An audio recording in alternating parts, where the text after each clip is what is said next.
Chapter 100 times income multiplier system. Jack arrived before the store. IT was named Alfix Grocery Store. This was the store that he'd just bought over to start his life here in the city. He had spent more than half of his years of savings to buy it alongside the groceries inside. Or he wasn't going to change the name, as the store that he was opening was only temporary if things go well. He would absolutely find a better location, or he could see that it was a decent one. Furthermore, the location of the store wasn't bad too, as he could see that it wasn't hidden in some corner that are around the store. There were some other stores that were already open as it was already afternoon. But the business at this time wasn't that good, as the traffic was mainly in the morning and evening. Jack took out the keys that he'd received from the agency and opened the grocery store. As he entered, he found that the store was tidy, or there was a counter where he would be operating the store closer to. The door to IT was located at the right side of the door. Then he could see that there were rows of shelves and fridges that were holding the stock that he was supposed to sell. After confirming that everything was okay, he sat at the counter. He wanted to start working immediately. After all, he couldn't afford lazing around when there were some people who thought so lowly of him, or since it was still afternoon, there were no customers at all. Furthermore, Jack decided not to add stock at all and retained everything that was present there. He would see the way that the business goes before he can add more stock. Currently, most of the things that he was selling were those that didn't need to be fresh. There were things like packed milk, noodles, and so on. These things had a shelf life, and Jack had confirmed that they had not expired. As for the prices, there was no need for him to worry at all. The prices were written on the shelves. Furthermore, this store could be considered a mini mart. If he wanted to efficiently operate it, he would need to have at least 2 people to assist him. But that would have to wait for later. Currently, he was reading the logbook of the store. It seems that the previous owner of the store was in such a hurry that he left the records of the sales. From how he was seeing, the business wasn't that bad at all. Or so. He read the records as he familiarized himself with the store sales and purchases. It was around 5 in the evening that the first customer came in. IT was a man who seemed to be in his mid-30s. It was rare to find men going to a grocery store, but Jack didn't find it bizarre as he was a man and was operating it. He stood up and welcomed the man. "Hello, how may I help you?" "I'd like some groceries. I'm going to work, and I can't be coming to the grocery every day, so I want those that can last a good period of time." The man replied. Jack showed him into the store, and the man began picking some groceries. He picked rice, flour, sugar, and several other things, of course. The purchase wasn't in bulk, but for a person living alone, they could last him at least a week. "Why don't you have vegetables?" The man frowned after seeing that there were no vegetables in the store. Jack knew that this was going to happen, so he calmly explained, the store was closed for 2 days, and if they would have brought the vegetables, they wouldn't have been fresh. So the vegetables would be coming in tomorrow. The man nodded as he found this reasonable. Nobody wanted groceries that weren't fresh if there was another place that they could get those that were fresh. The man came to the counter to pay. After calculating, he found that the bill was $300. This wasn't that much due to the low quality of the products that could be found in this kind of street. After all, one had to know that this was the poorest street in the entire city. So it was obvious that the products being sold here would match the residents in terms of price, or if he brought things that cost thousands per kg, then it was obvious that people wouldn't buy them, or those who would be buying them would be counted by a single hand. After all, the depths of the pockets talked about what a person would eat. The man touched his pockets, but after a while, he found that there was no wallet there. So he looked at Jack with a sorry expression as he said, "It seems that I was in so much hurry that I forgot my wallet. Can I do transfer?" Jack nodded. There was no problem at all as long as the payment was done. So he gave his account number, and the man sent the money before leaving immediately. It seemed that he was in a hurry to do something as soon as the bank confirmation message arrived. Jack heard a robotic voice in his head. "Ding. Congratulations on activating the 100 times income multiplier. Ding. You've earned $300. Multiplier replied that you've received $30,000. Ding. First income as a reward. You gain a Suzuki G6 or 1,000. The voice rang 3 times and that it made Jack feel like he was hallucinating. But the fact was that he has never taken any drug, so he felt that there was no way that he could be hallucinating. 100 times income multiplier, what's this? Jack asked himself before he could think further. The phone in his hand vibrated. Upon looking at the screen, Jack was dumbfounded. Flyer's bank account received $30,000. New balance is $278,861. That message confirmed the second message about his income being multiplied by 100 times. Now, what was all this about? Ding. You are the lucky host of the Blue Planet, that you've been selected by the 100 times income multiplier system. With this system, as long as you earn any income by the rightful means, then it will be multiplied by 100 times. Ding. There are things that will be multiplied by 100 in terms of quality, and others would be multiplied in terms of quantity. The robotic voice echoed in his head as the explanation about what was happening immediately got explained to him. Jack wasn't sure if he was dreaming or hallucinating, maybe both. He pinched his arm and felt the pain. This meant that all of this was real. Furthermore, the bank message confirmed that he had indeed received $30,000 in his account after the transaction was done. Or after taking a moment to cool himself down, Jack sat on the chair behind the counter and asked in his mind, "Can you tell me more about the system?" Ding, I am your guide, Angel. I will help you with matters concerning the system. So, for the question that you've just asked, the system is something supernatural that's out of the blue planet. Of course, you're not qualified to know about the origins of the system. Ding, the system's main function is to make sure that people don't get lazy. You will be an example. That be why working hard. Your rewards will be great. So, the system will reward you for your hard work by multiplying the income that you receive from working hard by 100 times. Ding, of course, there's a limitation. Anything that's not earned by working cannot be multiplied. So, don't you think of cheating. Jack thought for a moment and couldn't help but get excited. This was beyond his imaginations, but he could only thank his lucky stars in that, among the billions of people on the blue planet, the system had chosen him. Then he thought of something. Is there any other person in the planet that has a system? Ding, negative, there's nobody else with a system in the blue planet, as it is a unique. There are no copies. Jack, for some reason, let out a sigh of relief. Then, he couldn't help but get excited, as long as he could work hard and expand his business. Then he would really get something bigger. This was something that he was really looking forward to. Ding, there's another program. The reward system. Your first income in each and every business branch will make you receive a reward from the system. Ding, there's another reward that is monthly reward, semi-annual reward, yearly reward, decade reward, century reward, millennium reward, and so on. Jack's mouth was forced to stay wide open after hearing the system's words. He could understand the first reward, monthly, and even a decade reward. But what the hell with this century and millennium rewards? Did the system want him to work hard for a whole century? No, scratch that, a millennium. That 1,000 years we're talking about here. Not talking about a person who's dedicated for 100 years of working. It was a question whether that person would be able to live that long.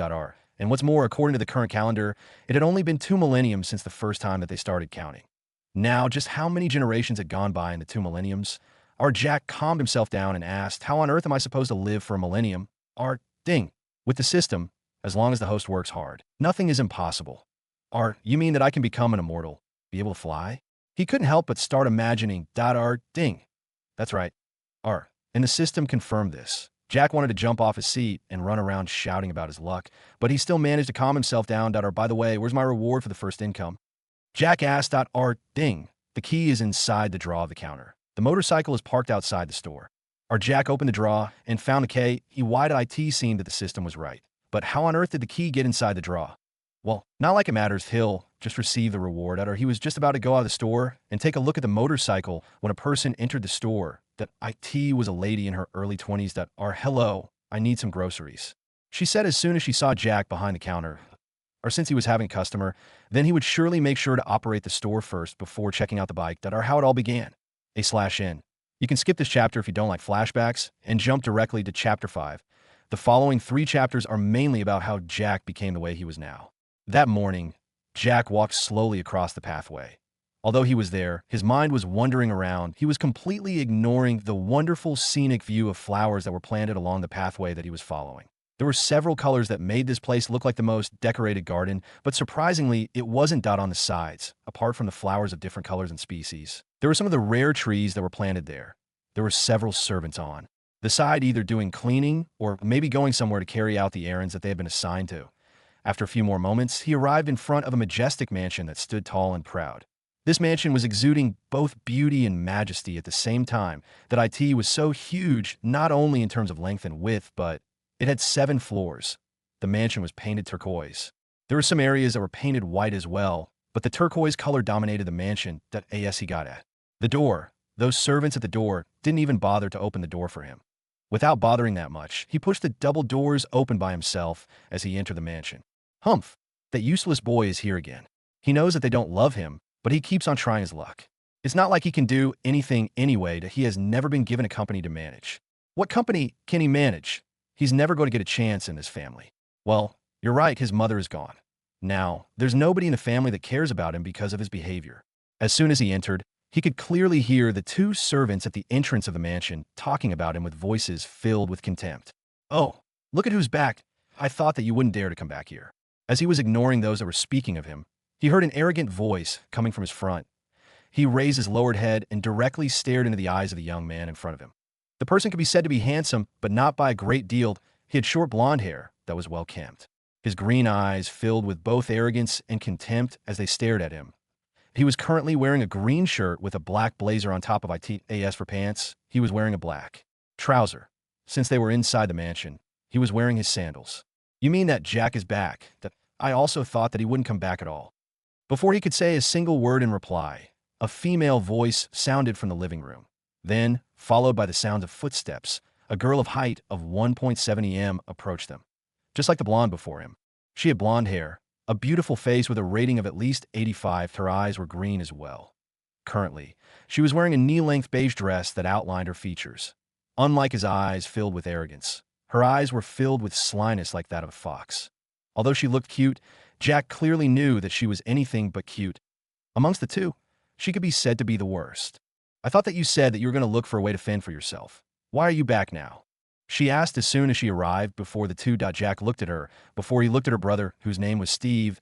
He simply shook his head without saying a word and went past them via the side. Seeing that he was ignoring them, the two of them didn't like it at all. So, Steve immediately blocked Jack's path once again. Jack frowned but still tried getting past him via another side. He had just gotten past Steve only to find that Brenda was blocking his path. Although the corridor that led to the living room was big, with the two siblings moving from side to side, Jack couldn't get past them. He had no choice but to stop and stare at them with frustration. And for the first time, he spoke. "What do you want?"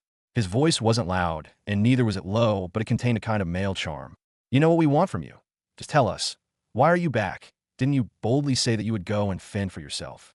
Steve asked with a mocking smile on his face. Jack was the fourth son of the Alfonso family. There were 4 sons in the family. The firstborn son was Arnold, followed by Steve. Then David followed, and finally, there was Jack. As for the daughters of the Alfonso family, there was Cindy, who was the firstborn daughter in the family. Then following behind her was Diana, and finally, there was Brenda. Jack's father had 2 wives and a single mistress. The first wife was called Marion. She was the mother to Arnold, Steve, and Brenda. The second wife was called Lucy. She was the mother to Cindy and David and Diana, who were twins. As for Jack, his mother was the mistress. Unluckily, or maybe luckily, he was the only child of the mistress, and in terms of age, Arnold took the lead. He was 28 years old. Following closely behind was Cindy, who was 27. After that was Steve, who was currently 24. David and Diana came next. They were both 23. Following them was Brenda, who was 21. Then Jack came last. He was 19 this year. Apart from having to show respect to all his siblings who were older than him, he still had to go through a lot in the hands of their scheming mothers. Jack had always been mistreated, especially since his mother's demise 4 years at that time. His life had become increasingly hard as there was nobody that loved him in the family. Although his father would sometimes help him, his help was just superficial as it solved nothing for him. As for his grandfather, he and his grandmother hated him.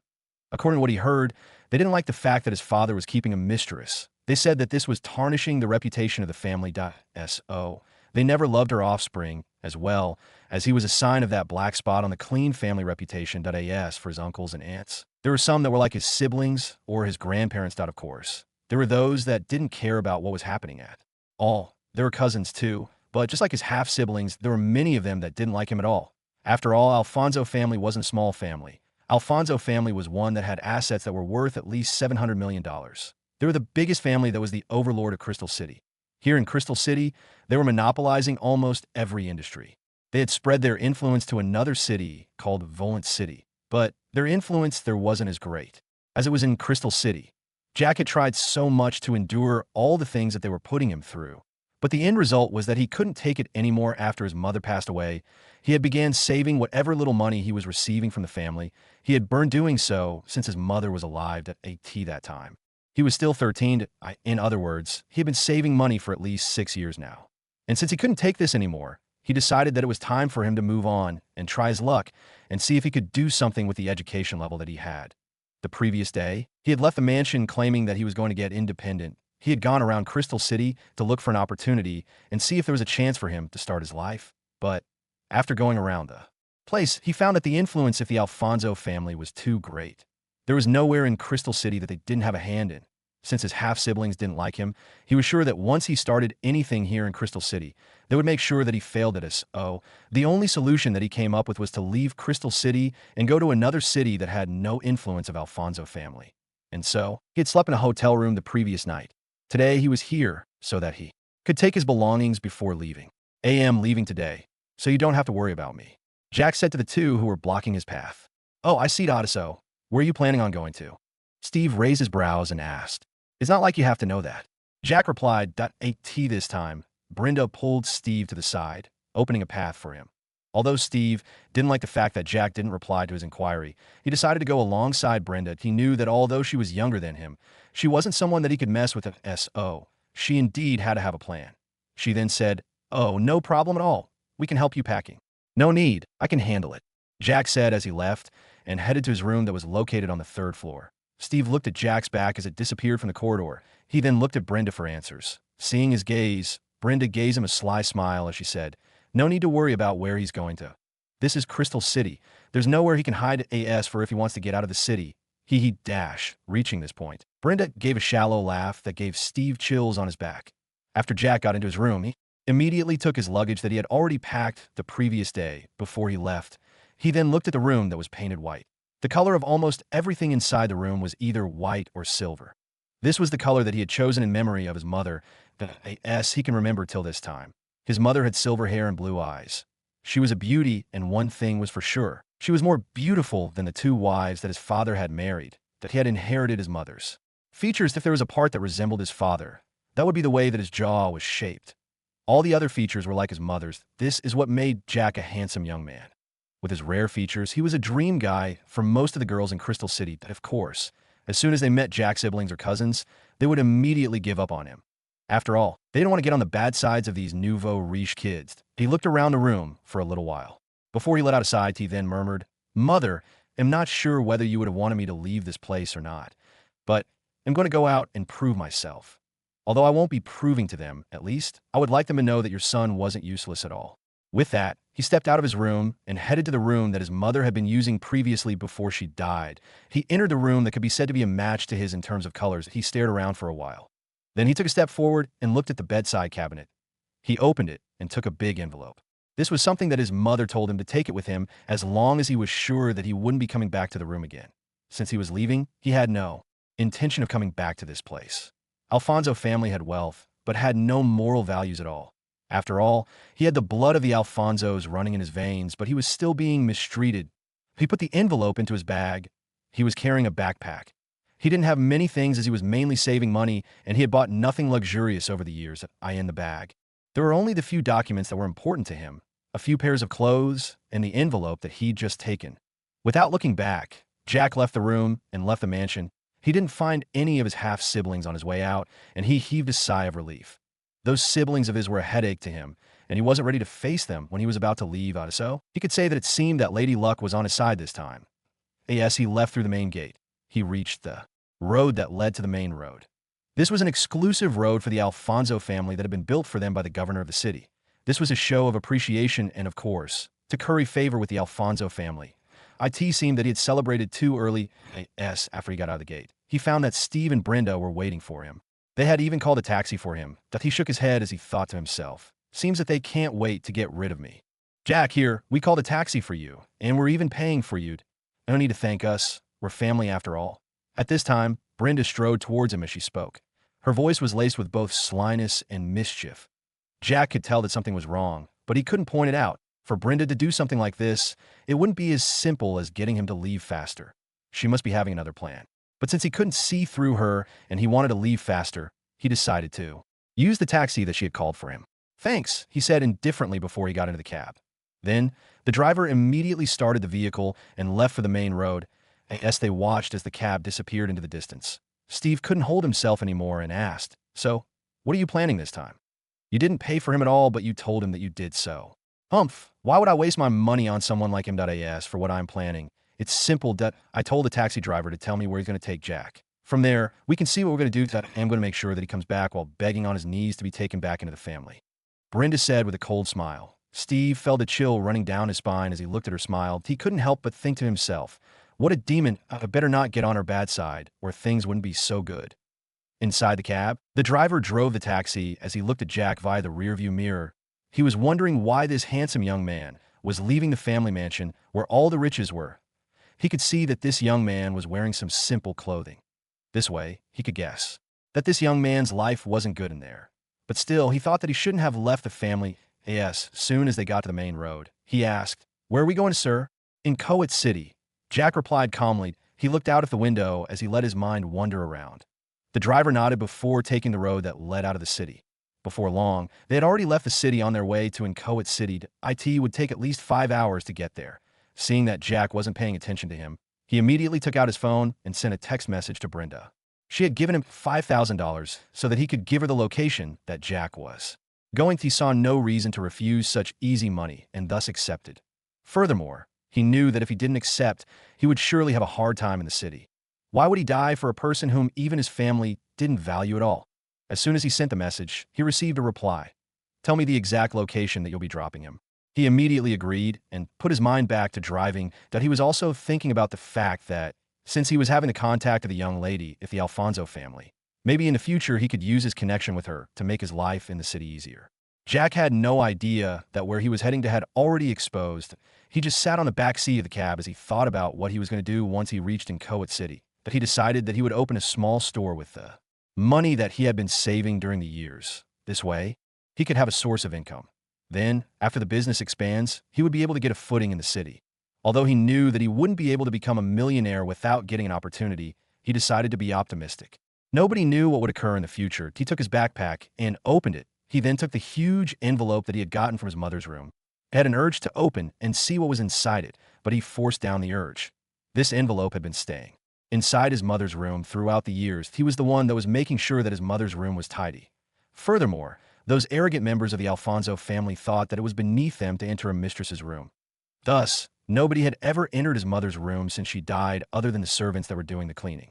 Even though the servants knew that the mistress and her son weren't favored by the family, they didn't dare have a thought of stealing anything inside. The room, if they were found to have stolen, their fates would be anything but good. Alfonso family had zero tolerance to thieves. Although the cabinet that the envelope was placed in wasn't locked, nobody had taken it. Jack could clearly remember his mother's words about this envelope. It was simple. If you're thinking about marrying and starting your own family, you can open this envelope. Otherwise, don't do it. Remember, even before thinking about having a girlfriend, you'll have to open the envelope. He was 14 at that time. He didn't understand his mother's words. Neither did he understand them even now. As long as he wanted to have a girlfriend, he would have to open the envelope first. But he would do as his mother wished him to do. He outbacked the envelope back into his backpack. He wasn't ready to get a girlfriend at this time. After all, a girl would mean that he would have to spend more, and he had yet to secure his source of income. Furthermore, although he was handsome, he was sure that as long as the girls knew that he wasn't rich, they would leave in disdain. There were some that had ever wanted to take him as a gigolo. Of course, Jack had never been tempted by such an offer. He wasn't that cheap. Yes, Jack was still thinking. He forgot about time, and he didn't know that 5 hours had already gone past.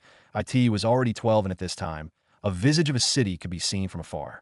The taxi driver's voice reached Jack's ears at this time. "Sir, we're about 5 minutes from the city. Where exactly are you going, and in Coet City are you going?" Jack looked at the city that was getting closer and closer as time moved. He sighed and said, "Take me to the Yellow Street." "Yes, sir," the driver replied as the car zoomed into the city. Inchoate wasn't a big city. It could be said to be a low-tier city. Crystal City was a mid-tier city. In this case, one could easily see that Crystal City was bigger and prestigious than Inchoate City. But still, Jack felt that this was the right place for him to start. Although Inchoate City was smaller than Crystal City, Alfonso family hadn't extended their hands into this city yet. After all, although the family was rich, it wasn't to the extent that it could cover all the cities. Having its influence in 2 cities was the maximum that the Alfonso family could manage. After all, the more cities they influenced, the more opponents the family would be facing. And although they had no great influence in the city, that didn't mean that they didn't exist. There were people from this city and others that had a cooperation with the Alfonso family. That meant that they could do the Alfonso family a favor by blocking him. But still, Jack thought that since he was just a small person and he wasn't going around offending others, they wouldn't care about him at all. That's what he was hoping for. The taxi entered the city before heading toward the eastern part of it. Crystal City was north of Inchoate City. Yellow Street that Jack wanted to go to was found in the eastern part of the city. Yellow Street wasn't that prestigious that IT could also be said to be the poor side of the city. But that's where Jack could afford to start. The driver was wondering what a person from the great Alfonso family of Crystal City was going to do in the poor Yellow Street. But that was none of his concern. That he simply took out his phone and texted Brenda on where he was taking Jack. That on the other hand, Jack took out his phone. That IT wasn't a recent one, but one that was about to go out of fashion. That IT was a smartphone, but the version wasn't the latest one. That IT was an Infinix. He scrolled through and looked at the messages that he found that other than the promotional messages, there was no other message. That IT seemed that his father didn't care about him leaving the family after all. That he sighed and checked his bank account balance. Since he began saving, he had never checked how much he had in his savings account. He always kept some cash aside that he could use as for others. He saved all of it. Flyer's bank savings account balance is $432,753. He sighed as he saw this. That IT wasn't even $500,000. One had to know that Jack was saving this money since he was 13. In other words, this was a 6 years worth of savings. IT seemed that the money that he was receiving from the Alfonso family wasn't that much at all. After all, apart from his usual expenses, there was nothing else that Jack used the money that he had for apart from saving it. "We're here." The driver's voice brought him out of his thoughts. He then put back his phone in his backpack and got out of the taxi. He was just about to leave when the taxi driver shouted at him, "Hey, you haven't paid yet." Jack didn't bother to explain that Brenda had said that she had paid for him. After all, he knew that Brenda wasn't such a nice person that could pay for him something like that. Furthermore, she didn't know where he was heading to, so there was no way she could pay. "How much is it?" Jack asked. $1,180, the driver replied. Jack transferred $2,000 from his alternate account to the driver. Then he said, "Keep the change." He wasn't ready to wait for change as he needed to get a place to stay and get lunch. The driver stared at Jack's departing figure and thought to himself, "He's such a generous young man. Too bad that those that are dealing with him are big potatoes that I can't dare to offend." And with that, he stepped on the accelerator and left the street. Crystal City, Alfonso, main mansion. "So, you're telling me that Jack left the family and headed to Inchoate City?" A man's deep voice echoed inside the living room. "Yes, father," he said that he wanted to fend for himself. "But I didn't think that he would go to such a backward place. That what's more, he went to the poorest area, Yellow Street of Inchoate Street. If anyone knows that he's a member of Alfonso family, then I'm sure that our family's reputation would go down." Brenda replied as she sat opposite a blonde-haired man. This was the current head of the Alfonso family and Jack's father, Dalton Alfonso. He had short blonde hair, green hair, and well-trimmed beard. He was already edging toward his late 40s as he was 47 years old. His current expression wasn't looking good at all. After all, his son had just left the family without saying a word. What's more, he headed towards the poorest area of a small city. This was demeaning of his identity as the current CEO of Alfonso Group. He was Jack's father and a CEO of a multimillion group. If even his son was living life of a beggar, his reputation in the circle would surely be diminished. What's more, there were brothers and cousins of his who were eyeing his position. He was sure that they were going to use this so as to give him a good blow. After thinking things through, he found a solution. He tightened his heart and gave a verdict. From this moment onwards, Jack is no longer a member of Alfonso family. His words shocked all those that were present in the living room. More so those that were planning on what to do during the general meeting of the family. They had never expected that Dalton would be so cruel as to disown his own son, just so as to maintain his position as the CEO. In other words, the position was more important than the son. Jack had no idea that he had just been disowned by his own father. But even if he knew, he wouldn't care as his father never cared about him anyway. There was no difference at all that he was currently in a small apartment that he'd just rented. This apartment wasn't that much shabby, although it was small. That IT had a living room and a bedroom. The living room was divided into two, where the small area of the two was the kitchen. There was water and electricity, so Jack wasn't worried about his life here. Although he was living in Yellow Street, he was living at the area that could be said where the rich of this street could be found. The apartment that he just rented had 3 floors, and he was on the 2nd floor. Currently, he was eating some noodles for lunch. This was his frugal life. Although he had over $400,000 savings, he wouldn't use it for expenses. That was what he was going to use as capital. After his simple meal, he went to a shop's agent of the street. This was where if a person wanted to get a shop, either to rent or purchase, they would go there. The office was the only one in the entire street that had a rich man's vibe. IT wasn't that big. IT was a 4-story building that was painted blue and black. What a strange mixture. They called themselves leviation agencies. "Hello, sir. What would you like today? Renting or buying a shop?" The receptionist asked. I would like to rent a shop in the upper areas of the street. So what's the price? Jack asked. MH, what kind of shop would you like to rent? The receptionist lady asked politely. Just a small shop that could be used for selling foodstuffs and other house necessities. Jack replied. He had already thought about what he was going to do. With a small shop to sell such things, he was sure that he wouldn't miss customers. We have a grocery store that has stock already. It was sold by the owner to our agency 2 days ago. But all the things that can expire have all been sold out, and only those with a long shelf life are left. If you're interested, we can rent this store to you. After going through a list on the counter, the receptionist replied. Jack thought for a moment and felt that it wasn't B.so. He decided to get it. Seeing that Jack had accepted, the receptionist revealed a smile and said, the store is located closer to the end of the street, bordering Alpine Street. IT has an area of 1,500 superscript 2. This area is open and the traffic is good 2.so. The rental cost will be $7,000 a month. Seeing Jack nodding, she continued. As for the stock that is in the store, according to the calculations that have been made yesterday, they are worth $174,892. Jack thought for a moment and accepted. He could boost the store if the business was going to do good, but if not, he would have to change IT as such. Jack completed the payment of $183,892. The extra $2,000 was for the service fee.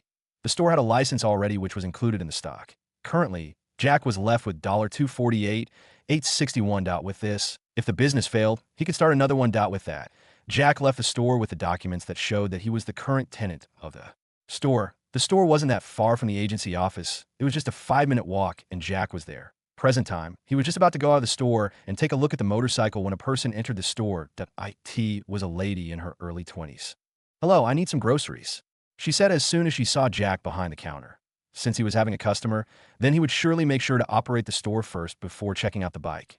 Jack sold to the lady a few groceries. Just like the man that had just left, she asked for the vegetables. Of course, Jack replied that they would be available the following day. After all, after getting the system, he would make sure that the customers get satisfied with his services. The total this time was $175 the lady paid. Via cash, she had wanted the vegetables the most, but since they weren't available, she bought some spices and other small things as soon as he kept the money inside the drawer of the counter. The system's robotic voice echoed, followed by the vibration of his phone. Ding! You've earned $175. Multiplier replied that you've received $17,500. He took out his phone, and just as he had expected, the vibration was caused by the message from a bank. Flyer's bank account received $17,325. The current balance is $296,361. Jack could finally see that the system wasn't going to be cheated. After all, he was supposed to receive $17,500, but since he had received $175, then this amount was deducted from the total, and the rest was sent into his bank account. Jack then thought to himself, it seems that I can get back all the money that I spent, as well as make a profit on my first day. This is going to be amazing. Just like that, Jack forgot about the motorcycle that he had just received as a reward from the system. The customers were coming into the store one after the other, and the number was increasing as time went on. Most of them asked for vegetables, but since there were no vegetables, they had no choice but to try the other stores. What's more, there were some of them that began complaining and left without purchasing anything. If you don't have vegetables, then why did you open the store? Hey, I just wasted a lot of time to get here. Now you're telling me that there are no vegetables? Hey, if you don't want to run the store, just close it down. But since Jack was in good mood from the amount of money that was entering his account, he definitely ignored the angered voices of the customers that, of course, he would bring the vegetables on the following day, that he knew that no matter how much he listened to them, there was no way that he was going to change the situation. After all, there were no vegetables in the store, and nothing could change that for the time being. That would change the following day. After all, most of the people that came to the store mostly wanted vegetables. It was around 9:30 p.m. that Jack closed the store. The customers had stopped coming to the store at around 9:10 p.m. The earnings today could be said to be the most that he had gotten in his life, that he had earned a total of $8,345. If this was added to the fact that the vegetables were not there, or else he would have earned a lot more. Although this could be seen as much of one considered that the stock had to be maintained, the profit from this was only around $1,050. But this was good too, as if he multiplied by 30, this would be at least $30,000 a month. The monthly rent was only $7,000, so he could be said to be earning about $23,000 per month. But that was on a normal situation. With the 100 times income multiplier, Jack's income of the day wasn't that small that he took his phone and checked the balance in his account. Flyer's bank savings account balance is $1,124,011. His bank account already had over $1 million on this day. The customers had mostly paid in cash. The total cash amount that he was having was $7,025. This was the amount that was given to him after the purchases. Jack immediately made a decision. All the cash that he would be receiving was the one that he would be spending on himself. As for the ones that came into his account, he would use all of that in his business. But in the future, if there would be more money, he surely would spend on himself. That he was already a millionaire, but he knew that this wasn't enough. That if the Alfonso family wanted to cause him problems, there was no way that he could resist. He would be forced to go to another city again. He took out the key to the motorcycle as he closed the store. The streets were slightly lit up by streetlights. There were some areas that were dark as the streetlights weren't working there. But since he was closer to the richer area, the area in front of his store was fully lit. As soon as he got out, he found that in the small parking space of the store, there was a modern bike parked there. There were some people that were looking at it in admiration. They kept talking about it. Do you know what kind of bike this is? No, do you? Of course I do. This is a Suzuki G6, our 1000 Phantom Special Edition, but it's worth at least $170,000. What? That expensive? Of course it is. This bike has a speed of 173 miles per hour. It's really cool. By the way, how do you know about all of that? I've been researching on the bikes recently. I will be buying one in the near future. Wow, it seems that you're rich. The Suzuki G6, our 1000 Phantom Special Edition, was painted black. It could merge well with the dark as long as the headlights were not switched on. Jack got to the small crowd and took out the key. He then pushed open the reluctant crowd before sitting on the bike. He could feel that it was kind of comfortable sitting on it. After ignition, he sped away from his store as the crowd of youngsters made way. Do you know that person? I think he's the one that was in the store. So, he's the new owner of the store? Maybe. After all, with such a bike, how can he be a small-time employee? The youngsters discussed for some time before they dispersed. On the other hand, Jack enjoyed the thrill of riding the bike. This wasn't his first time riding one, as he knew how to drive even cars. This was something that all members of Alfonso family had to know. So, although he wasn't like there, he was still able to learn most of the things like his other siblings. With the headlights on, all the areas that were dark were lit up. Thus, in just a few minutes, Jack had arrived at his apartment. He wanted to go for a few more rounds, but felt that things won't work out well as at nighttime. Furthermore, Yellow Street wasn't somewhere safe, as there were some gangsters loitering around the street at such time. He felt that he would have to get an assistant to help him with the store now that his source of income was assured. This apartment had a small parking space. Jack went forward and packed his bike. There were 2 Toyota Corolla cars that were packed there. Of course, they were old ones, but still they were better than those that had to walk on foot while going to work. After locking the bike, he took the keys and the helmet, which was on the bike, but he didn't wear, and headed back to his room. After a simple meal, he lay down on his bed and began thinking about what he was going to do the following day. First off, he would have to purchase the store. He found that the store was in a good place, and he didn't lack customers. If not for the lack of vegetables in the store, then he was sure that he would have earned even more. After all, he had earned more than twice the amount that he had been saving for 6 years. The next thing was to find the source of stock. He would have to find a reliable source where he could get things to sell there in the store. For that, he would have to take a few trips around the city to find someone that he could come to an agreement with so that they can supply him with goods. Then, the assistant for the store he would have to hand over the store to another person while he himself would deal with expanding the business or opening other businesses. There were some companies that had people that could do the job. These small companies were the ones that could offer the citizens the help in looking for jobs at a small monthly interest from their income. They were reliable. So he wasn't going to get worried that the person that he would employ would run away with money. After all of their details were recorded in the company. Now, to expand the business, he would need to do more than just getting a store. If he wants to get a better source of income, he would have to go to a better street. But of course, he wouldn't close down the store here in Yellow Street. He might as well open branches for the store. After thinking it through, he found that it would be good if he could just open branches for Alfik's grocery store in the city. This way, he could at least have something to hold on to first. Then, after the stores are opened, he could place the headquarters in the center of the city. Then from there, if things went well, he would influence other cities too. With the 100 times income multiplier, he wasn't worried about money. The only thing that he would have you deal with would be getting connections and suppliers. As long as he was assured of the supply, he wouldn't have to worry about anything. Buzz. At this time, his phone vibrated. He took it and looked at IT. IT was a message from the butler of Alfonso family. Jack is no longer a member of Alfonso family, but since he has the bloodline of the Alfonsos, he would be given a compensation of $500,000. It is expected that Jack would not dare to use the Alfonso family's influence in any way, or he would be punished. Flyer's bank account received $500,000. Current balance is $1,624,011. Not long after that, Ding, you've earned $500,000. Multiplier applied that you've received $50 million. Flyer's bank account received $50,000,000. Current balance is $51,624,011. Oh, that works too. Jack asked out loud. Jack didn't know what to say about the system. The money that Alfonso family had given him was so that he could fend for himself without using the name Alfonso. But here, the system took it as an income so he had to know what's income and what's not. System, why is the compensation from the family being counted as income? Ding, it seems that you don't know the definition of income. I'll define it for you. Income is anything that comes in. If you earn money from stealing or robbing, that's income. If you go around being beaten up before being paid, that's income. Ding, in other words, as long as you do something and you get something else in return, that will be counted as income.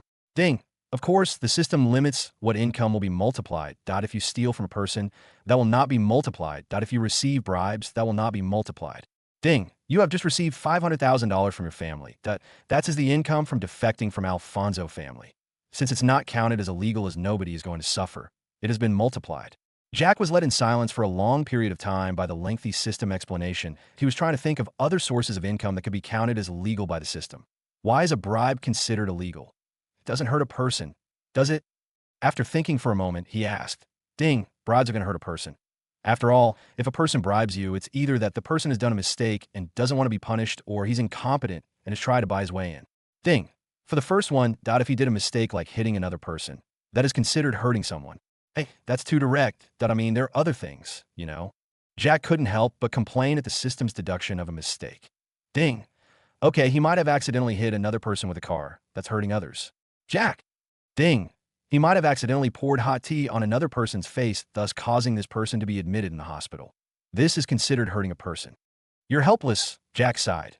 Ding. For the second one, if a person is incompetent and buys his way into a job, then he's definitely causing the competent but unemployed fellows out there to continue being unemployed. Jack. He seriously didn't know what to say about the system now. This system seriously had some issues that IT definitely needed service. Leaving that aside, Jack focused on the issue of him no longer being a member of Alfonso family. Although he hadn't expected it, he wasn't surprised at all. After all, what was making him stay in the family mansion was his mother. And now that she was dead for 4 years and Jack was an adult now, they could disown him. Although it was the butler that had sent the message, Jack knew that this was his father's decision. After all, he was the head of the family and the CEO of Alfonso Group, that he didn't care that much about being removed as a member of the family. T wasn't like he was depending on the family name to do anything anyway. Furthermore, he has a system now, and he didn't think that there would be any problem. After all, the system would multiply his income by 100, but his losses would remain the same. In order to make sure that he was no longer counted as a member of Alfonso family in the future, he saved the message that he had received in the email, that if they saw him succeeding in the future and come trying to pull him back into the family, he would show the message to them that he had saved who the sender was plus the contact number. After that, Jack looked at his account balance. Now that he was having $50 million, it wasn't bad if he could get a good villa or maybe a mansion to stay in. With the way that the system was rewarding him, who knew if tomorrow he would be rewarded by a helicopter or maybe some sport cars. If so, with the small parking space of the apartment, there was nowhere that he was going to pack them. Furthermore, this was a backward place so if an expensive vehicle appeared here, it was obvious that there would be people surrounding it, and it won't be difficult for several livestream celebrities to claim that the cars belong to their boyfriend. So all of that would have to wait for the following. Jack had a nice sleep and only woke up at 7 in the morning. He went to the shared bathroom of the apartment and took a shower before changing into a blue jeans and a yellow t-shirt. He wore casually. After all, he wasn't going to an office. He got out of the room and headed downstairs with the key and helmet. Just like the previous day, there were several people that were curiously eyeing his bike. After all, it looked out of place. You know, this is my bike that I bought it yesterday. Really? Then, can you give me so that I could go for a ride? What do you mean? Do you know how much it cost me to buy this bike? It was $80,000 if I give you and you get an accident with it. How are you going to repair it? Hey handsome, why don't we go for a ride together on your bike? Cough. Not now. I still have to do something else. Maybe later. Jack was left speechless after hearing the conversation.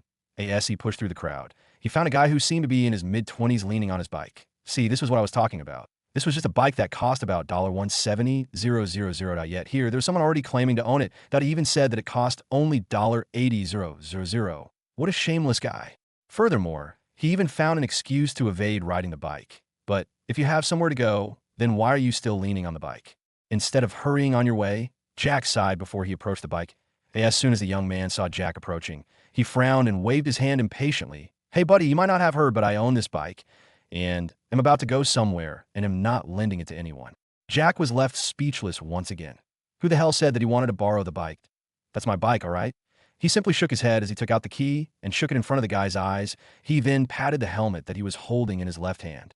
Oh, you own your own bike? I am not going for racing at all. I've got somewhere to go. The guy raised his brows slightly before waving Jack off. Jack, is this person a retard? He wondered to himself.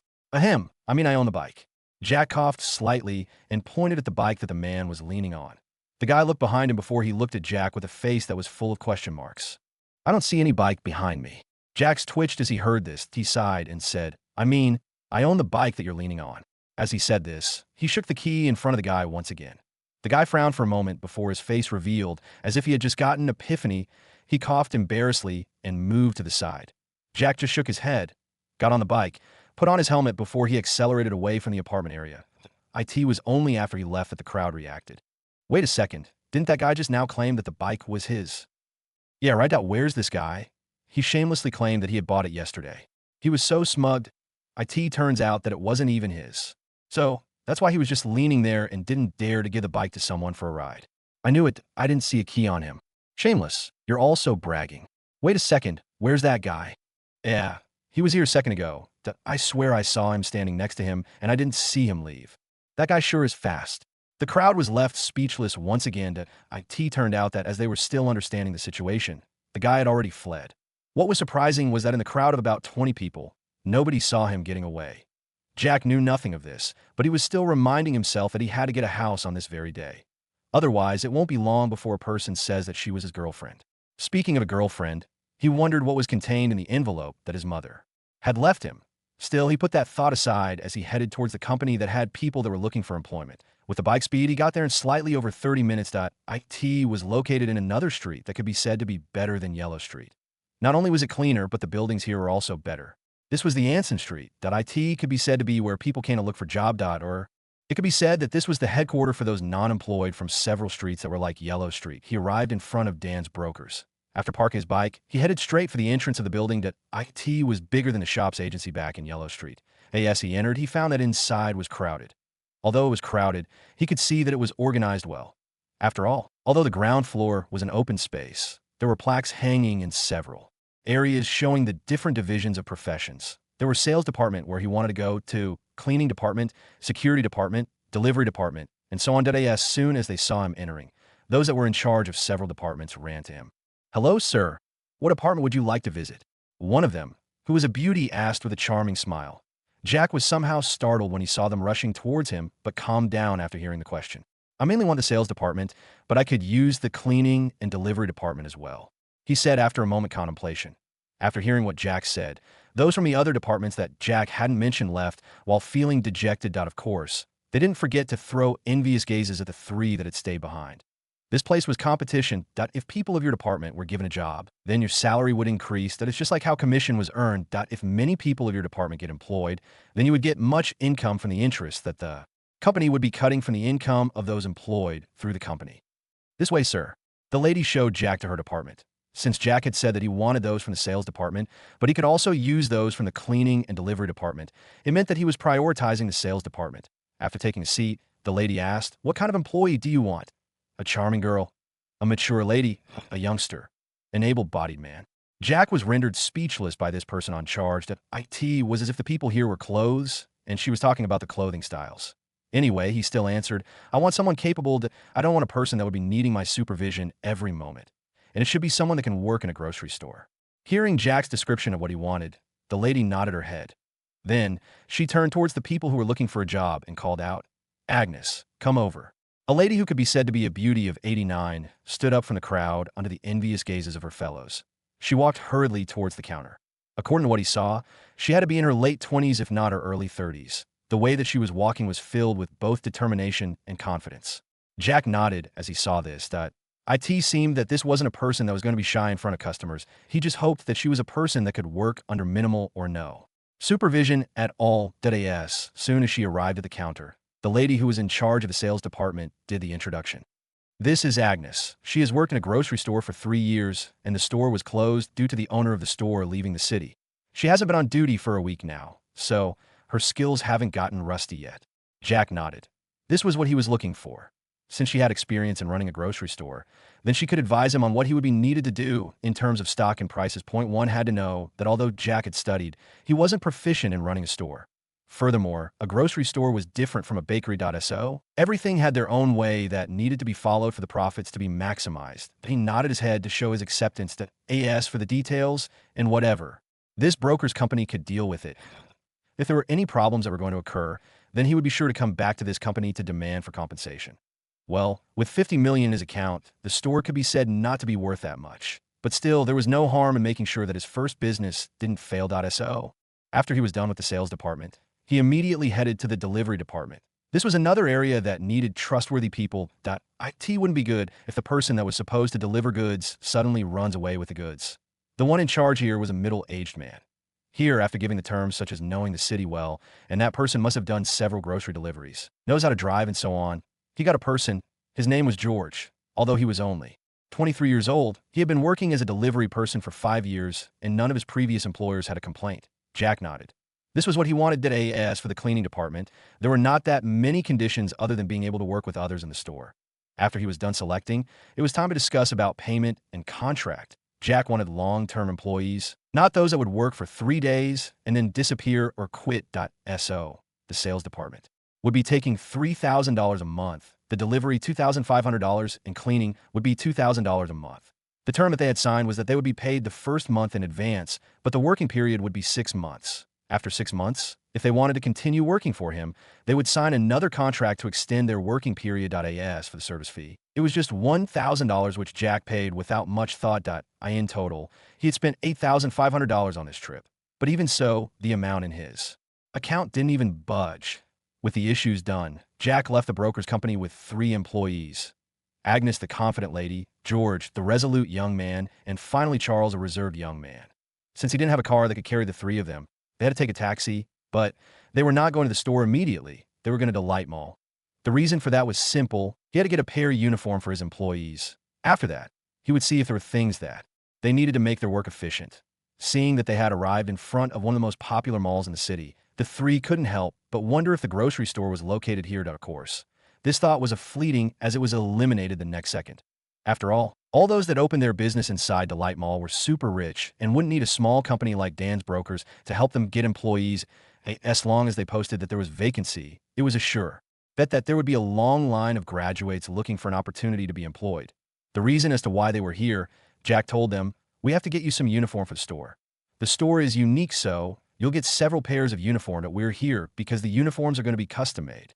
As soon as the trio heard this, they were aware that IT seemed that the boss that had employed them this time was going to be generous. After entering the mall, they headed to the second floor where clothes stores and shops were located. Terran Designers. That's where Jack took the trio, but a sales lady immediately welcomed them with a smile. Hello, sirs and madam. What would you like today? I want you to design a uniform for these 3. And you can help me by making more of them, not just a few, Jack said. After hearing Jack's words, the lady nodded and said, this way, sir, I'll call the manager. Jack and the trio sat in the waiting area as the lady hurried into a small office to call the manager of the store. Although the 3 couldn't be said to be rich, they had visited such a mall either during their lines of work, shopping, or window shopping. Thus, they weren't looking around like village people coming to a city for the first time. After about a minute, a middle-aged man in a suit hurried over from the office while accompanied by the sales lady. Hello, sir. I'm a manager of this branch, Calvin Dexton. I have been told that you would like us to design a uniform for you. He greeted Jack before asking.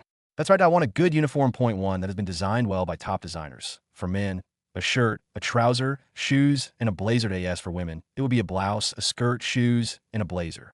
Jack went on to give the description of what he wanted. Of course, the shoes and things like a badge wouldn't need too much effort, as shoes could be easily found in the store, and the badge could be easily designed. He didn't want to go into different stores just to get this done.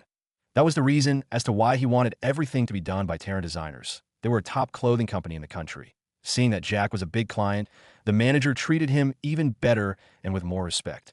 The name that Jack gave wasn't Al Fix Grocery Store. This was another person's name. So he simply gave the name of the store following his own name, Jackson Enterprise. For the badge, They would have to add AG.D, which stood for grocery department. He was going to start an enterprise, and the grocery was just one of the businesses that he was going to run. The trio who were listening from the side were shocked after hearing that Jack was going to start an enterprise. They felt proud that they were going to be the first employees after getting out of the mall. Jack looked at the 3 employees of his and said, "Let's get some cars for the store." It wasn't long before they arrived in front of a Bentley Motors Supply branch in Inchoate City. They were already in the center of the city, and as a result, they got there in a little over 10 minutes. Jack wanted to buy several cars. Point one would be for delivery, another for his employees' transportation, and finally, his own car to a bike was good, but during harsh weather, it wasn't suitable at all. This Bentley store had several cars that he could purchase. So, without any hesitation, the 4 of them entered the shop. It was like a showroom, as he could see that there were several cars that were put on display. He nodded to himself, as expected of this brand. There were several cool-looking cars here, as a young man. His blood obviously boiled as he looked at several sport cars that were present here. He kept the urge of going over there and buying all the sport cars in the shop as he looked at the salesperson that was heading his way. It was a man who was in his early 30s, but he could be said to be handsome, but not by much. Just like always, the store wasn't congested as cars were different from clothes and other things. "Welcome to our shop, sir. We have different types of cars here. We have sport cars, SUVs, pickups, and so on. I'm sure you'll like them." As soon as the man arrived in front of Jack, he began introducing what was present in the shop. The other salespersons could only blame themselves for being slow to react when it came to receiving a customer. They were paid in terms of commission. After all, the one that sold the most expensive car would obviously receive a high commission. From the Jack's handsome looks, it was obvious that he wasn't a street boy that had just come to admire the cars. What's more, he was being followed by 3 people, and they could easily that all 3 of them were older than him. "Well, I want an SUV and a sports car." Jack was direct about what he wanted. There was no need for him to beat around the bush. He wanted a car, and he wanted to buy it. Only then would he be able to do things faster, as the store still needed to be opened. After hearing Jack's words, the salesperson's eyes immediately lit up. This was money, an SUV and a sports car. This was money falling directly onto his lap in form of commission. The other salespersons were even more dejected. They kept on scolding themselves for not acting faster. "This way, sir." The salesperson led the way as he showed Jack and the trio of the cars that were available. After going a few rounds in the shop, Jack decided on a Bentley Bentayga. The salesperson immediately gave the introduction. The hybrid powertrain at the heart of the Bentayga Odyssey Edition delivers Bentley's hallmark combination of exhilarating power in tandem with an impossibly refined ride. Its pairing of an advanced e-motor with a 3.0-liter twin-turbocharged V6 petrol engine can deliver a combined 456 brake horsepower, 462 horsepower, and 516 pound-ft, 700 newton-meters of torque. You could drive for at least 28 miles, 45 kilometers, on electric power only, WLTP. A significant increase compared to the previous model. The Bentayga Odyssey Edition, limited to just 70 cars globally, can be considered a new milestone on Bentley's sustainability journey. That IT has an intelligent navigation system, as well as it is connected to Wi-Fi and online radio. When we talk about comfort, the front seat comfort specification is fitted as standard, offering ventilation in both front seats, plus a massage function and winged comfort headrests. The seats also gain adjustable cushion and backrest bolsters. Jack listened to the lengthy description of the SUV and nodded. This was just a good car for his employees, just in case they would have to be moving around. After all, he was going to start an enterprise. How much for the car? Seeing that everything was good, he asked for the price. Well, it wasn't like it was going to matter about the price, as he had enough money in his account. The thing that made him so happy was the fact that there were only 70 of such cars in the world. Thinking of this, he had an idea. How many of this car aren't sold yet? He wanted to buy all the cars that were remaining. The salesperson was just about to talk about the price when he was interrupted by Jack's question. He opened his mouth, but he couldn't reply for a while. Seeing Jack's serious expression, he immediately said, "Ahem. There were about 38 the last time that I checked last week that I asked for the price. It would cost $650,399. Jack nodded. The price wasn't that high. So he would pay. But after hearing that out of 70, there were only 38 left, and that was the previous week, he immediately got anxious and said, "Don't worry about the price. Look at how many of the cars are left and make sure that they're not going to sell them. I am going to buy them all." Those that heard him were left awed and speechless at the same time. "Did you hear? That guy wants to buy all the Bentley Bentaygas that are left in the world. This person sure is rich. That I heard that there are 70 of the same design globally. It has been a while now. That I can see it's obvious that they have already sold some of them. I guess Philip is lucky to get such a customer today. That he'll surely get much commission." Hey, if there are only 70 if such cars globally, then why is this one in a showroom of such a small city? This is the policy. They will rotate in different shops in different cities. Next week, this car would have been taken to another city if it wasn't going to be purchased. Oh, I get it. Even Agnes, Charles, and George were surprised on seeing that Jack wanted to buy more than 10 cars that cost over $650, $399, but they then thought to themselves, our boss is rich for sure. Philip, the salesperson that was attending to Jack, immediately rushed to call the manager of the shop. In just about 2 minutes. The manager came rushing alongside Philip. Tea this time. A small crowd was already gathering around Jack. Even those that had come to the shop to window shop had already forgotten about it. Hello, sir. I am Evans Morris, the manager of Bentley Shop in Coet Branch. I've heard that you were asking about how many of the Bentegas are left. According to the information that I've just checked, there are 24 of them left. As soon as he arrived, the manager greeted Jack respectfully before telling him about his inquiry. Although only 20 are left, I want them all. Can you organize for them to be delivered? I'll come back tomorrow to give you the address for the delivery. Jack said, that can be done, sir. As soon as he said that, he immediately charged back to his office to do the booking so as to make sure that none of the remaining cars were sold. After all, if he sold these cars in his shop, he might even get promoted. Jack looked at Philip and handed him a card. Philip received the card with trembling hands that he was just about to go and complete the procedure for the car that was currently available in the shop when Jack stopped him. We haven't seen the sports car yet. This immediately reminded Philip that Jack wasn't here for the SUV alone, but for a sports car and a pickup. Ho's eyes shone with even more splendor as he thought of the commission that he was going to receive at the end of the day. He immediately became enthusiastic as he led the way towards the sports car section. The crowd followed along as they wanted to see what this nouveau riche will buy next. He found a Bentley Continental that caught his eye, and Philip immediately gave the introduction of the car. This is a Continental GT. There is no more accomplished combination of high performance with the practicality you need to truly enjoy long journeys. Its twin-turbocharged 4.0-liter engine has the power to deliver exhilarating performance the moment you put your foot down, accompanied by the much-loved exhaust note that only a V8 engine can provide. With 4 driving modes ranging from comfort to sport, and the facility to configure your own settings, the Continental GT guarantees a gratifying drive. The power of the Continental GT is truly formidable. 542 brake horsepower, 550 horsepower, 0 to 60 in 3.9 seconds, 0 to 100 kilometers per hour in 4.0 seconds, and an incredible top speed of 198 miles per hour, 318 kilometers per hour. Yet power is just one dimension of this car's driving experience. Connected services include online radio, over-the-air map updates for the sat-nav, and traffic sign recognition.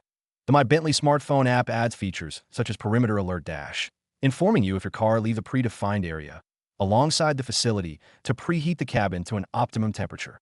There's also the intelligent navigation system, wireless charging, Wi-Fi, and so on. The introduction was indeed detailed. Jack nodded and asked for the price. The price of this Continental GT is $7,399,999.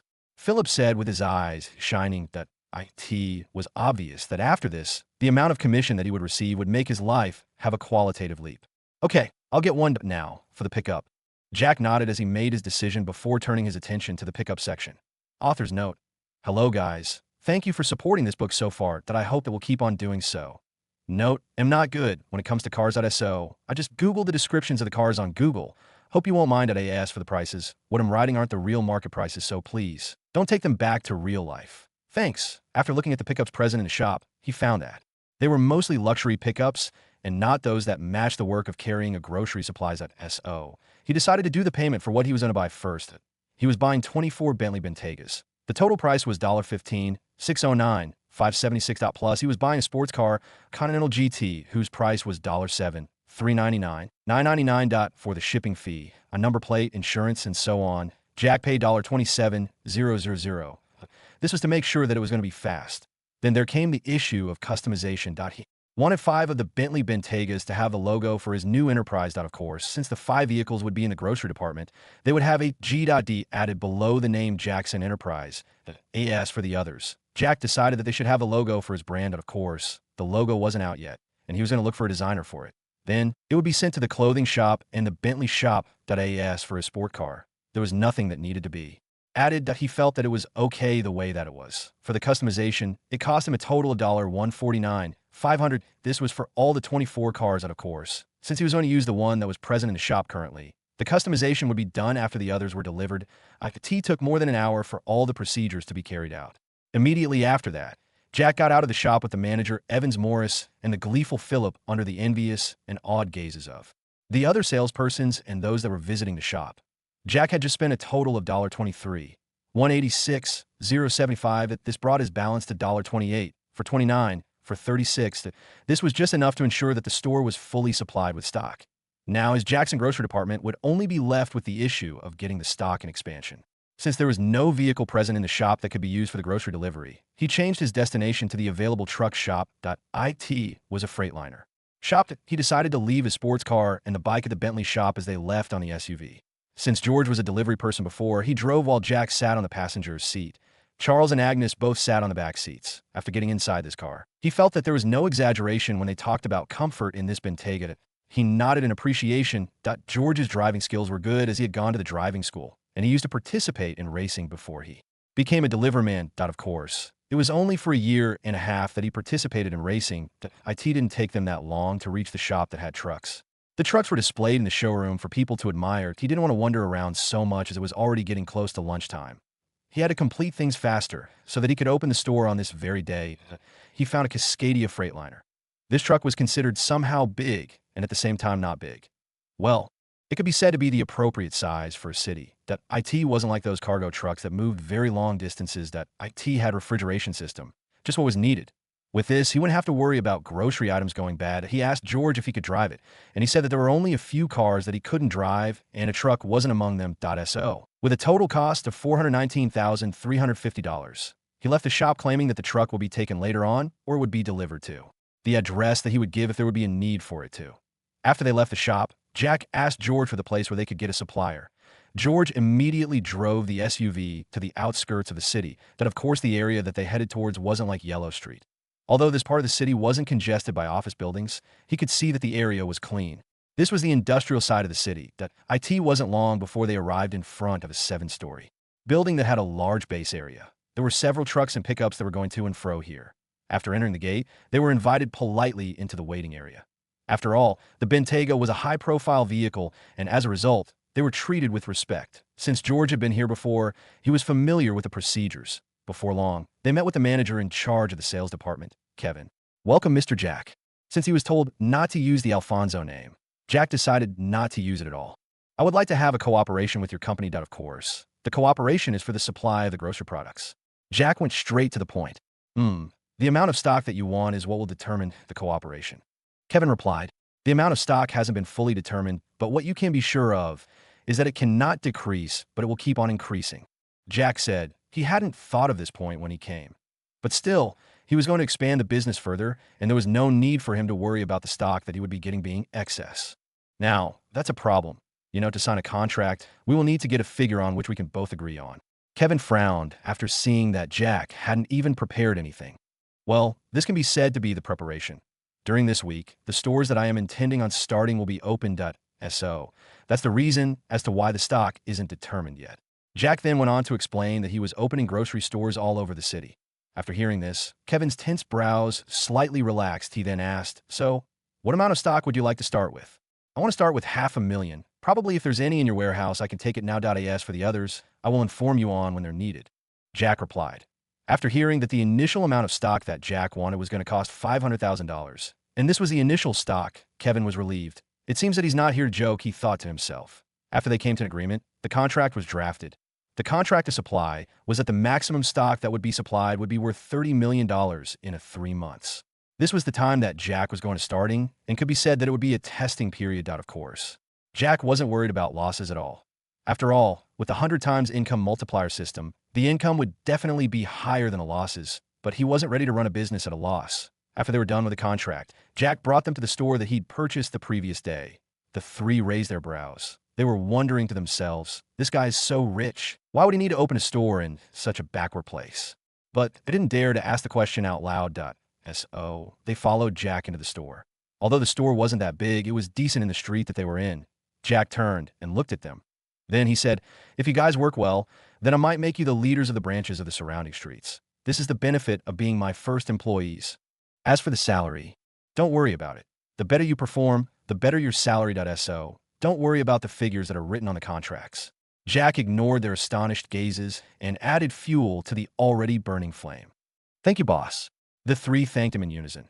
They clearly knew that their qualifications weren't that high.so. For them to be in charge of an entire street was something big, not to mention a few other streets. Jack nodded and said to George, "The truck will be delivered here in about 30 minutes that you'll go to Pristine Agriculture Products, PAP, to get the stock that I just paid for." "Yes, boss," George replied. His excitement couldn't be hidden at all. After all, he had just driven an SUV and he was going to drive a popular truck, Cascadia. He liked racing and thus was a car enthusiast. Jack then looked at Agnes and Charles and said, "I guess you two know what to do?" "Yes, boss." The two nodded in reply. Jack then left them the $7,000 that he'd earned the previous day for them to get lunch as well as for change. He then left telling them that he would be back before the closing time of the store. He wasn't worried about the issue about the prices as the logbook was there.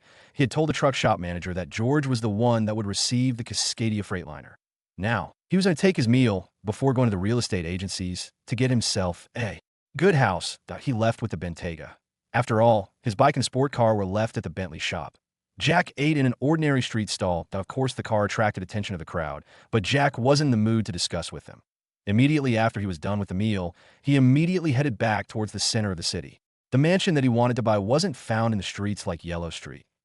He had to find an estate that could accommodate his cars without causing discussions among those that would be seeing it. But there was a decision that he made. The house that he just rented, the apartment, he wouldn't leave it.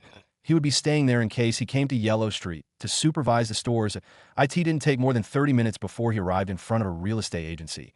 IT was called Homesco Properties Limited. This was amongst the popular real estate agencies present in the city. After packing his car, he immediately headed towards the 5-story building. After entering, the service could be said to be good enough as he was welcomed by the enthusiastic salespersons. "Hello, handsome. What would you like today?" "Buying a house. Renting. We offer all of these services at an affordable price." One of the sales ladies immediately introduced. The others that had rushed over immediately shook their heads as they left while feeling dejected. Currently, Jack was having $27,510,086 in his account.so. He wasn't worried about buying a house.so. He went straight to the point. "I want to buy a good mansion that has a good parking space. .1 that can accommodate at least 6 vehicles." Hearing what Jack just said, the lady's eyes widened as admiration immediately filled them.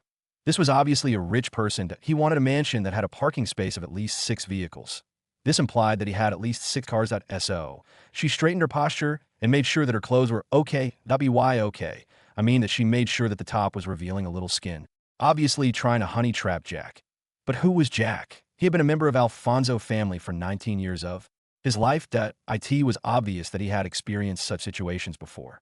After all, although he wasn't favored in the family, if the girl could get together with him, they could use him as a bridge to meet with his other brothers.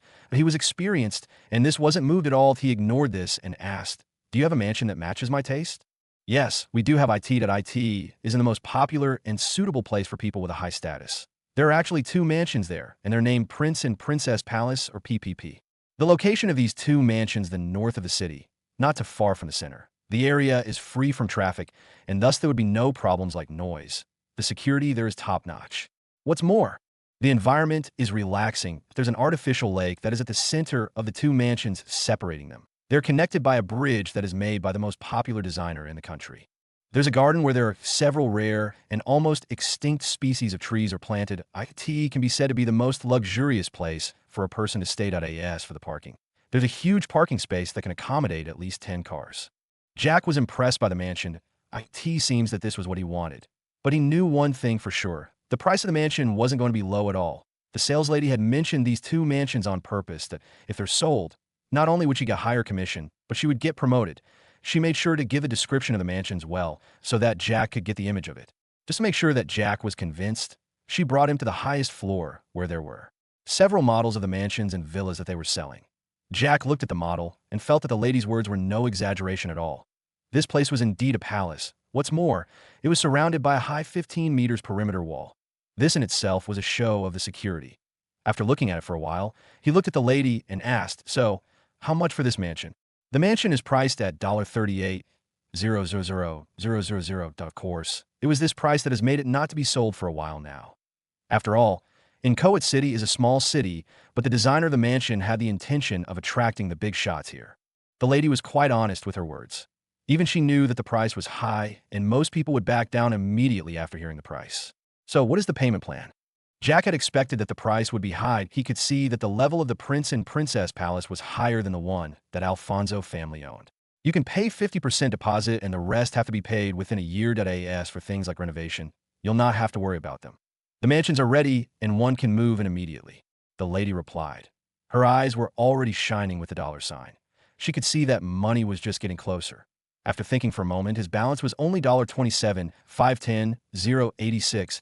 That meant that he was still short of a little over $10.5 M. To get this, he would need a little while longer. Furthermore, he wanted to expand the grocery department. Thus, he still needed money. So, he couldn't spend all of the money in his account, yet 0.50% was $19 M. So, Jack decided that he would pay $20 million deposit. Then, he would pay the rest during the month. After making the decision, he looked at the lady and said, I will pay $20 million deposit. The rest will be paid during the month. Do you think you can handle the procedures? The lady immediately got excited. Jack didn't try bargaining about the price and immediately paid a deposit of $20 M. The remaining will be less than half. Only $18 million that Jack had just said that would be paid within a month. So, she smiled brightly and said, Of course, I can handle it. But it would still need the manager for the contract to be completed. Jack nodded and sat on a chair in the waiting area. In about 10 minutes. A lady rushed towards him with a few documents. She immediately introduced herself. Hello, esteemed guest. I am Sabrina Folk, the manager of Homesco Properties Limited in Inchoate City Branch. Jack returned the greeting politely as he introduced himself. There was no need for him to put on airs. So, he was a simple person, just like how he was back at home. Mr. Jack, we can give you a 10% discount for the mansions. So, the price will be $34,200,000. So, after the $20 million down payment, you'll be left with $14.2 M.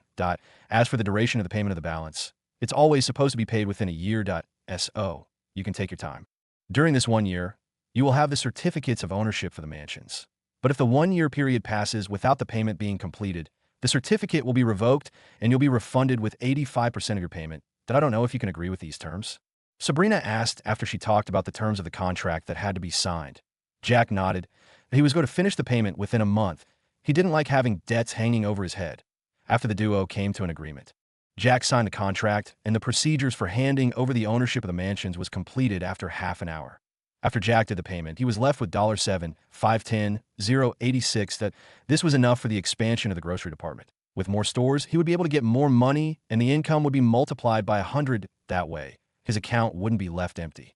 Jack left the agency accompanied by the manager, Sabrina, to go and take a look at the mansions that IT took them about 20 minutes to get there in Jack's Bentayga. Just as they had said, the area that the mansions are located was an area that was silent. He could see that there were several luxurious mansions that had been built in the area. This was obviously the rich's residential area.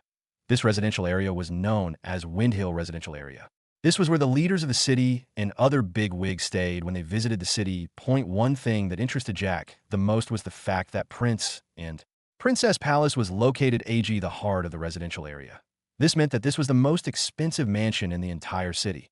Jack was sure that if he went to another city, then there would surely be other mansions that would be worth more than this. That he knew that there were several people that could afford to buy this palace, but who would waste so much money to buy a mansion in a small city. This was the thing that had made the palace remaining hanging for over 2 years since completion. Jack looked at the high perimeter wall and the majestic gate in front of him. Then, after Sabrina showed her ID, the guards immediately opened the gate, allowing Jack to drive his Bentayga. After the gate was opened, Jack was welcomed by a warm atmosphere. The environment here was indeed good, as it gave a different vibe from the one that he'd just experienced at the gate. In other words, after passing through the gate, it was like he had entered a different world. The gate, he could feel the majestic and domineering vibe. But once he got inside, he found that the atmosphere was warm and elegant. Even while still at the gate, he could clearly see the lake in the distant few hundred meters. The lake itself had a diameter of about 1 kilometer. There were various plants that were in the lake that made it look beautiful from the flowers that were floating there. He could see that they're flowers like water lily. These lilies had been well arranged, as he could see that they were divided in terms of colors. Closer to the edge of the lake, he could see that there were red lilies, then followed by purple, orange, and finally blue. This was at the side of the gate. The other sides of the lake had other flowers and plants that made the lake look like an artistic painting. There were several white swans that were swimming in the lake. Jack couldn't help but appreciate the beauty and elegance of this place. The Bentayga moved slowly at the side of the lake that had been tiled. Jack could see the two mansions that were on the opposite sides of the lake. They were at the shore of the lake. To be specific, that S.O., as to make sure that he wouldn't be missing anything, Jack immediately headed to the parking area that he was already familiar about the setting of this place through the model that he'd seen back at the real estate agency. Just like they had told him back then, he found that the parking lot was indeed big. It was as big as 3 basketball courts. The area was 35-36. The floor was tiled by the interlocking road tiles and was painted royal blue. There was a roof on top, but their walls that were kind of modern.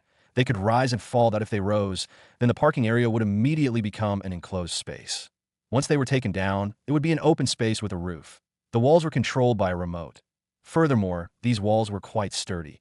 After parking the car in the parking lot, Jack, who was accompanied by Sabrina, immediately began moving around. Sabrina did the introduction as she had been here a few times before. This time, she wanted to take as much time as possible so that she could enjoy the place. After all, who doesn't like luxury? She took Jack around the place, showing him how big the place was. The garden was as big as 5 basketball courts. There were several swings and chairs where a person could relax. Jack nodded as he felt the cool and relaxing breeze in the garden that was accompanied by a sweet scent of flowers in the garden. He was tempted to stay there for a while, but he held back the urge. After all, it was already afternoon, and the sun was really hot, thus the temperatures were high. After getting out of the garden, they headed towards the mansions. He found that the mansions looked majestic, just like one would expect of a palace. After all, these 2 mansions were called Prince and Princess Palace S.O. They had to give the vibe of the palace. Point 1 was painted blue with golden dragon paintings added to the walls. They looked lively and added the domineering and majestic vibe to the mansion. This was the palace that Sabrina introduced as the Prince Palace. After entering the mansion, he found that everything inside was a work of art. Although he wasn't a person that followed artistic works so much, still, there were times that one had to appreciate good works if it was seen. The decoration of the whole mansion was really designed for royalty. The bedrooms had big beds. The kitchen was fully equipped. The only thing that made Jack feel was lacking was the fact that this place was so empty. If he stayed here alone, it surely would be lonely. But what could he do as he didn't have a girlfriend yet? The Princess Mansion was the opposite of the Prince Mansion. Unlike the Prince Mansion that gave a majestic vibe, the Princess Mansion gave the gentle and warm vibe. It was painted green, complementing the garden that was just behind it. Even the decorations were kind of gentle ones. It was all about beauty of nature and other things within this mansion. Just like the Prince Mansion, this mansion was fully equipped. Water, electricity, furniture, and other equipment that a person needed to survive were there. The only thing that he would need would be to get food, and he would be able to stay. The bridge that was connecting the 2 mansions was an artistic work. The design was pleasing to the eye. Furthermore, the bridge was placed in a position that one could have a clear view of the lake below. The reason for this was because the floor of the bridge was made of glass. The glass was transparent, but was sturdy enough that it could support a few hundred kilograms. Jack felt that the palace should have been worth more than just $38M. After all, not only were the mansions big and luxurious, even the space that came with them was bigger. But he wouldn't complain about saving a few dollars. After seeing that everything was set, Jack immediately sent the address to the Bentley shop so that they could send his cars here. The area of the mansion was so big and that there would he know problem fitting 24 cars. Although not all the cars that he was planning on buying were going to fit in the parking lot, there was still a lot of space that was tiled at S.O. There was nothing to worry about the cars destroying the vegetation. During the time of departure from the mansion, all the security guards were called over. Then Jack was introduced as the new owner of the palace. The guards saluted him in respect while their eyes were filled with admiration. These guards were all members of a security company called Good Vision Security Limited. They were popular in the country, and that was the reason as to why they were given the job of protecting the palace. While on their way towards Homesco Properties Limited, Jack asked for the information of the designer of the palace. He had liked the way that the place was designed, and he wanted the company that was in charge of it to help in designing his enterprise's logo and stores. After taking her back to the agency, Jack changed his destination to the municipal that was in charge of the stores in the city. He didn't want to buy things and start it over. He wanted to purchase the stores plus the stock and employees.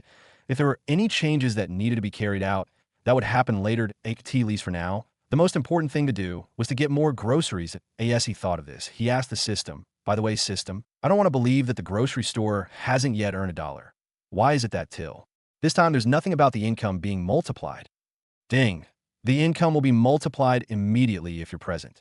But if others are going to take care of the work for you, then the multiplication will happen at the end of the day. Week, month, year, or trading period. Jack nodded. That he then asked, the store, at what period would the multiplication happen? Ding, since the store is still smaller than small. Then the multiplication will happen at the end of the day, as soon as the store is closed. If the stores that you're going to open get linked in that they share the same payment system, then things might change depending on circumstances. Jack was left speechless by the system once again. What was smaller than small again? After sighing, he decided to ignore that comment. Jack decided to wait for evening, then. So for now, he put his focus back to expanding his influence that he got to the municipal office that was in charge of business in the city and then inquired about acquiring the grocery stores. You want to purchase the grocery stores? The officer in charge of the purchase and sales of the stores in the city asked. They were inside the office. Yes, if there are people that want to sell their grocery stores, then I would buy them. Then if there are those that can be asked to sell and willing to pay a reasonable price, of course, I'm going to take the stock together with the employees. The changes will happen according to my taste. Jack explained. I get a TSO. Currently in the entire city, there are about 14 grocery stores that are on sale. They still have stock, but not that much. The employees are still there 2.SO. Would you like to rent the stores and buy the stock, or would you like to buy everything? The man asked. I want everything to be transferred to my name. That means that the store, the stock, and the employees, the logbooks, and the past dealings of the store should be left behind too, because I don't want the business to be influenced by the transfer. Jack replied.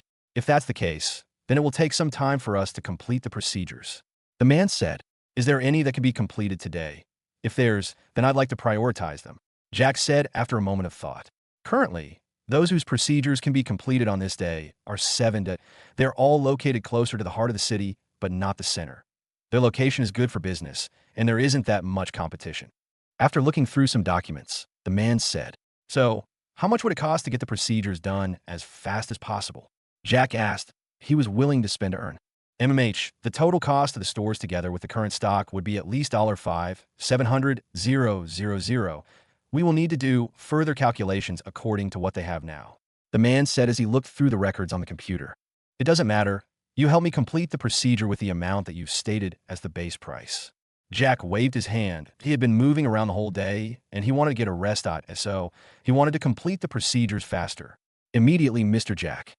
The man replied before he began making a few calls. Jack decided to stay there and wait for all the procedures to be carried out. This was a government office, so the procedures that would have required a long time could be completed faster than if he went to private companies. After all, there were some processes that required an official's approval. Just like he had expected, the process only took slightly over an hour. During this hour, the only thing that Jack could do was to play with his phone. After all, he couldn't just stay idle for a whole hour. During this time, he had sent a text message to ask George about the delivery. He had said that the Cascadia Freightliner had arrived at the store, and he was currently on his way to delivering the grocery products that Jack had paid for. Jack was now getting assured that in the evening today, he would get more than $10 million in terms of income. The previous day, he had gotten $1 million. That was considering the fact that there were no vegetables, which are the grocery's main specialty. That together with the 7 that he was going to acquire at this time, there would be no issue in getting the $10 million. He was still playing a game on his phone. He heard the sound of footsteps approaching. Before long, the door of the office was opened before Zach stepped inside. Zach was the one that was attending to Jack. Is it done? Jack asked. Yes, Mr. Jack. Everything is done. The only procedure that's required would be your signature. Zach replied as he handed to Jack 7 different documents. Jack received them. He found that they were the agreement of ownership. There were also ownership certificates of the shops that he had just purchased. He had already given his details and the bank account number. So the income that would be received on this day forth would be transferred to his account. After seeing that there was nothing wrong with the contracts, he immediately signed his name. Then he gave his bank card. Zach immediately swiped the card and Jack entered the PIN to complete the transaction. Jack didn't blink when he was paying. The end price was a little lower than before as it seemed that the stock had reduced. The total cost was $5,580,000. This total was rounded up after a small 2% discount. Now, Jack's balance was $1,930,086. He then got up, ready to leave as he had already finished what had brought him here. Mr. Jack, if I may be presumptuous a little bit, may I ask if you're a member of Alfonso family of Crystal City? Zach asked when he saw that Jack was done. Jack was surprised by this question, but after a moment, he understood why that question had been asked. After all, although he was no longer a member of Alfonso family, he couldn't change some details on his birth certificate, driving license, nor in his ID. He could only continue using them as they were currently .so.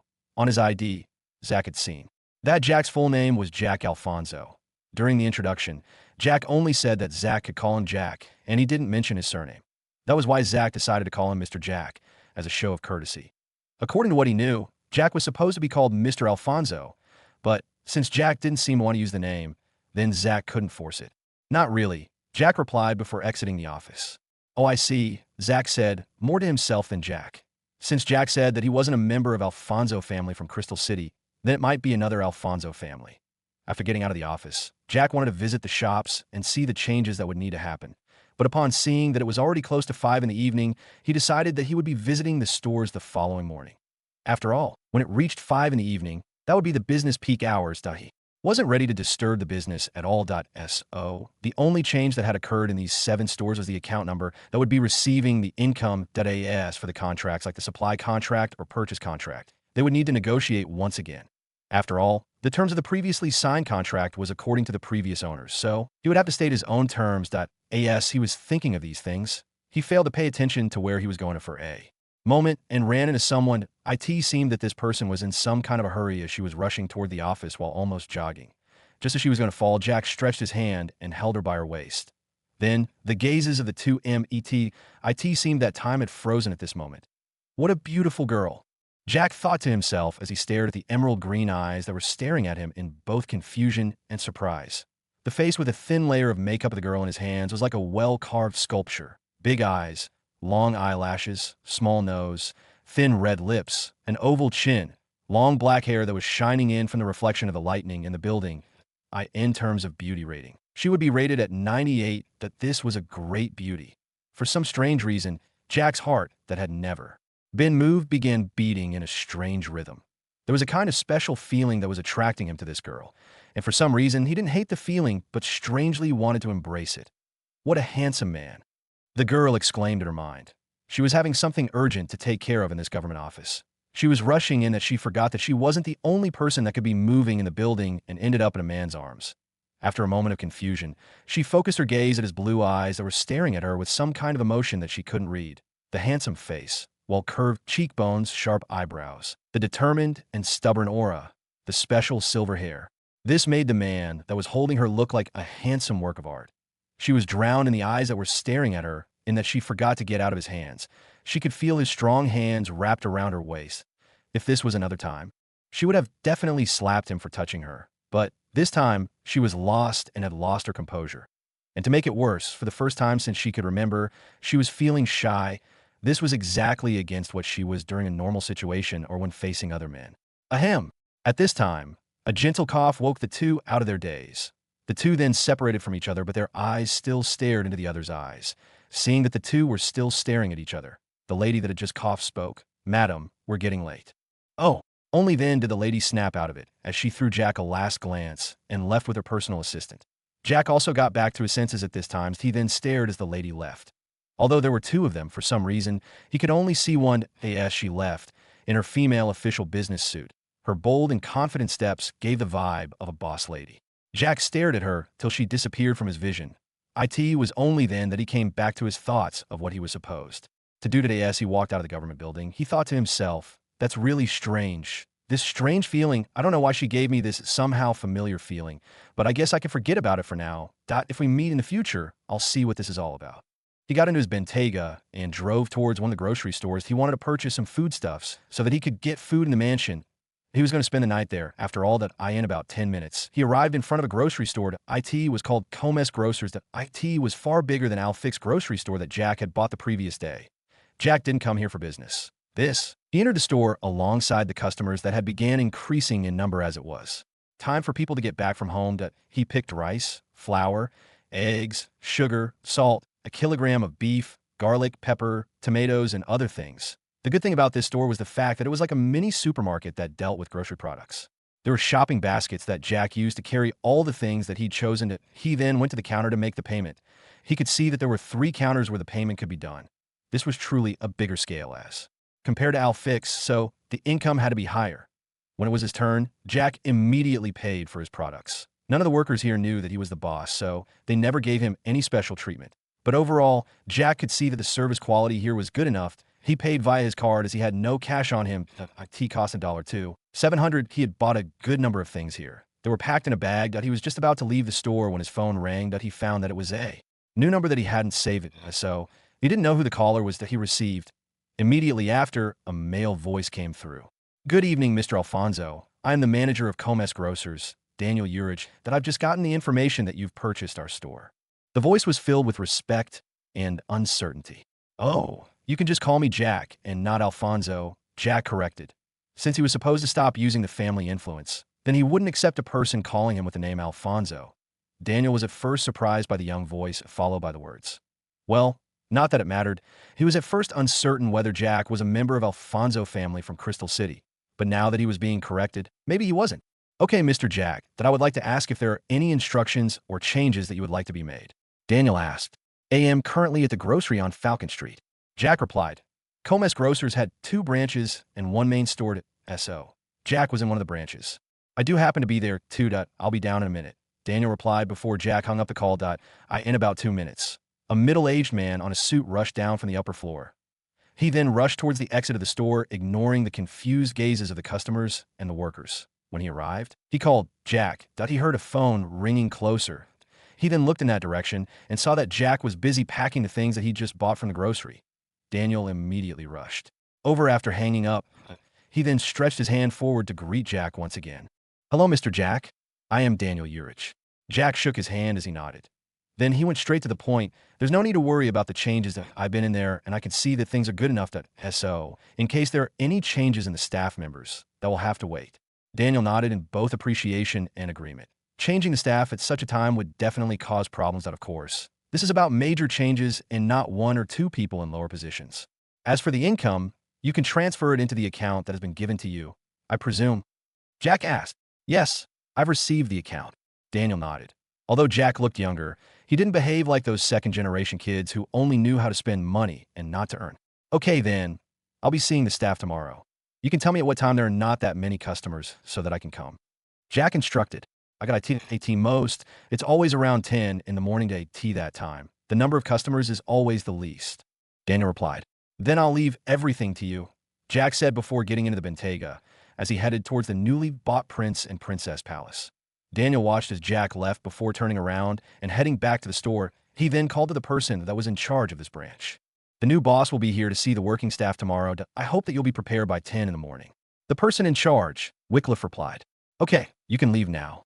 After Wycliffe left, Daniel immediately called the other branches in charge and told him the same thing before leaving to head to the main store. Not long after driving, Jack got to the mansion. The guards respectfully opened the gate for him. He found that the Bentley Continental GT had and the Suzuki had already been delivered by the Bentley store. He had previously left them there after taking the Bentayga. After parking the car at the parking lot, he immediately carried the things that he'd just bought from the grocery to the mansion. This time, he decided to stay inside the prince's palace. He liked the domineering and majestic vibe the most. After keeping those that needed to be kept fresh in the fridge, the rest like rice, sugar, and so on were stored in the kitchen cabinet. The kitchen of this mansion was designed for a large group of people, 7 in the least. After all, the kitchen was too big, just like how the cabinets were. After all the things that were bought by Jack were placed inside, they didn't even occupy 5% of the cabinet shelves. He immediately headed to the bedroom on the 2nd floor via the elevator. That was where the master bedroom was located. The designing was so good. The bed was so huge and that it could fit more than 5 people. The material that was used in making the mattress was the best Jack had experienced, as it was so soft and comfortable. After taking a shower and changing into a bathrobe, he put the clothes that he'd just worn into the cleaning machine. That he left all of his clothes back at the rented apartment room. He then dried them using a blow dryer. Then after putting the clothes back on, he immediately fell asleep on the big and comfortable bed.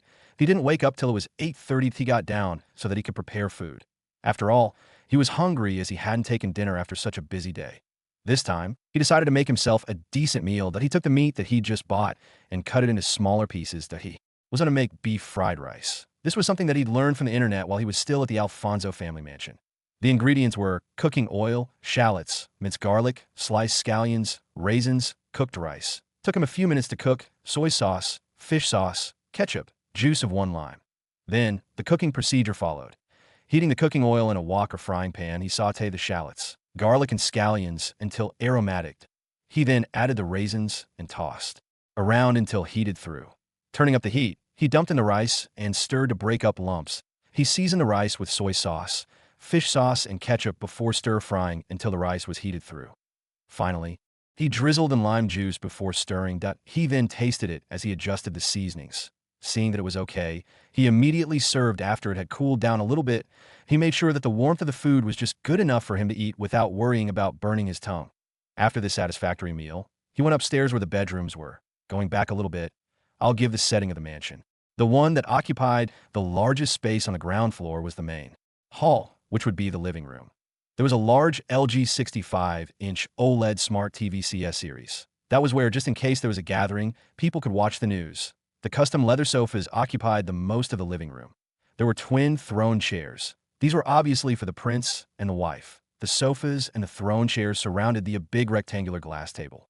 The table was just like the bridge at the artificial lake. It was well designed to portray the majesty of a ruler on the right side, divided by a wall and allowing entry via double doors. There was a hall where a long rectangular mahogany table was surrounded by chairs. These chairs were comfortable to sit on during a long meeting. That on the left was where the kitchen and the dining room was. The kitchen was well designed, and so were the table and the chairs in the dining room. Then, there was the entertainment room that was located at the basement. It was separated by soundproof glass. Although it was divided into rooms, one could see that they were big enough to fit more than 10 people at the same time without squeezing. There were several types of entertainment, a place one could sing, karaoke, then the place for pool and other indoor games that didn't take much space. There was a gym where one could work out. The first floor was full of big bedrooms. There were 8 big rooms occupying the entire floor. The second floor had a single bedroom. Then, there was an open space that faced the lake. There was a swimming pool that was located here, as well as a balcony that had several potted flowers that made the scenery here change from the domineering one to that of warmth and gentleness. Jack got back to the master bedroom, the only room on the top floor of the mansion, and lied on his back on a big bed. Then he tried thinking of what he would be doing the following day. First thing first, he would be looking for the designer for the logo. After that, he would continue with the purchase of a store so that he could expand the business further. Then, there was the issue of the headquarters of Jackson Enterprise. This needed him to get a business building. There he would transfer all the management of the grocery department. This would be the centralization of management, but decentralization of the business. Now that he was only in Inchoate City, management wouldn't be a problem at all. The only thing that would be a problem would be the renovation of these stores. What he wanted the most from buying these grocery stores directly instead of opening another one was to use the already existing reputation of the store. Just as he was thinking, his phone rang. Upon receiving it, he found that it was George, that he was asking where the Freightliner was supposed to be parked. Jack simply told him to bring it at PPP. That's how the Prince and Princess Palace was known in the city. After hanging up, Jack looked at the time. It was already 9. Then, the system, as if seeing through his impatience, began working. Ding! You've earned $113,650. Multiplier applied. That you've received $11,365,000. Flyer's bank account received $11,309. 800. A current balance is $13,237,186. Ding! You've earned $113,650. Multiplier applied. That you've received $11,365,000. Flyer's bank account received $11,309,800. Ding! First income. SA reward. You gain a custom-made Bugatti Veyron. Jack was immediately surprised by the first income reward. After all, this wasn't the first time that he was starting a grocery and wasn't expecting that he would receive a reward. But even so, if he was getting rewarded, why was there only 1 reward instead of 7? Ding! The system can improve the quality of the reward in the first-time grocery store income reward. It was decided that you'll be rewarded with a means of transport. Now that you've received 7 at the same time, it is decided that the quality of the reward would be improved instead of the quantity. After hearing this, Jack nodded somehow absent-mindedly. If it was true, then why was he being given a motorcycle and a Bugatti Veyron? After all, these cannot be used by the grocery store at all. Ding! That's not true at all. The income that you're receiving from the smaller than small groceries are nothing worth to mention as a result. You're rewarded personally so that you can improve your influence and then gain a bigger grocery that would in turn reward you with something that can help you in the grocery. Jack shook his head helplessly. Then he thought of something. Where's the Veyron parked? Jack was worried that the car would have been parked inside the compound. If so, then the guards would surely wonder how it got inside, and they hadn't allowed such a vehicle inside. Ding! No need to worry. The car is going to be delivered by the company to SO. There's no need to worry about people wondering how a car suddenly appeared. Jack couldn't help but chuckle a little. After all, just the previous day, the system had just made the motorcycle appear at the entrance of the store and the keys in the counter's drawer. Now, it was claiming that nobody would notice this. As if noticing what Jack was thinking, another prompt arrived accompanied by the system's mechanical voice. Ding. The system's power is beyond what you can imagine. I just made everyone present at the store blind and made the bike appear there. After all those, people were not going to stay there, and we're going to leave. So there was no need for people to wonder how the motorcycle appeared there when they were at another place.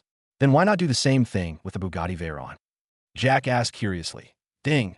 The reason is obvious. Since you purchased 7 stores today, then it was obvious that there were going to be 7 rewards. Once merged, you were going to receive the Bugatti. So the procedures were completed early, and so was the delivery. By the time that the delivery service arrives, you would have received the first income reward prompt. Ain't the system too powerful? Jack nodded. Yes, the system is too powerful. He was somehow speechless about the system. Anyway, he decided not to pursue the issue. He was just about to check something when he received a call. This was the captain that was in charge of the mansion's security, Eric. After receiving the call, Jack found out that there was a Freightliner that was claiming to be his and was supposed to be parked into the palace's parking lot. Jack immediately accepted and told him to allow the Freightliner to enter. Furthermore, he instructed that there was a car that was going to be delivered not long from now, so they had to allow it to enter. After hanging up the call, Jack immediately got out of the bedroom and headed toward the parking lot. There he found that George was just jumping down from the truck. Boss. George greeted him as soon as he noticed Jack's presence. No need to be nervous. So tell me, how was the work? Jack waved his hand when he saw that George was nervous in his presence before asking about the store's business. George was nervous from the moment that Jack began buying cars. Then, the supply that he had just delivered on this day was worth $500K. Then, when he was told to deliver the truck at the palace, he was immediately stunned. Who would have thought that Jack would have purchased the most expensive mansion in the entire city? The business was good. The grocery products were good too, but the amount was too large, so the store was so small and the equipment there couldn't support all of them.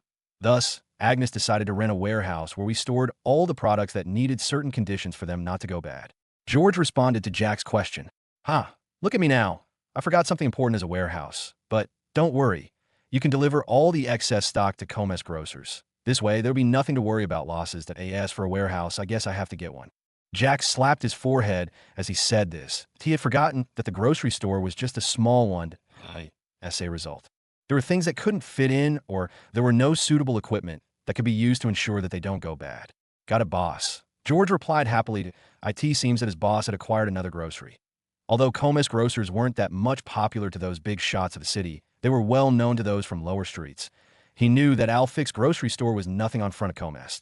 But who would have thought that the two of them would be under the same boss?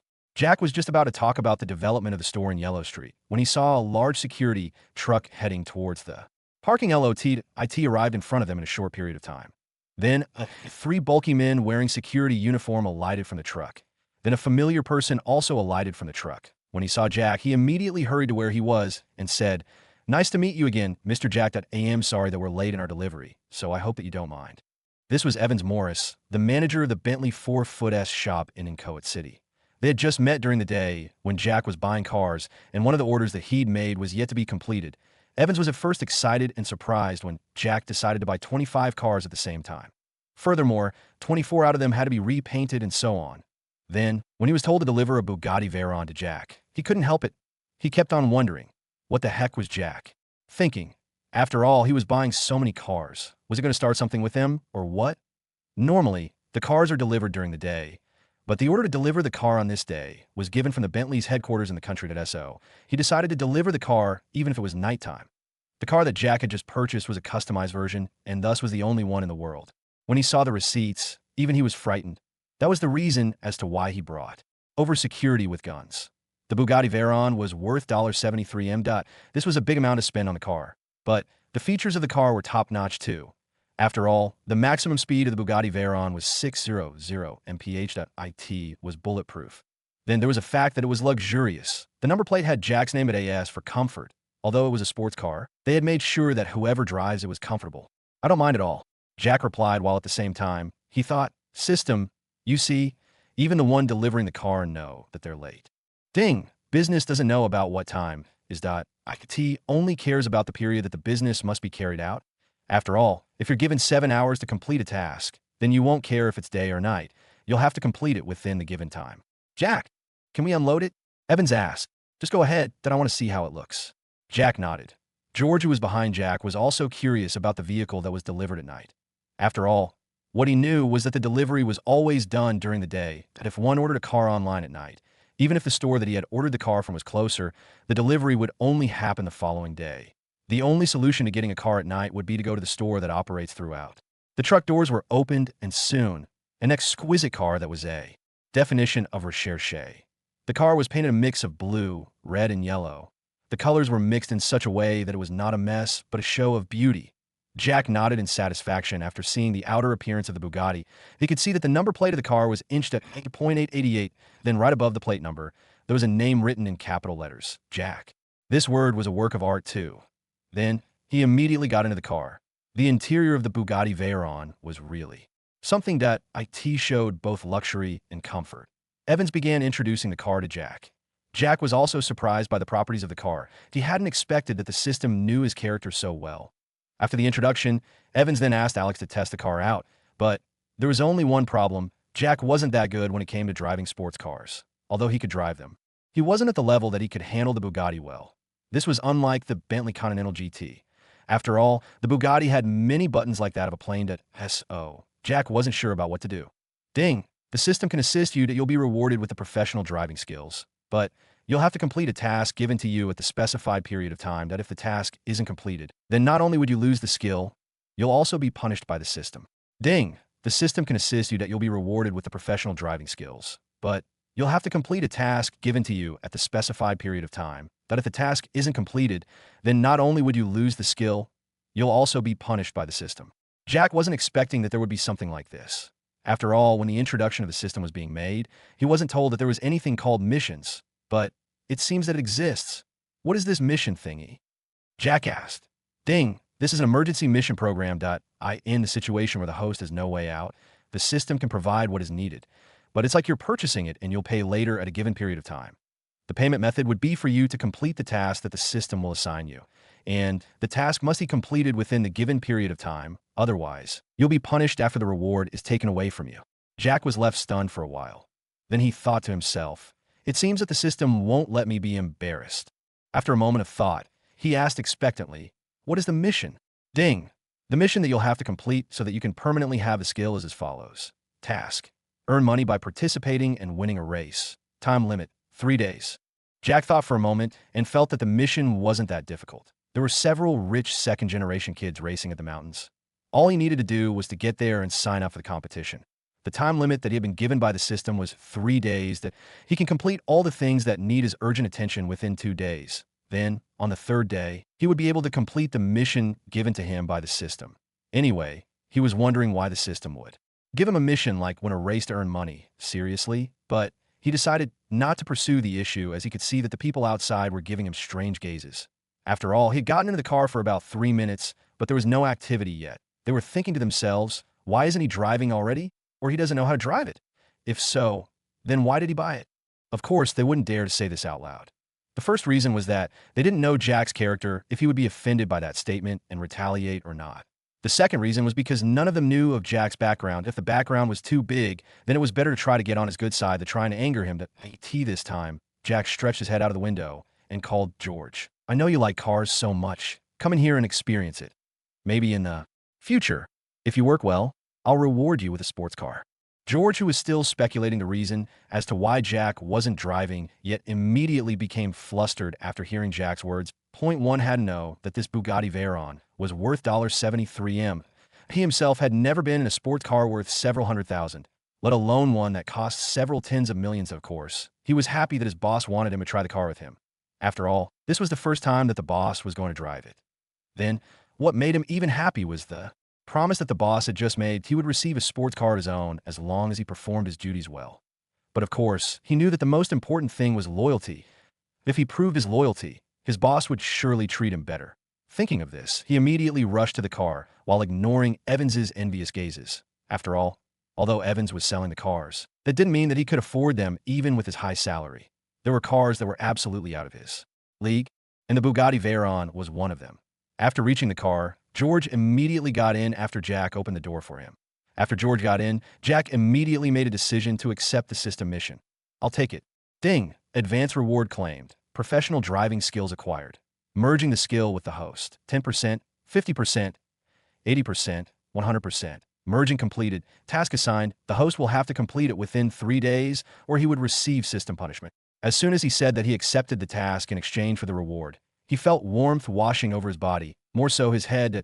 It took a single second for all of this to happen. As Jack regained his focus, George was done putting on the seatbelt. Jack, on the other hand, he felt that he was very familiar with the sportsy AR.IT, was as if he had been handling the car since he was born, and he immediately started the car, put on the safety belt before stepping on the accelerator. Vroom, vroom. The roars of the Bugatti echoed in the silent night. Then, within one swift motion, the Bugatti immediately galloped towards the gate. The acceleration of the Bugatti was about 100 kilometers in 2.5 seconds. In no time, they had arrived at the gate. The guards had already gotten ready to open the gate. As soon as they saw Jack getting in the CAR.SO, they immediately pushed the gate open, letting Jack get out of the palace unhindered. As soon as he got on the road that led out of the residential area, the speed of the Bugatti Veyron immediately shot up. Considering the fact that the community here was where the rich stayed, the number of cars that could be found on the road were small. For this reason, Jack had no reservations at all. He wanted to test the speed of this Bugatti. After all, what was this issue of it having a maximum speed of about 350 miles per hour only for it to be driven at a speed of 60 miles per hour or less? George, who was sitting on the passenger seat, was immediately frightened by the way that Jack was driving. After all, the speed was just fast in that the vehicles that they were meeting or overtaking only noticed that a car had passed by a second after they had already gone past. This was the first time that George had seen a car move like this on such a road. After all, although they were racing back then, but the road that they were using was a mountainous one that would have been cleared before the competition to tee the corners. As long as he could see what was coming from the other side, Jack never reduced the speed and did the drift. He wasn't worried about the car flipping over. After all, with the professional driving skills, there was no way that he could get into an accident due to his driving. With drifts, Jack went around the residential area for 2 laps before heading back to the palace. Go around the residential area for 2 laps not only took Jack about half an hour. The guards immediately opened the gate after hearing the roaring of the Bugatti's engine. Although the car was moving at a high speed, Jack was able to stop the car right on time in the parking lot, just beside the Bentayga. George had previously parked the Freightliner on the further end of the parking lot. On the other hand, Jack was parking closet to the center. This moment, the walls of the parking lot were down. After getting out of the car, George immediately let out a sigh of relief. After all, the Bugatti's speed and Jack's insane driving had frightened him to the extent that he wanted to immediately jump out of the car. But he knew that if he jumped out of the car, he would immediately die or have most of the bones in his body broken due to rough landing in the tarmac. The only comfort that he had was that he was putting on a seatbelt and the car was bulletproof. That implied that not even a bullet could pierce through a T.SO. Normal collision or flipping accidents wouldn't be able to destroy the car. Jack got out of the car and looked at Evans before saying, "The car is good." Then, he took the receipts and the documents that showed that he'd received the car before signing them. With Jack's skill as a professional driver, he could immediately find out if there was a problem with the CAR.SO, although he wouldn't be able to deal with most of the problems if there were. He could at least deal with the most simple ones. After sending Evans and his team off, Jack looked at George and asked, "Where do you live? I'll take you there." George was immediately flustered and scared. After all, with Jack's maniac driving, although he was a cars enthusiast, he couldn't enjoy the thrill of the sports car if Jack was going to be the driver at SO. He immediately thought of refusing. After all, it was still 9, close to TN, SO. He could still get a taxi to get him home. After thinking it through in a short moment, he replied, "Thank you, boss, but I wouldn't want to disturb you that I will just take a cab home. You know that it's rare to find a cab in this part of the city. After all, almost all of those living in this area have their own cars." As Jack said this, he headed towards the Bentley Continental GT. He hadn't tested the car yet. George couldn't argue back as what Jack had said was the truth. He would have to walk to the area where the taxis passed or wait here for a chance that there was a person coming to this residential area in a cab. For some reason, when he saw that Jack wasn't going to drive the Bugatti Veyron, he was relieved. After all, the speed of the Bugatti Veyron was far higher than that of the Bentley Continental GT.SO. He immediately followed Jack and entered the Bentley Continental GT. It took Jack more than 30 minutes to arrive at George's residence. The area wasn't where the rich could be found. This was Yellow Street after all. After dropping him off, Jack went back to the rented apartment, parking the Bentley Continental GT in the small parking lot. He immediately headed to his rented room that he decided to take a few clothes with him. After all, he had a change. Although he had an idea of buying new clothes, he didn't think that it was urgent. Since he wasn't going to abandon this apartment, as he may need to stay in the yellow street sometimes if he was tired, he decided to leave a few sets of clothes. After that, he immediately headed back to the palace. He wanted to enjoy the king-size bed. After all, this would be his first night, spending a night in a comfortable bed in a place that he could call home. He slept and only woke up when it was about 7:30 in the morning that he went towards the windows. They were floor-to-ceiling glass windows facing the east. He pushed aside the curtains that had dragons and some other ferocious beast drawings aside. Jack could clearly feel the warmth of the rising sun landing on his skin. He somehow felt refreshed and energetic. He then observed the sun as it moved higher. Without noticing, he had been standing there for more than 30 minutes. When he got back to his senses, he immediately went to take a shower before preparing himself a simple and sumptuous breakfast. Looking at the time, it was already approaching 9:00. He immediately got out of the mansion and headed to the parking lot. Taking the Bentley Continental GT, he drove out of the palace grounds as he headed towards the city center. He was going to look for the designer for his logo, as long as it was completed faster. Then the cars as well as the uniforms that he'd ordered would be completed earlier. He arrived at a 10-story building. This was where the designer company that Sabrina had talked about was located. He headed inside and took the elevator to the 7th floor where the designer office was located. These designers were known as Canvas Graphics Arts. They were popular within the country and were also known as an international brand. Here in Incoit, this was just a small branch. Jack had decided upon this designer company because he wanted his enterprise's logo to be something that he could be proud of. He didn't want it to be amateurish as it would surely embarrass him in the future when his enterprise's reputation is at the top. That he arrived at the lobby. Although it was just 9 in the morning, he could see that the designers were busy. After waiting for about 15 minutes, he was invited into an office. Although it was simple, the elegance of the room was top-notch. After a simple exchange of greetings with the lady in charge of the office, Jack immediately went straight to the point. I'm going to start an enterprise. The enterprise isn't something that is going to be small, but one that can reach the international level. I would like your company to design a logo for me, one that I can use even if the enterprise has reached the international level. That can happen. Since you're saying that it would soon be an international brand, then that means that we'll have to request the top designers of the company at the capital city. The lady, whose name was Maggie, replied. She was already in her late 30s and was currently wearing an official business suit. She had an authoritative aura around her. This shows that she had been in a high position for a good period of time. I've got no problems about the price of designing the logo. The only thing that I would like would be that the process be sped up. After all, I've got somewhere that they're waiting for the logo so that the orders that I've placed can be completed. Jack said, for the time, it would at most take a week as long as you take the VIP level service. The VIP level service is sold at $5M. With this, the logo will be designed by one of the top designers in the headquarters. Maggie replied, I don't want one of the best. What I want is the best. I don't know if I can get the best designer of your company to do this work for me. Jack asked, that might be a little problematic. After all, as the top designer, he's mostly busy, and for a person to see him, they would need to make an appointment first. Maggie frowned a while before shaking her head. Look, it doesn't matter how much it costs. I would really like to get the logo done as soon as possible. If there's a way for that to happen, I'm willing to pay the price. Jack insisted. Maggie thought for a moment before looking at Jack and said, let me make a call and do an inquiry first. Jack nodded in response. Maggie took the phone on the desk before calling. After talking for more than 3 minutes, she finally hung up as she looked at Jack.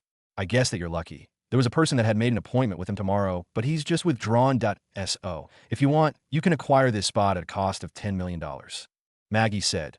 Jack let out a sigh of relief after hearing what she had said. It seems that his luck was quite good. There's no problem at all.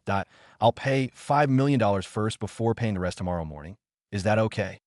Jack asked. He still had to spend money on other things today, and as a result, he wasn't quite willing to spend all the money that he was having. He still had to purchase a few more grocery stores today, and all of this required him to spend money.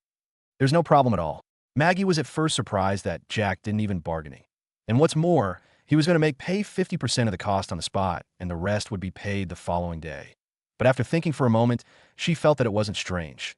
After all, he had said that the enterprise that he was going to start was going to reach the international level. What's more, he had come to one of the top designer companies in the country. It was obvious that he was serious about what he was saying. But what made her curious was what kind of enterprise he was going to start. She could have asked, but her behavior didn't allow her to do so.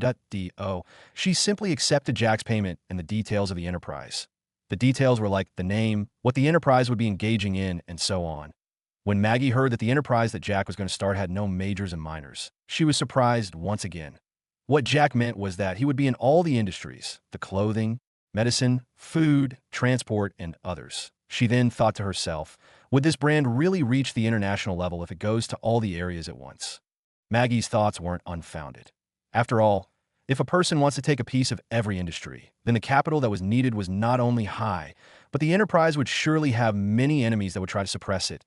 Business was all about competition. There was no way a business would sit at the side while watching a rival rise into power.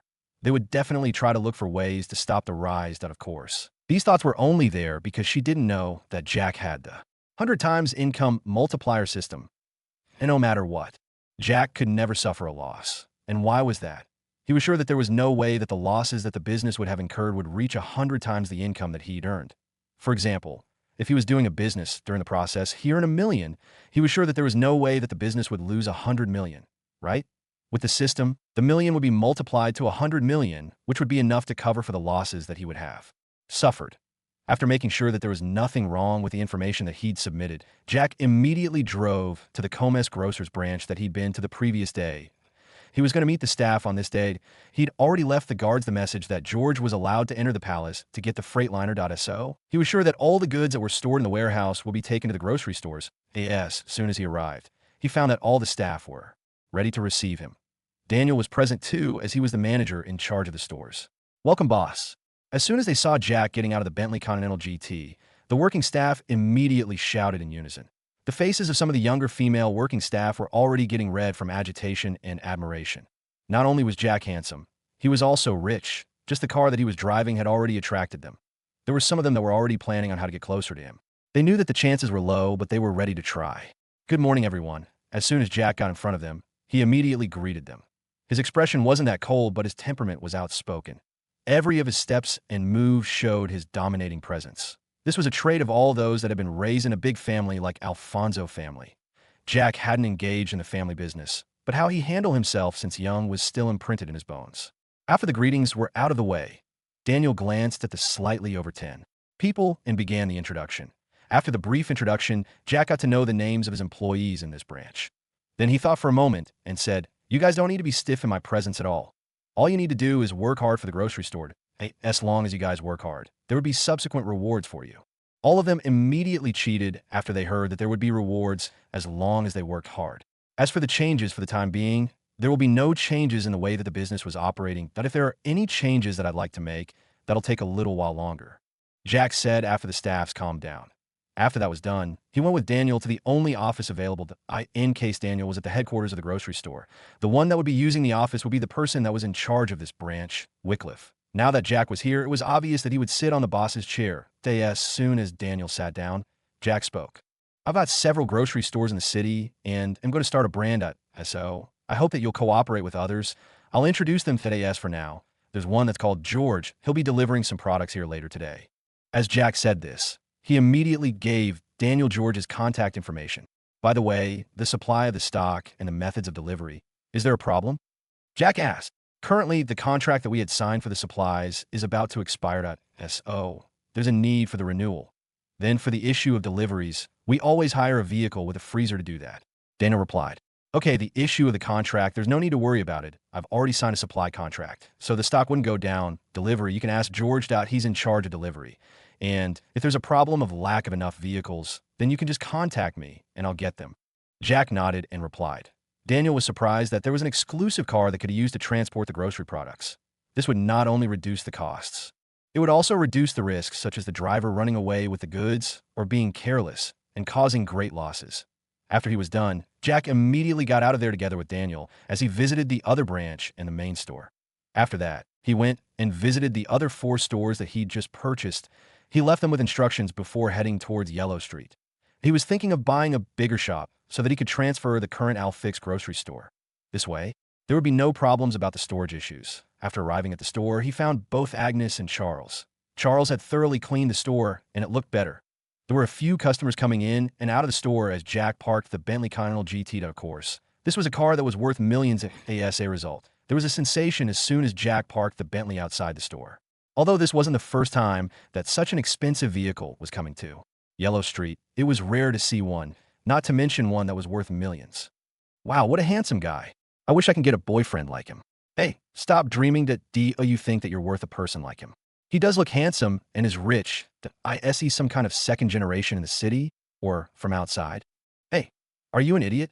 Can't you see that the registration number is for inchoate? Now that you mention it, do you know what that car is? Yes, I saw it on the internet. This is a Bentley Continental GT. It's worth $7,399,999. That expensive? Do you think it is a joke? Anyway, what family do you think he's from? Never heard of him before. Anyway, what is he doing here in Yellow Street? And a grocery store at that. There are several big grocery stores at the center of the city. What do you know? Maybe you just want to try how the products in this part of the city taste like. I thought that the things in the grocery are the same, that it's just that the quality is low in the grocery at this part of the city. That's what I meant. Who are you fooling? How can a rich person decide to leave better food so that he can come and eat lower quality ones? Have you never seen a rich person eating in a stall by the road? Jack cared none of this as he greeted both Agnes and Charles. According to them, George had left about an hour so. He should be closer to coming back. Jack nodded and then thought of something. Will you guys stay? Is there a good parking space? He asked both Charles and Agnes. Both of them were stunned for a moment that what's the use of a parking lot if they had nothing to park there? As if noticing their questions, he said, the Bentley Bentayga Odyssean edition that I bought are for my employees, as long as it is work-related. The cars could be used at SO. I was wondering whether there's a parking lot in your area that you can use the car in traveling. The two were immediately elated after hearing this. The boss treats his employees so well. They thought to themselves before bringing their minds back to the facts. Boss, where I live isn't suitable for the car of that price to be parked there. Not only is the space limited, but there are some people who can damage the car there. Dejected, Charles replied. The same here. Although the parking space is there, it's always full. The only place that we can use would be the government parking. Agnes replied. Jack had already been to George's place the previous night. He could see that there was no place for the car to be parked. That's the reason why he asked the two if they had a place that they could park the car. After thinking for a moment, he decided, can you guys relocate? I can get you an apartment with better conditions so that you can use it as staff's dormitory. Why, yes, boss, but won't that be too much? After all, the expenses and the income that we bring in don't match at all. In fact, the expenses are higher than the income. Agnes said after some hesitation, don't worry about it. The business may be low now, but in the near future, maybe next month, you'll have to work harder at SO. I am preparing you for a lot of work. Jack said. Upon hearing Jack's words, they remembered that he'd told them that he might put them in charge of groceries in 2 or 3 streets. That implied that he was going to expand the business. Furthermore, his action of buying many cars and at the same time having the employees getting the uniforms proved that he was rich and he wasn't going to run such a small store. After Jack left the store, he immediately headed towards alleviation agencies. He wanted to look for a good shop that could be used in Yellow Street. He wanted to get ready for the enterprise. They were a private one, and they could help him get an empty shop in the street. It didn't take long for him to get there. He headed to the familiar office. There, he found a familiar receptionist. Upon seeing Jack, the lady raised her brows in surprise, but calmed down a little while later. Great to see you again. How may I help you? She asked as soon as Jack arrived in front of her and took his seat. I want to get another shop, a bigger one. More than 5 times bigger, and it should be located at a place with a parking space. The IT should also be located at a good place for business. Jack stated, I guess you'll have to talk with the manager. I can't deal with that operation. As the lady spoke, she immediately got from behind the counter and led Jack towards another office.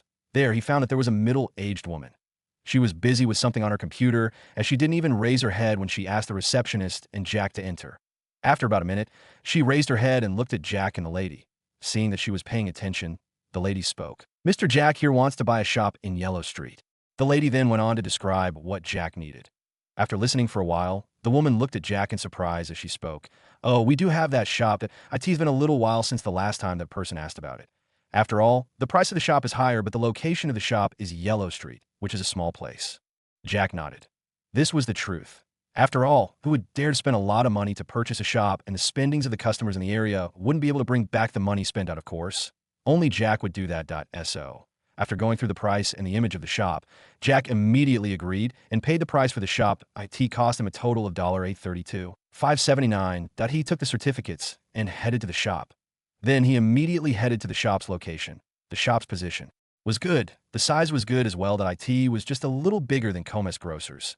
Jack nodded in satisfaction. He decided that he was going to make this the main grocery store in the entire street. As for Alfix, since it was small, he would immediately shift to this new shop as soon as the logo and renovation was done. He then left the shop. heading towards the parking area that was a few hundred meters away. He was getting closer to the car when he heard a sarcastic voice coming from the side. "Isn't this Jack? It seems that you like sports cars, but you can't afford them." It was a male voice. Turning around, Jack was stunned upon seeing that the person who had just spoken was none other than Steve, and beside him, Brenda stood, looking at him with a sly smile. Jack had never expected that these two half-siblings would be able to find him even after he had left their mansion. Furthermore, he had made sure not to tell anyone where he was going to. But now, seeing that the two of them were here at the same time, then this was by no means a coincidence. They must have known where he was. Thinking things through, Jack immediately thought of the taxi that he'd used to get here. He remembered that it was Brenda that had called for it, and not he himself. That implied one thing: the driver had agreed to disclose his information. Although Jack was irritated, he still didn't blame that guy. After all, if he dared to go against Brenda, it was a sure bet that his life wouldn't end well. Jack simply took a deep breath and looked at the duo before asking, "What are you guys doing here?" Brenda chuckled as if Jack's question was funny. Then she continued, "Of course, we're here to look out for our younger brother. I don't need it. I'm okay. You can just go back. No need to worry about me." Jack was direct with his words. From childhood till this moment, he knew that flattering these half-siblings of his wouldn't do him good, so he had always been cold and direct with them, not hiding his thoughts at all. "Bah, what's up with you, Jack? We've come all the way from Crystal City to pay you a visit, and this is all that we get." Brenda frowned as she asked, obviously pretending to be hurt. Jack bought none of her expression and said, "I don't remember inviting you to find me. I might as well pay for your transportation costs back to Crystal City." "Hey, chill it down, boy. You know, there's no need to hide things from you. You were banished from the family. Now, we're here to make sure that you're not using the family name. After all, you using the name would surely demean our family's reputation." Steve spoke at this moment. Jack stared at him with a blank expression on his face. Then he said in a low voice, "You know that I've never used the family name even while I was back in Crystal City. Why would I want to use it now?" "Are you sure? Because I'm sure that you've got no money on you if you're using the family's name to get someone to host you, then you have to break it immediately. After all, if you dare to do that, then our family would surely sue you," Steve said after a moment of silence. "Jack, you in need of cash? You can tell your sister here. She will surely give you some so that you don't live in streets." Brenda spoke with her signature sly smile. "I've already said that I don't need your concern. All right, if there's nothing else, I'll be on my way now." As Jack said these words, he completely ignored the two as he went to the Bentley Continental GT. Opening the door, he got in before driving off. The two siblings were left both wide-eyed and slack-jawed. They had never expected that Jack would be driving a car that was worth millions even after he'd come from the family. For what they knew, Jack was a frugal person, wanted to save all that he could. Even back at the family mansion, he had never bought a car like his half-brothers or cousins. Although the clothes that he was wearing were pretty decent for a person from Alfonso family, it wasn't up to par. Now he had left the family mansion and he'd bought a car worth millions. From what they knew, the total amount of money that would have saved wouldn't be enough to buy a Bentley Continental GT. "Do you think this car is his?" Steve asked. Although he was older, he knew that when it came to intelligence, he was far below Brenda. "From the way it is, I can see that it's new. That means that the car has been recently bought. But Jack doesn't have money to buy the C or .SO. That means that he has found someone to support him. He has borrowed the car, or he had somehow gotten money from the family during his stay there." Brenda spoke with her eyes narrowed. "For the first one, as far as I can remember, Jack has never left Crystal City. That means that he's got no connections here. The second one, since he has no connections here, there's no way that a person can give him a newly bought C or .AS for the third. I haven't gotten any information on money missing. And even if there was money missing, Jack was never given a responsibility, so it's impossible for him to get money." Brenda continued analyzing as Steve heard all of this. He couldn't help but think to himself, what a frightening girl. The only thing that remains is that he has used the family influence to get someone to help him. And that person doesn't know that he's no longer a member of Alfonso family. Finally, Brenda came to a conclusion that she could accept. Steve remained silent all this while he kept frowning while thinking, but there was nothing that he could think of that could match Brenda's thoughts. Brenda then glanced at the shop that Jack had just come from. She narrowed her eyes in suspicion. Then, her lips curled into a sly smile. She gazed towards the direction that Jack had left before saying, "Let's get going. We need to find where this brat is getting money from." With that, the duo left the site as they headed towards the center of the city. Currently, Jack had a balance of $7 for 04607 that he wanted to purchase a building that would be used as the headquarters of Jackson Enterprise. But this amount wasn't enough to purchase a building that could host the reputation of an international-level enterprise. So he decided to discard that thought aside. He would have to collect enough cash before going for the purchase. He would have to buy the biggest office building in the city. As he thought of this, he immediately drove to the government office in charge of shops. He wanted to continue buying grocery stores so that he could earn more income on his way. He thought of something important. Having many grocery shops was fine, but they needed management. So he would have to get himself a manager that could do that. He then made a decision. He would try and see if he could recruit a manager that was good in the grocery business. This way, he wouldn't need to worry about the issue of poor management of the stores. In about half an hour or more, he arrived at the office. He then marched through the familiar corridor that led to the office that he'd been to previously. When he reached the place that he'd collided with the lady the previous day, he stopped for a moment. For some strange reasons, his originally cold expression somehow melted as he revealed a rare smile. This smile perfectly matched his handsome face, making him show the charm that he was hiding. The blue eyes showed some kind of strange emotion that they hadn't shown since he was 15 years old. After a moment of remembering what had happened the previous day, as well as the beautiful face that matched her extraordinary temperament, Jack finally headed to the office. "Welcome, Mr. Jack." The man, whom had attended to Jack the previous day, immediately welcomed him. Jack nodded in response. After taking a seat, the man spoke. "Mr. Jack, since you told me that you wanted the grocery stores, I made sure to make enough preparations for you." Unlike the previous day, his attitude this time was flattering. After all, as long as Jack bought more shops under him, then the amount of money that he would receive at the end of the deal would be big enough for him to go on a vacation to So, since the previous day that Jack had wanted to purchase the shops, he made sure to get more shops that could be sold. He went as far as persuading some owners to sell their stores. He offered good prices for the stores, which some of the owners felt that there was no harm in gaining some profit. But of course, there were some that wouldn't agree to sell their stores, no matter what. For this reason, the man decided that he would look for the most expensive stores that could be sold in this way. Although the number of stores that would be sold would be low, but the amount of money that would be brought in would be enough. Jack went through the folder that he had been given. He was slightly surprised upon seeing that in less than 24 hours, the man had already gotten more than 15 stores ready to sell them. The thing that made Jack's eyes shine was the fact that all of these stores were big, the size of Comest or bigger. Although they were good, Jack immediately knew that the price of these stores would surely be higher. "What's the collective cost?" Jack asked after closing the folder and returning to the man. The man immediately smiled.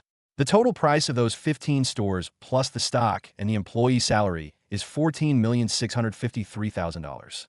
As he said the price, his smile grew wider. Jack thought for a moment.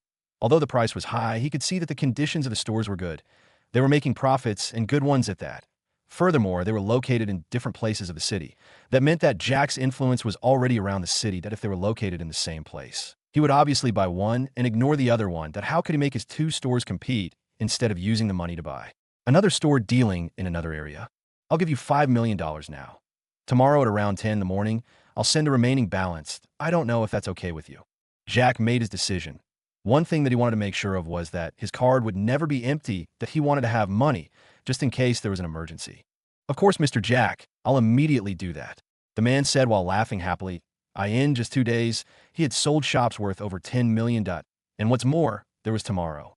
"By the way, continue preparing the shops as long as you make sure that the size is good and they're not competing with each other, then I'll buy them all," Jack stated. Sure, Mr. Jack," the man replied as he completely lost the etiquette of a government official. Author's note: hello guys, thanks for the support so far. Now let's hope that we'll keep on with this pace. And by the way, there will be many characters in the book as a result. I've decided that there will be some that I wouldn't be giving them names, as they would only play a small role in the book during the beginning chapters. A good example will be the person in charge of the office, where Jack is buying the shops. As long as Jack has bought enough grocery stores, he would stop meeting with him, and that will be the end of his role. Anyway, I'm going to use the names like Mr. Man and others in their reference. Hope you won't mind. It has been 3 days since Jack met with his 2 half-siblings. During these past 2 days, he had already completed the payment for the logo design. Then, he handed it to the clothes and cars shop. This way, all of his orders would begin to be processed. At the same time, he didn't stop purchasing grocery stores. And since there were several of them and were at different parts of the city, Jack had no choice but to get a manager. Well, he got more than one manager. To be precise, that it was just that. There was a single one that had authority over the other 7. Jack had decided that the groceries would be divided into zones depending on their location in the city. He had decided on the 8 compass directions: north, east, west, south, northeast, northwest, southeast, and finally southwest. Each direction matched the city in that The northern zone was found in the northern part of the city. But of course, there was another zone that he hadn't selected a manager yet. He had promised Agnes, George, and Charles that he may make them the leaders of the grocery stores in 2 or 3 streets. He was going to fulfill that. But that would have to wait to the time that they were going to move to the new shop that he'd bought in Yellow Street. Not only was it spacious, it had a good parking space too. They had yet to move in, and it would need 2 more days before the renovation would be completed. He was doing the same with the other stores that he'd bought around the city, of course. The renovation that he was doing on the other stores that had business running was just painting and adding the logo that had been designed by the best designer of Canvas graphics arts designers. They had completed and sent him the logo via his email this morning. Immediately after that, he had sent this to the managers of each region to get someone, a professional in painting of course, to insert the logo during the time that the business was low. All the groceries under him were now being painted or will be painted lime green. This was going to be the color of his grocery department. During these past days, the income coming from the grocery department had been increasing, and so was the amount that he was spending. But all the same, he was making sure to clear all the debts. Currently, the only debt on him was the one for the Prince and Princess Palace. He still had a debt of over 10 million. That would be repaid soon as the project that had been consuming money were at their final periods at AS for the supply contract that he'd signed. The condition that was decided on was one of COD. With every delivery, Jack would have to make the payments within a day. This would go on until the $30 million order was completed to AS for the staff uniforms. Some had already been completed, a lime green top with a matching blazer, black bottoms. The logo of Jack's Enterprise was also printed on the left chest, and since this was the grocery department, there was a G.D added below the logo. Now, the only thing that he needed to do was ask a manager to go and collect them. The clothes were ready before, only needing the logo. Now that Jack had sent them the logo in the morning, they had printed them on a few of them down on the first night.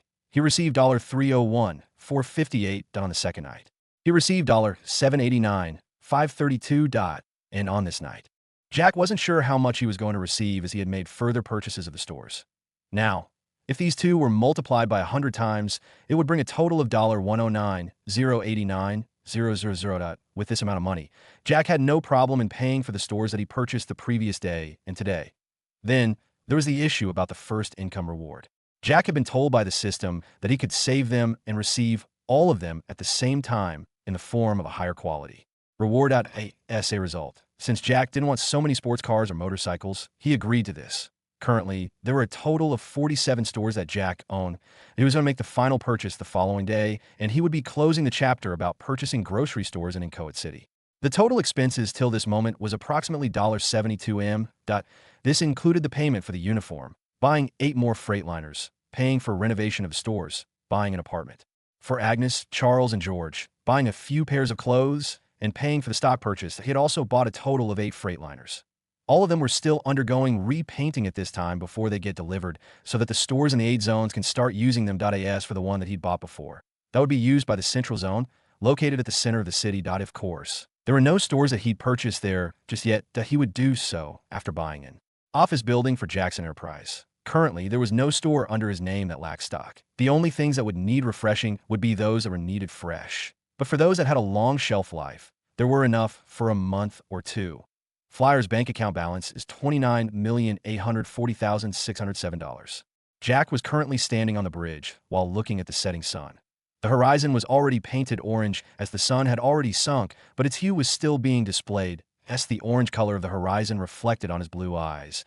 A complicated feeling was rising with his heart and flooding to his eyes. For some reason, every night, he would either think of her before sleeping or he would dream about her.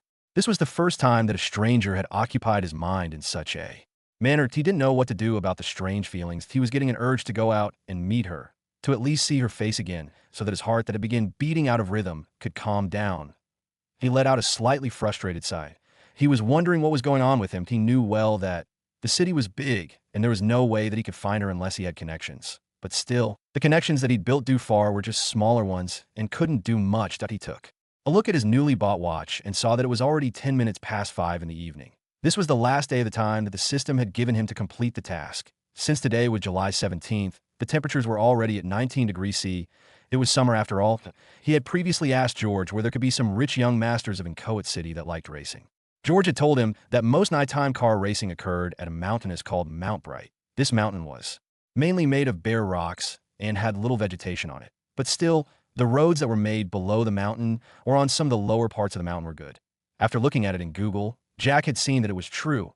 Furthermore, it seemed that the person who had planned the construction of the roads there had the intention of creating a place for racing. After all, the roads in the area around the mountain were rarely used, and what's more, they were in such a way that a person might think that they were racetracks due to the bends. Furthermore, they were in such a way that one could go several laps as long as she doesn't take the road that led back to the city. The special feature of this mountain was that it had a low altitude and didn't have snow.so. It didn't affect the temperatures around the city that much during winter, but the effects could be seen during summer. The temperatures at night were high on the western part of the city, closer to the mountain. Maybe that's why they called it Mount Bright? Jack wasn't sure about it. Jack went back to the Prince's Palace mansion. After taking his early supper, he got prepared for the race. He wore a white t-shirt, a pair of black jeans, and white sneakers. This outfit immediately outlined his well-sculpted body. With a matching handsome face, he really looked dashing. He got out of the mansion and headed for the parking lot. There, he found George waiting for him, since it was going to be Jack's first time there. He needed a person to introduce him. George had been going there before. That was when he was still racing, before he began delivery work. "Good evening, boss." As soon as George, who was adorned in a pair of casual blue jeans, a black t-shirt, and a pair of polo shoes, saw Jack, he immediately greeted him enthusiastically. Since he was hired by Jack, the quality of his life had drastically improved, and it wasn't a week yet. Jack had gotten them an apartment where they stayed, of course. This was the privilege that only the three of them enjoyed. Even in terms of transportation, they were using the Bentley Bentayga in case they were going to and from the store and the apartment. "Let's get going. You said that racing begins at 7. Jack asked as he entered the Bentley Continental GT. George got into the Bentley with a slight hint of hesitation on his face, remembering Jack's crazy driving, and replied, "Yes, boss. The racing will begin at 7 and registration will end at 6:45 p.m. Okay, put on that seatbelt that we're going. Currently, it's 45 minutes past 5. To get there, we'll need at least 30 minutes. So sit tight." As Jack said this, he immediately began driving out of the palace before speeding towards Mount Bright. George, who was already shaking within, couldn't help but let out a slight smile while thinking to himself, "You guys think that you're professional drivers? Here comes a real pro in driving." Jack drove the Bentley on the road. He had made sure to choose the roads that were free of traffic in this way. Although he was driving at an incredible speed, George began overcoming his fear and feeling the thrill going crazy while driving. Although he wasn't the one that was driving the car, at least he could enjoy the thrill of being in the passenger seat while seeing how things blurred as they passed them. Even as George enjoyed how Jack drove the car and how fast is a Bentley Continental GT was, he didn't forget to think about the cause of his drop out of racing, who clenched his fists as he thought to himself, "Although I'm not the one going to compete with you, there's someone who's even crazier than I when it comes to driving.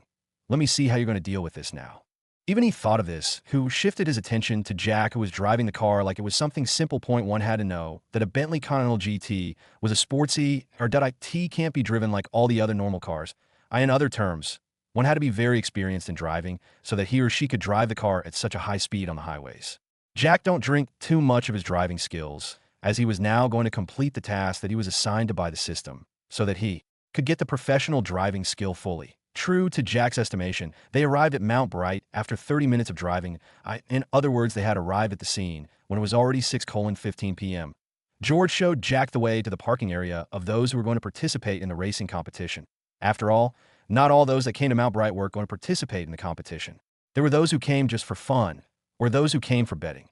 There was another group of people who came to support their favorite drivers. And not to forget the group of people who came here with the aim of making connections with the rich second generation that come here race. Upon seeing the Bentley Continental GT, the people in the crowd began making the wild guesses of who the owner of the car was. According to what they knew, all the rich second generation of Inchoate City had already arrived at the scene. Do you think you can guess who the owner of that car is? Why don't you go ahead and do the guessing? Am I supposed to guess who the owner is when I can clearly see that this car is newly bought and it hasn't been a week since it was purchased? Furthermore, from my location, there's no way that I can see who the driver is. I'm sitting right next to you. Then how do you expect me to guess who the person driving the car is when I can't see him either? Ha, I can already guess that there's a new person in our city. Maybe he's from another city and he's come here to have fun. Hey, don't make wild guesses yet. You may not know who will be coming out of the car after it stops. Maybe an old geezer who is here to cause trouble. Perhaps that's your dad, and that's why you were so sure about it. Can you guys be serious? Since when did old men start a fancy sports cars? You're right. As the fans and the betting maniacs began making their own speculations about who the new owner of the car was, the well-known rich second generation began making their way towards the parking lot. They were obviously curious about this newcomer. After Jack parked the car, he dismounted it alongside George. George was already familiar with this place, and so he began introducing Jack to what was supposed to be done or where he had to go if he needed something. The handsome appearance Jack immediately caught the eyes of the young ladies who had come here with their own aims. Wow, what a handsome guy. Do you think he can accept me to be his girlfriend? Look at yourself in the mirror before asking such a question. Yeah, that's right. Furthermore, do you even know if he has a girlfriend? It doesn't matter. I could be his side chick. Bah, you're not qualified to compete with me. Only I can be his side chick. Get lost. If not for your thick makeup, I'm sure that you wouldn't dare to be so thick-skinned. Mike, me and you, we're done to— I'm going to look for that Mr. Handsome to marry me. Faith, aren't we already engaged? You and who? I didn't accept the engagement. Here's your ring. But you accepted my proposal back then. I was muddle-headed back then. Haha, Mike, you just been dumped by your girlfriend for a man that she's never seen before. Look at my girlfriend here. She didn't do something like dash. Hey, Sam, from this moment on, just like she did, I'm dumping you as well. Hey, are you serious? Haha, the crowd of young ladies had already began discussing who will be married by Jack. This immediately attracted the envious gazes of their admirers and dark faces of their boyfriends. Jack, who was just meeting the second generation of Inchoate City, didn't know that he had just caused the hearts of many boys to be broken or that he had just attracted the hatred of most of the boys. Look who it is. Isn't this George? I didn't know that you'd be rich after leaving. A sarcastic voice echoed from the small crowd of the rich second-generation youths. Jack looked at the group of young ladies and young men in front of him. They were draped in the recent fashion-branded clothing and accessories. Since it was summer, there were some that had left parts of their skins exposed, mostly girls. Most of these youths were at the age of 17 to 25, and 25 was the highest that the group would accept. But even so, the younger ones mostly interacted amongst themselves. Young Master Ismail, long time no see, George replied.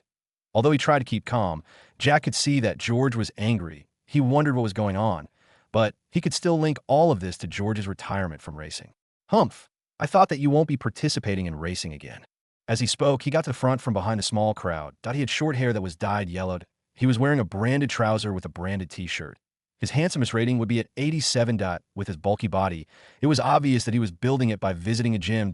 He was Ismail Cruz, a member of the Cruz family in Inchoate City. The Cruz family was one of the 5 biggest families found in Inchoate City. There were 6 families that led in business and assets in the city.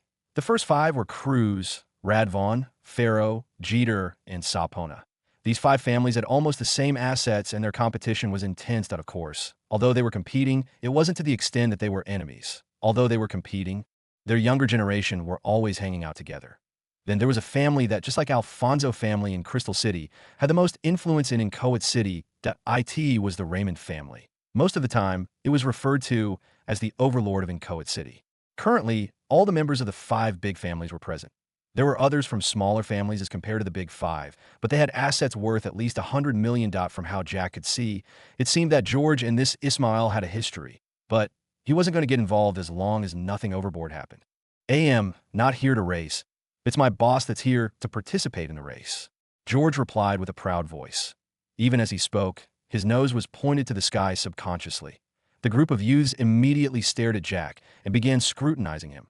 From Jack's casual clothes, they couldn't find anything special about him apart from his handsome face. But they knew that he wasn't someone simple, considering the fact that he could afford to purchase the Bentley Continental GT. It was worth close to $10 million. Hello, I am William Farrow. A handsome youth stepped forward and stretched his hand to greet Jack. Hello, I'm Jack. Jack greeted back. His introduction simply mentioned his name and didn't mention what family he came from, but William's intention of mentioning his family name was so that Jack could introduce his family, so that they could know where he came from. But since Jack didn't introduce his background, William was forced to ask, "What family are you from?" Jack knew that this would happen, but all the same, he wouldn't use the name of the family that never treated him as part of them. So he simply shook his head and said, "I am sorry, but I can say anything about that." Upon hearing this, the crowd of youths immediately had their brows raised with interest. If a person could afford the car and couldn't mention his background, could he be a member of one of those hidden families? They were immediately interested with Jack's background. But since he couldn't say anything about it, they decided not to ask for now. After all, they thought that as long as they got his trust, they would know. Okay then, George said that you're here to race. I guess that you're a professional. William immediately changed the topic. Nah, I'm just a beginner, Jack replied. This answer made George, who was standing beside him proudly while seeing the rich second gen of the city greeting his boss respectfully, nearly rolled his eyes. What beginner? If you're a beginner, then there are no drivers in the world, he thought to himself. Well, William was stumped on what to say next. Hello, Jack. I'm Anderson Jeter, that you're here just at the right time. We're going to have our weekly race. The final prize is $5 million. That you want to join? Upon seeing that William couldn't speak anymore, a youth with brown eyes, shoulder-length black hair, and handsomeness rating of 90 spoke. When Jack heard about the prize, he was immediately excited. With the system's multiplier, he would get $500 million, just enough for him to stabilize the grocery department. He was just about to reply when an arrogant voice came from the side. There's no need for him to participate. He has never participated in a race before. All those present turned their gazes towards the source of the voice. There, they saw a young man and woman heading their way. All the youths here were from the top families of Inchoate. With Inchoate being closer to Crystal City, they had of course been able to see these two figures. They were well known, and this group of people also respected and admired them. These two newcomers were none other than Steve and Brenda, Jack's half-siblings. They had been staying in Inchoate City in the past 3 days. Their aim was finding who in Inchoate City helped Jack. But even after staying here for such a long time, they hadn't found a single clue about it. Furthermore, Jack's moves were erratic that they couldn't follow them at all. Today, they had been invited by the second generation of Inchoate City to participate in the racing competition. This was a weekly major event after all. They had accepted, and that was why they were here. But they had never expected that their brother Jack would also be here. And from what they could see, they found that he was just getting to know the second generation. Now, they knew that he had no relationship with them. Then, where was he getting the money to buy a sports car? In just a minute, the duo had arrived before the group. As soon as they arrived, the youths immediately began flattering them, wanting to build connections with them. After all, with the help of Alfonso family, it wouldn't be hard for their families to develop. Young Master Steve, young Miss Brenda, welcome, William said with a smile. He stretched his hand for a handshake, but the duo ignored him, causing him to retrieve his hand awkwardly. The others also went ahead to greet them, but after learning from William, none of them stretched their hands forward. After the greetings were over, the group from the top families in Inchoate City were kind of flustered, not knowing what to do next in accordance to Steve's previous words of Jack not participating in the race. You guys don't worry that much. We're here to participate in the race. We'll up the race's prizes. Brenda spoke with a smile on her face. Then, she turned her gaze towards Jack, who was standing there indifferently, and said, Jack, I don't think you should participate in the racing. After all, you're not good at racing. That you'll only embarrass yourself, and that's not a good thing. The group of youths were surprised by the fact that it seemed that Jack and the duo knew each other. And from what they could tell, the relationship between them wasn't that good. In fact, it seemed that the two didn't like Jack. On the other hand, Jack seemed not to care about them. Jack glanced at her for a moment before shifting his gaze towards Steve, who was glancing at him with a disdainful gaze. I already told you that you don't have to worry about me. I can handle myself. Furthermore, my reputation doesn't concern you. Jack's voice was quite cold rather than his usual indifferent one. Alex's words caused the atmosphere to tense. The rich second generation didn't know what to do about this situation. Furthermore, they knew that they were not allowed to interrupt the duo, Steve and Brenda, as the moment that they made them dislike them. The families behind them would surely suffer. Come on, little bro, don't be like that. I've known you since you're young, and you've never participated in a race before. So, I'm doing this for your own good. Brenda spoke, ignoring Jack's previous words. The youth's eyes nearly popped out of their sockets. They finally found something that linked the three. It seemed that they were siblings, and they had an argument. Since this was a family issue, they won't dare to put in their noses. On the other hand, they were quite surprised that Jack was a member of Crystal City's Alfonso family. Even George was beside Alex. Finally had some understanding that he'd previously seen Jack's name being Jackson.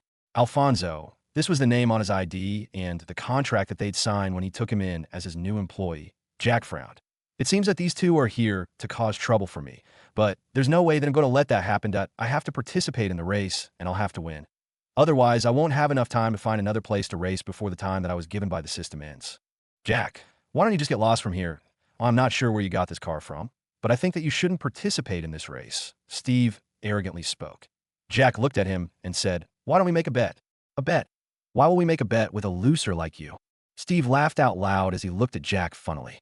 I know why you guys have been staying in Inchoate City lately. If you win the bet, I'll tell you. If you lose, then you'll have to disappear from Inchoate City tonight, Jack stated. Upon hearing Jack's words, the two turned and gazed at each other.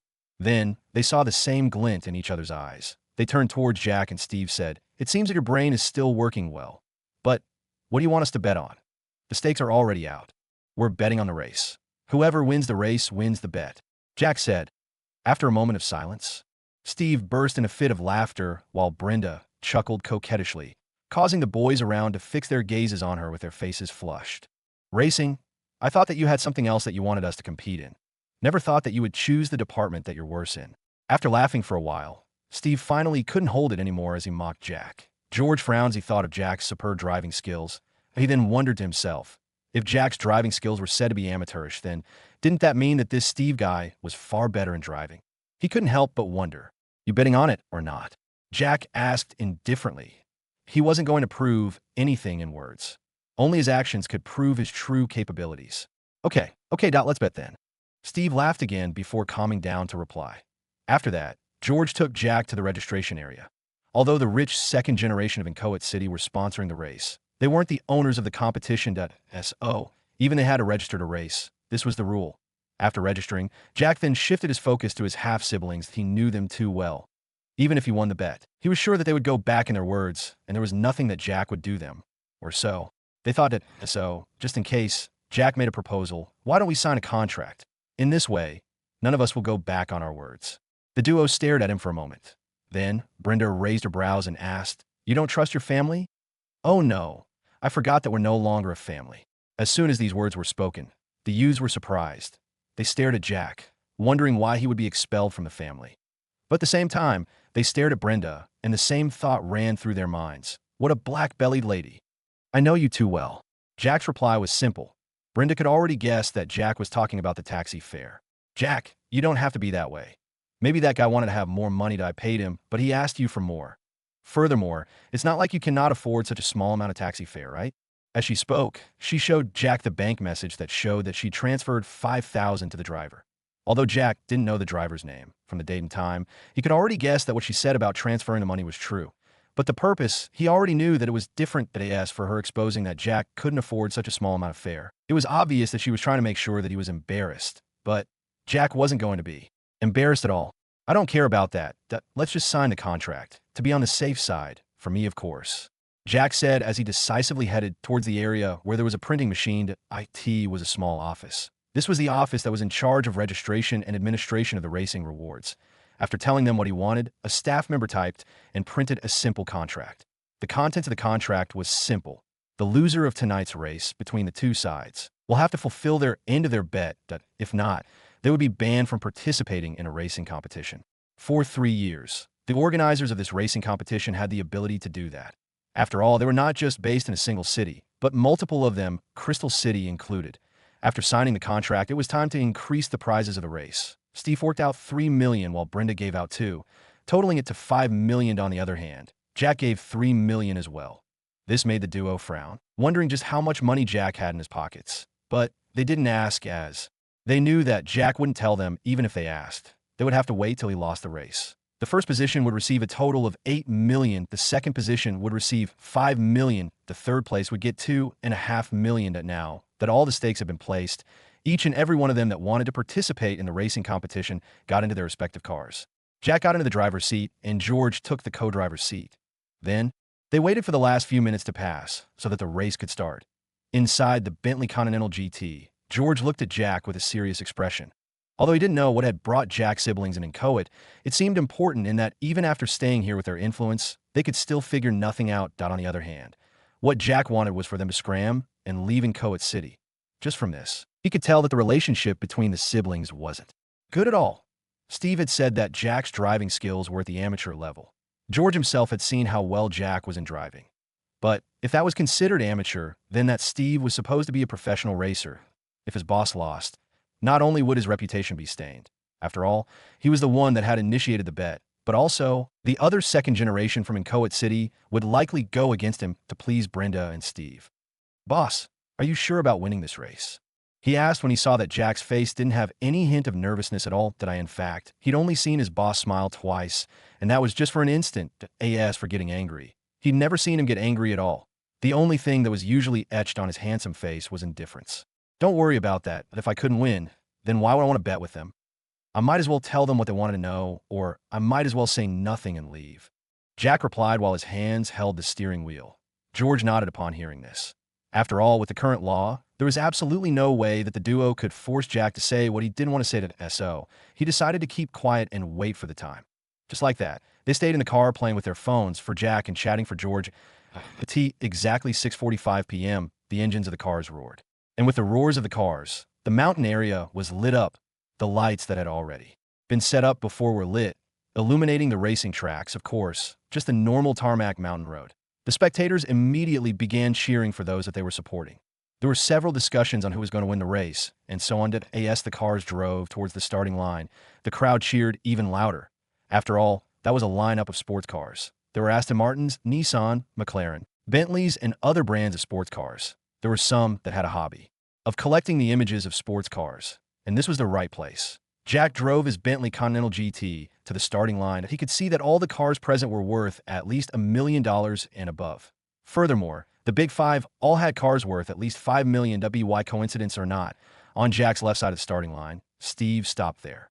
Brenda winded down the car window as she looked at Jack curiously. Jack hadn't closed the car window, and as a result, he could be seen by the duo. "Are you sure about this, Jack?"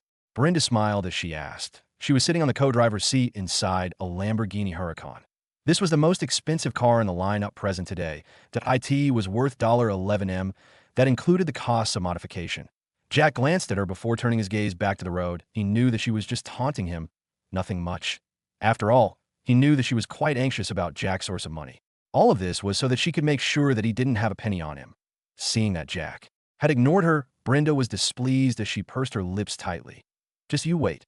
After this race, I'll see where you'll hide when we beat you to the ground." She had complete confidence in Steve's driving skills plus the car that they were in. Steve had won several races back in Crystal City and could be considered a young genius racing driver. Put vroom, vroom, vroom.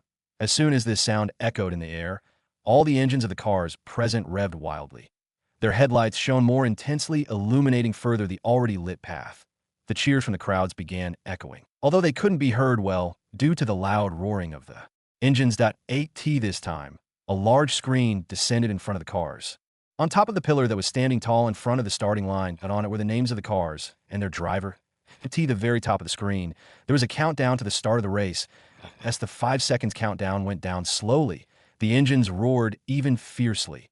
Inside the Bentley Continental GT, Jack gripped the steering wheel tightly as he gazed at the screen. His foot was already on the accelerator, and the car was ready to charge forward at a moment of notice. Currently, there were more than 15 cars that were going to participate in the race. As for the arrangement on the track, it was in a first-come, first-served situation. Those that had registered first were in front and vice versa. Jack was currently closer to the back of the cars. The Bentley Continental GT had a manual and automatic gear system. Currently, Jack was using the manual one. In this way, his control over the car was higher. Vroom, scree. As soon as the countdown reached 0, he released the brakes, released the clutch, pushed the throttle. With that, the car shot forward alongside the other sports cars. George had already put on his seatbelt. He was the one that was going to tell Jack about the road, as this was Jack's first time here. The crowd cheered as they watched the cars disappearing into the distance. There were several drones that had cameras on them.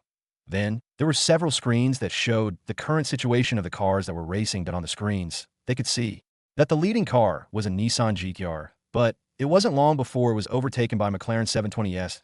The competition was clearly fierce. This was a one-lap race. But this one lap wasn't short, as it would take these cars at least 30 minutes for them to complete it. One had to know that these were all sports cars, and they were moving at their maximum possible speeds.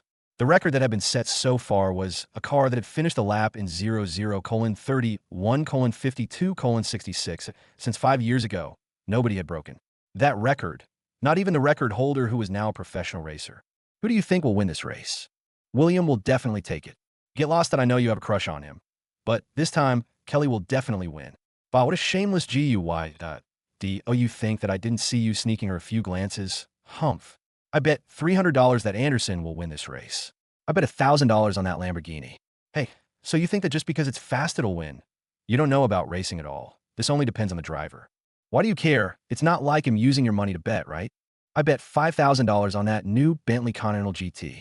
Several people placed their bets on the cars that they thought would win, while others were already daydreaming about what would happen after their idol won the race on the racing track. Jack was shifting gears like a madman. According to George, of course, that Jack's face was currently calm, while his eyes were sharp as they focused on the road. His hand moved to shift the gear, while the other one remained on the steering wheel. The speed of the car was already past 180 miles per hour, and it was still accelerating. "Boss, there's a sharp corner towards the left about 700 meters from here," George said as he wiped the cold sweat on his face. He had previously thought that Jack's driving of the Bugatti Veyron was already crazy, but now he had to change his opinion. This corner was where the leading characters would start emerging. Currently, Steve's Lamborghini Huracan was already in front of them by about 100 meters. After all, its speed wasn't low, and it was customized for racing. Jack calmly nodded his head in response as the speed of the car began increasing further. No time.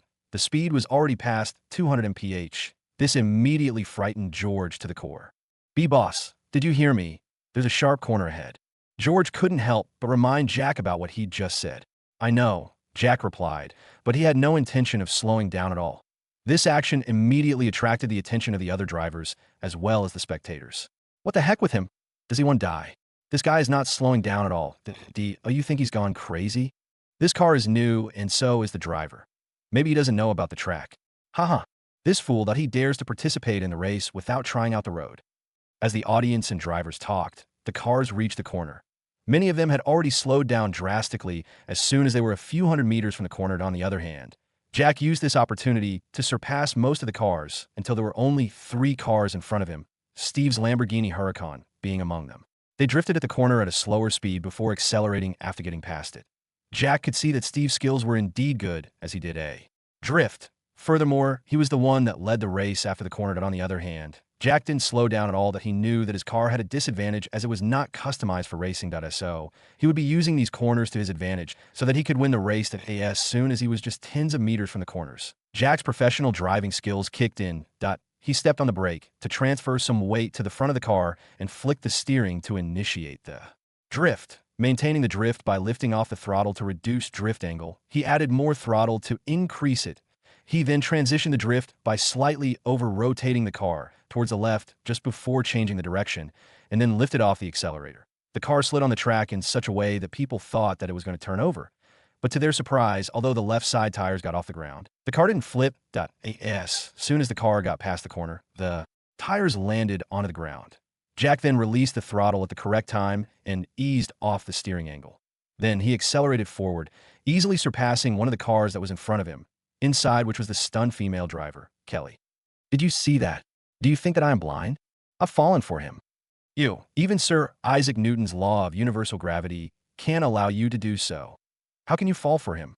Anyway, he's crushing me. Alternate way of saying that Jack is his crush. Get lost, you're daydreaming. Hey, it's 7 p.m. now, it's night. How can I daydream? You ask yourself. After all, you're the one daydreaming, not me. This is a professional driver, a professional racer. Where was he hiding all this time? Maybe he's from another city. Open your dog eyes and see the registration number of the Bentley Continental GT. It's from Inchoate City. You open your dog brain. Do you think that if I buy a car in Crystal City, I'll be a resident there?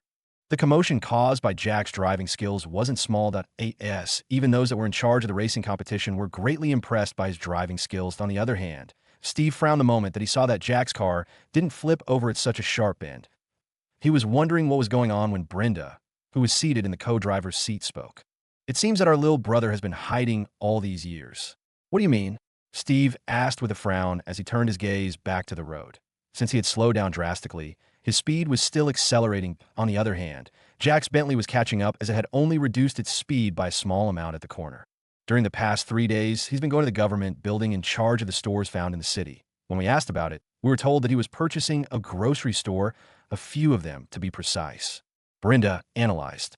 On the first day that we met him here in Inchoate City, he was coming from a store. And now, that store has been turned into a grocery. Although it doesn't have the stock yet, he bought a Bentley Continental GT, and he has the capital that can be used to start more than 3 grocery stores. Now, he's got good driving skills. I can guess where his money is coming from. Racing, he must have been participating in racing secretly without our knowledge. And now, he's won several prizes in that. He's accumulated quite a sum of money on him. Brenda concluded. What a cunning little M, and it seems that we've underestimated him, just like his mother. Steve spoke. The car fell in a momentary silence. The commotion was brought only when they heard the sound of a car engine approaching them.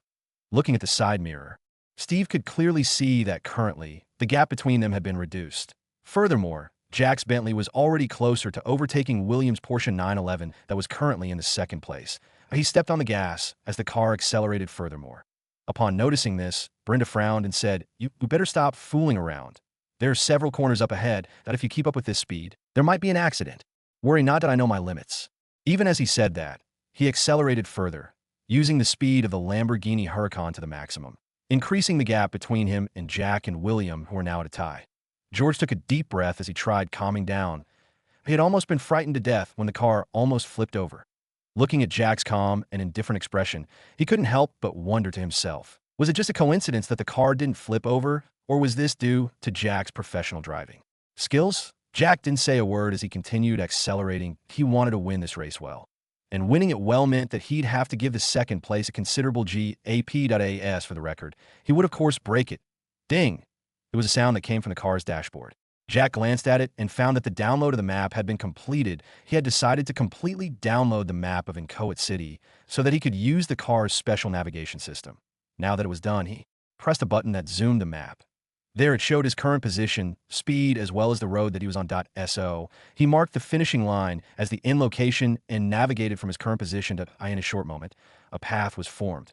This path that he could follow was one that the Bentley Continental GT would have no problem in using. You can tell me if the road that is shown on the map is the one that we're supposed to follow during the race. Jack stated simply to the flabbergasted George. George nodded his head, still in a daze as he stared at the car's navigation system. As time moved, he could see that the map was becoming clearer and clearer to the situation where it was almost looking like a satellite map. He could see the car, although not clearly. The path that they were following was currently yellow as it wasn't clear. Yet, this Bentley's navigation system was quite digital. He thought to himself that, and in the next moment, he was forced to come back to reality as he stared at the map. Unknowingly, they had already arrived before an S-shaped bend. Although it wasn't a perfect S shape, the corners were quite sharp. So, at this time, William, who was forced to reduce his speed, was already disappearing from the corner. Just like before, Jack did a drift. Unlike the last time, Jack didn't reduce the speed of the car at all on this corner. There were a total of 4 corners so far on the S bend. And on all of these bends, Jack never slowed down, and the car never showed any signs of flipping over as well. The reason for this was obviously due to Jack's familiarity of the road through the car's navigation system. He could already tell what shape the road was going to take next as a result. He was able to make ample preparations that on the 3rd corner, Jack passed Steve, who was forced to slow down due to the many corners. Otherwise, he would have ran off the tracks. Jack didn't even spare their Lamborghini Huracan a glance as he overtook them in the 4th corner. Steve could only see the Bentley Continental GT's taillights. The racing track that was chosen was full of corners. After all, the show of a driver's skills was on these corners. There was absolutely no thrill in racing on a straight racing track. After overcoming his fear, George began enjoying the way that Jack was driving. He also made sure to look at the way that Jack was switching gears, but he was forced to give up as nothing that Jack did made sense to him. So he put his mind to enjoying the ride. Although he couldn't see what Jack was doing to be able to easily drift on the sharp corners, he made his mind to ask him after this. Just look at it go. This is what we call driving cars professionally. Yeah, you're right. All the others are amateurs in front of him. Ha ha. I made the right bet. Now, I've earned big. The odds of the Bentley winning was 2.5. Too bad I didn't bet even more. Otherwise, I'd have earned bigger. Brother, remember that I was the one that told you to place the bet on him? Yeah, I remember. But you should have placed a bet as well. Haven't you won too? Well, I bet on the Lamborghini. So, you're trying to make me lose money, and you're still shamelessly stretching over your claws to ask for money.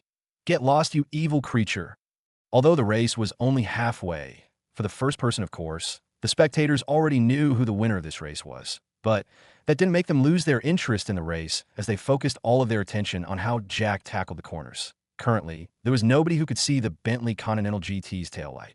Even so, Jack didn't slow down. It seemed that the management had also seen that Jack was what all the spectators were interested in, even those that had lost their bets. Although their hearts were bleeding, they could still endure it to watch the top-notch driving skills.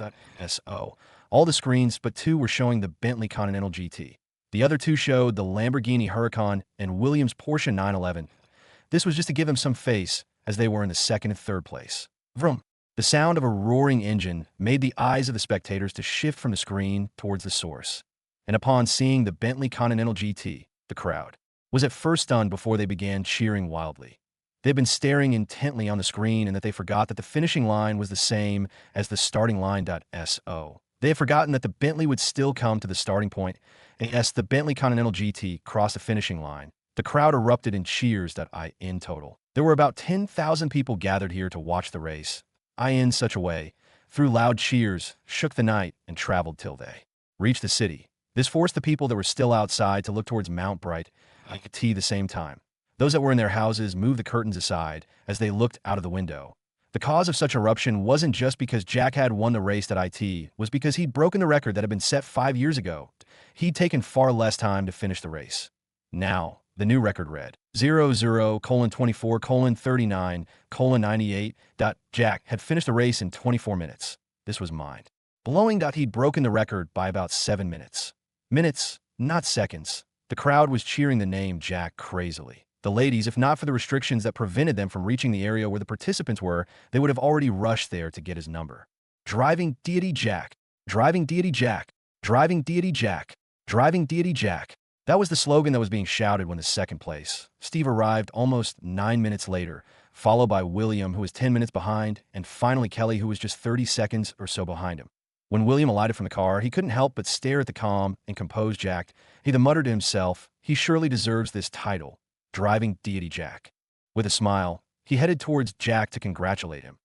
But he was forced to stop when he saw that Steve and Brenda were ahead of him as they had already arrived before Jack. "Jack, why didn't you tell us that you're good at racing?" As soon as Brenda arrived before him, she asked with a hint of frustration in her voice. They had previously taunted Jack that he was an amateur in racing only to be badly defeated. There was a gap of more than 9 minutes. That wasn't something that an amateur could do. If Jack was an amateur, then what could Steve be called? Not like I had to tell you everything about me, right? Furthermore, you never asked. Jack shrugged his shoulders as he replied. Brenda stared at him with narrowed eyes, trying to figure something out. But in the end, she was forced to retrieve her gaze as she could see nothing on Jack's indifferent face. Humph. Steve, who was standing beside Brenda, only snorted before turning his face away from Jack, that he felt that he had been embarrassed by Jack. Although he was angry, he knew that there was nothing that he could do at the moment, that he had previously stated arrogantly that Jack wasn't supposed to participate in the race because he was an amateur, who knew that he'd misspoken. It was supposed to be that Jack wasn't supposed to participate in the race because he was a driving deity. Then, did you get your money from racing? Brenda asked. This is my first time participating in a racing competition. Jack replied bluntly. Who will believe that? Brenda asked with raised brows. Jack just shrugged and said, not my problem if you believe it or not. Not like I care. Why you? For the first time, Brenda showed her anger. But all the same, Jack didn't care. The only way that this half-sister of his could cause problems for him would be by making sure that the stores that he had opened failed. But who could resist the temptations of money? Jack had money. That was something that he won't be lacking in the future. With the system, why would he be afraid? You should keep your end of the bet, Jack said before he stood up and headed towards the management office of the racing competition. All the money that was supposed to be given to the winners as the prize were all given to the management. In this way, there was no way that the winner of the race would fail to receive what she deserved as soon as the manager in charge saw Jack approaching. He got out of the office with a smile plastered on his face. He was really enthusiastic about Jack as a racing competition manager. He was obviously looking for talent that could be signed by his company. Mr. Jack, I am Peter Hansen, the manager of off-track racers in Coet Branch. He extended his hand to greet Jack. Jack nodded as he shook the manager's hand. Then, the manager led Jack into his office. The office was nothing special. IT only had the important things like a computer and a cabinet for files, which were required for the running of the racing competition. After sitting, Peter spoke. Mr. Jack, I would like to congratulate you on winning the competition, that you are a professional. How long have you engaged in racing? Thanks AS for how long I've been racing. This is my first racing competition. Jack replied sincerely. But Peter smiled meaningfully, thinking that Jack didn't want to talk about that. So he changed the topic. As we're speaking, the transfer for the prize money is being transferred to your account. In reply, Jack simply nodded as there was nothing that could be said there. On the other hand, would you like to join us, off-track racers, as a genius racer under us? We'll provide you with all the support that you'll need to enhance your skills AS for the salary and other benefits. You'll not have to worry about them, that you'll be provided with the best that our company can offer. Peter went on to try and invite Jack to join them, that if Jack agreed to this, then not only would he be promoted, his salary would also be drastically increased. After all, a racing genius like Jack was rare to find. I'm sorry, but racing is just a hobby and not something that I would like to dedicate my time to, Jack replied. What a joke. Why would he race under another person's company when he could start his own? With the system, there was no way that he was going to lack money to start a business. That what's more, he would never suffer losses as the income multiplier by 100 times was already enough to cover the losses. Seeing that Jack had no intention of joining, Peter felt dejected, but he still smiled and said, "If you ever change your mind, you can contact me. Here's my business card." As he said that, he handed Jack his business card. Jack accepted the card. It wasn't bad to start forming connections. After all, money wasn't enough, as there were things that a person couldn't acquire even if he had money. Although the manager here had a low position, there was no problem starting down to climb upwards at AS for changing his mind to participate in racing competitions. He would have to forget about that. This time, he felt his phone vibrating. Taking it out, he found a bank message. Flyer's bank savings account received $10M. Current balance is $36,790,607. You've earned $10M. Multiplier applied. You've received $1 billion. First income. ASA reward. You gain a customized Eurocopter EC-135. System task completed. Professional driving skill now permanently belongs to the host. Jack was surprised that he had received $10M. After all, according to what he knew, he was supposed to receive $8M. But what about the extra $2M? As if sensing the question in his gaze, Peter smiled and said, "Since this is your first time, you may have not known this, but the first prize is $2M. That's what our off-track racers gives out. After all, you spend $50,000 to register for the race. So you'll have to be rewarded to AS for the $8 million. That's what those rich second generation agree on. It's like a bet." Jack finally nodded in understanding that if they were just going to receive the registration fee and give back nothing to the winner, then nobody would be willing to spend so much money to race. He had also received several system prompts that he would have to check out after leaving the mountain. But for the income, he had never expected that he would receive so much money from racing. $8 billion. This was an amount of money that he'd thought that he'd earn only after a month or so. But now that he'd gotten this amount of money, he could as well increase the speed at which his foundation was being built. And the materials for building the foundation would have to be the best. First thing first, he would have to purchase a commercial building. Then he would see if there were shares that could be bought. After all, $1 billion wasn't the last amount of money that he would be having in this lifetime. The more he invested, the more he earned. Now, he had to go back and see the Eurocopter EC-135 that he had been rewarded with by the system. Walking out of the office, Jack found that George was talking to William and the others. Of course, Ismail didn't seem to like George, but all the same, he just stood there, listening and not saying a word. When they saw him, the group walked towards him as they congratulated him. "Congratulations, Jack." William spoke. "Jack, you said that you were a beginner in racing, but we've seen the replay of your car moves. Your skills are at the professional level," Anderson complained from the side. "Anderson, just beat it. You're not even closer to the second or third place. You were in the 7th place. So stop complaining and let us, those who were closer to him, talk." A burly guy spoke. He was from the Radvon family, Benjamin Radvon. "Heh, you're talking and you were ahead of me in just 5 seconds. Anderson sneered. "Jack, where did you train how to drive and do those drifts?" Kelly asked. She was from Sapona family. "I trained myself."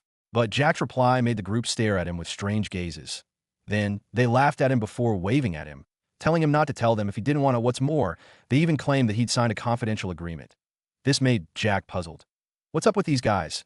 Nobody believes it when I speak the truth. Guess I'll start lying, as they believe lies to be the truth anyway. After interacting with the group for a period of time, Jack finally left with George. Although there were many youths there, Jack had become superficial. The group had invited him to a banquet in 2 days' time. Since he wanted to form connections, he would obviously go that he could get a chance to purchase some shares from the bigwigs of Incoit that would be attending the banquet. They asked for Brenda and Steve. He didn't see them after coming back from Peter's office. It seemed that they had already left. But what Jack knew was that they wouldn't give up. Although they would not be coming to Incoit City, that didn't apply to his other half-siblings and cousins. But worried he wasn't. There were other things that he could be worried about, like the girl that was still tormenting his mind. But all the same, one thing at a time, he drove the Bentley Continental GT out of the mountain. The crowd of fans hadn't stopped cheering his name. Furthermore, the video of his stunts when driving were posted in the internet. The result was obviously pleasing. "George, I can see that you and those 5 seem to know each other well, but what's your real background?" Jack asked as soon as they left Mount Bright. Jack had noticed that, although George was wearing casual clothes, the way that he was being treated by those members of the top 5 families was absolutely different. He had seen that there were several other youths that came from other big families of Incoit, but all the same, their families couldn't compare to the big 5. William and the others seemed not to be paying much attention to them. But George was different. the group could enthusiastically chat with him. And what's more, the way they treated him was like he was their equal, and sometimes he could feel that they had some sense of respect for him. That a good example of the treatment would be Ismail. If it was another person of Inchoate that wasn't in good terms with him, he was sure that Ismail would have already looked for ways to make sure that person went down. But to George, other than throwing his mouth off, he did nothing else. So it was obvious to Jack that George was hiding his real identity. But what identity was it? George was stunned by Jack's question. He hadn't expected that Jack would ask something like that.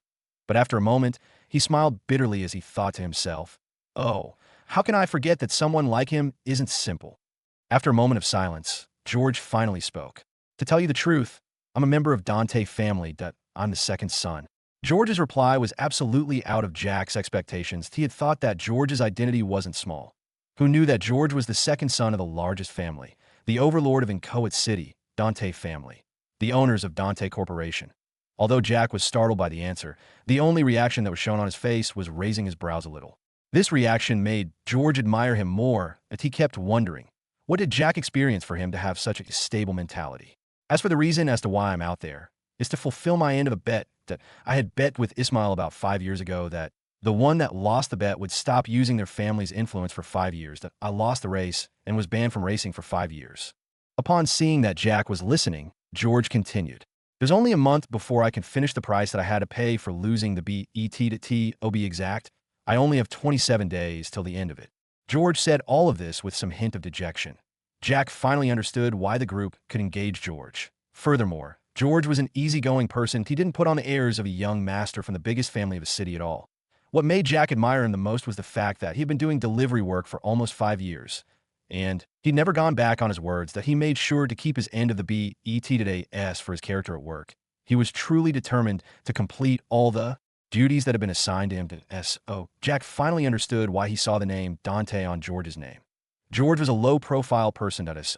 Even those that had given George the delivery work didn't know of his identity. Even Jack didn't link the two together. "So after the month is up, what are you going to do?"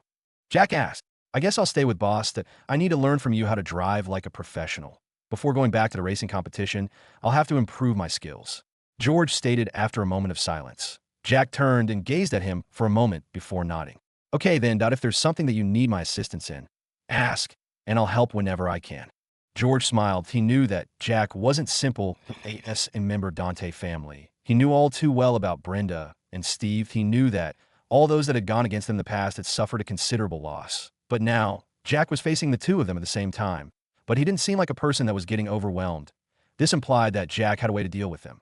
For that reason, George decided that he was going to maintain the relationship between them. After about 40 minutes of driving, he finally arrived at the palace. The traffic on the road had caused them to arrive after a longer period of time than when they were leaving the city. The reason for this being that currently it was 8 p.m. 8 this time. Traffic was quite high. Although Jack had made use of the not-so-popular roads, he still experienced traffic at the roundabouts that connected these roads to the busy highways. Of course, Jack made sure to send George home first before returning to the palace.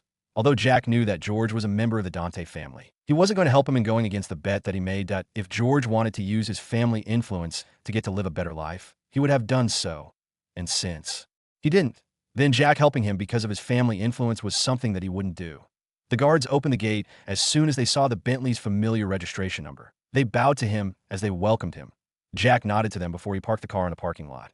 After getting into the mansion, he headed straight to his bedroom. Although the Bentley was quite comfortable to sit in, unlike other sports cars. But sitting inside the Bentley Continental GT for over an hour had made him feel tired. This made him think of starting to drive the SUVs instead. But that would have to wait, as currently, Jack wanted to see what rewards the system had given him. After taking a shower, he changed into his pajamas before laying on his back on the bed. Then he stared at the system prompts that he'd received when he was on Mount Bright. Flyer's bank savings account received $10M.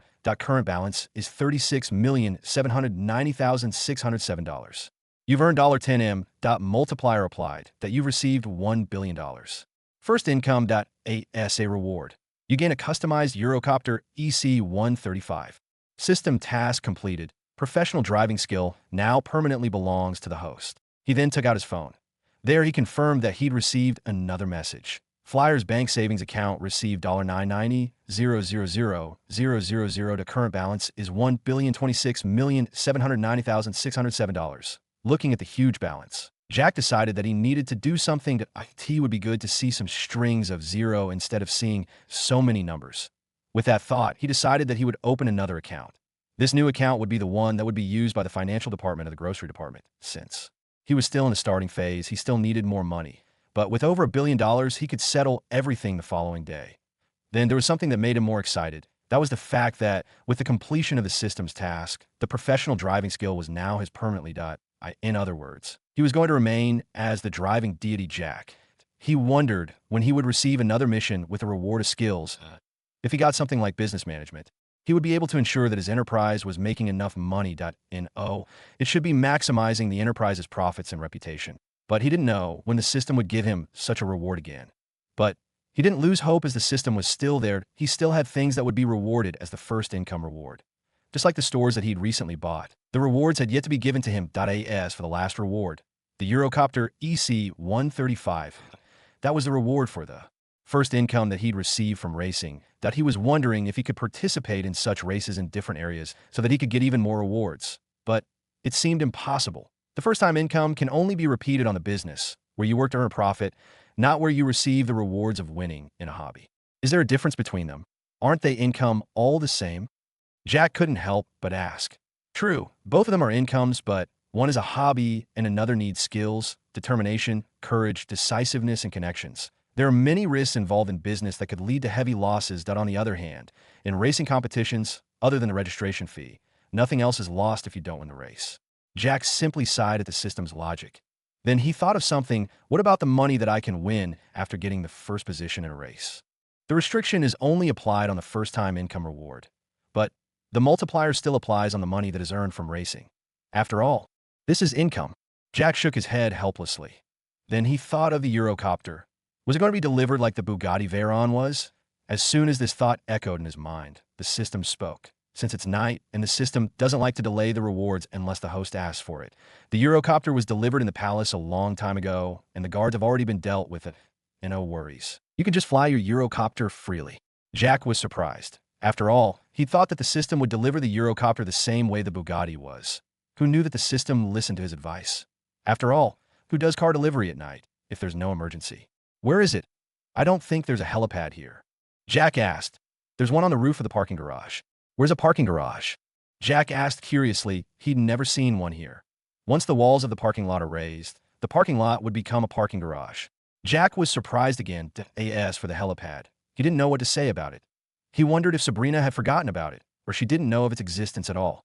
Jack got out of the bed, forgetting about the tiredness of his body as he rushed towards the parking lot. From a distance, he could see that there was a white Eurocopter with several streaks of blue on top of the roof. Jack hurried his steps and arrived at the parking lot not long after. He tried looking around for a way to get to the Eurocopter that had landed on the roof, but he couldn't find any. System, why is the Eurocopter on the roof? That's poor delivery service. After all, how am I supposed to fly if I can't even reach it? After getting frustrated from not seeing a method of getting to the roof, he could only complain to the system. There's a way to get there, it's just that you don't know what you bought well. Just raise the walls. Once all the walls are up, there will be a staircase that leads to the top of the garage. Jack couldn't help but complain. How am I supposed to know everything in all of this big compound without spending some time? See, even the one that sold it to me didn't tell me about it. Maybe she didn't know that it existed there. After saying these words to the system, Jack then thought of something important. By the way, system, how did you know that there was a staircase here? Nothing in this blue planet can be hidden from this system. Jack, after pressing the button for the walls to rise, Jack waited for about a minute before everything was in place. Looking at the garage that had been formed, Jack could only admire the designer even more. After all, when the walls were taken down, they would hide below the interlocking tiles that would take their place. But once they were raised, the garage looked no different from a normal built one. He couldn't even see the places that the four walls joined together. If a person was seeing this for the first time, he would have thought that the walls weren't divided into four. Jack got into the garage. The place was well lit, just like the compound that had no black spots. The lighting inside the garage was faint blue. He didn't know why they had chosen that color anyway. Looking around, he tried finding the staircase that the system had spoken of, but no matter where he looked, he couldn't find it, but he had no choice but to ask the system. You're hopeless. Looking at the door that leads to the garage's back, there should be a switch there. Once pressed, the staircase would be formed. Jack could swear that he had heard the system's robotic voice sighing, but he still agreed that he was hopeless in this situation and could only depend on the system. After arriving at the door that led to the back of the garage, Jack saw that there was indeed a small switch. IT had the word staircase written on it. After flicking the switch, there was a buzzing sound as the structure of the garage changed. All the cars were moved to the side using the tiles. IT was like the ground was, opening in the center of the garage. If there was a car that was parked there, it would be moved to the side or it would be placed on a top position of the other cars. These rising tiles were supported by strong steel bars. Jack was surprised that such a system was present in the garage, but he couldn't help but wonder how advanced the helipad was. After the ground at the center was opened up, a rotating staircase was raised. Alongside it was a path that could be followed by a car. Just like the staircase, it was winding. The starting position was at the entrance of the garage. IT fit well on the open space and that a person might think that it had always been there. Jack got out of his stupor only after seeing that the movements had stopped. He staggered towards the staircase. Looking upwards, he could see that, almost at the edge of the garage's roof, there was an opening that in fact there were two of them, one for the bigger path and the other for the staircase. Jack climbed the staircase and arrived on top of the roof of the garage. There he found that the place was quite big when looking at it from this point. But now, there was a customized Eurocopter that was at the center of the roof. The roof itself was well lit by ground bulbs, so although it was night, he could see the Eurocopter very well. The helipad was just like the others, that he couldn't see any difference. Looks like he had his hopes too high for nothing. Then, he wondered to himself, when coming back, he didn't notice this Eurocopter that IT wasn't like there were no lights. IT was clear as day in the palace. The Eurocopter was delivered only after you had entered the mansion. Finally, Jack nodded in understanding.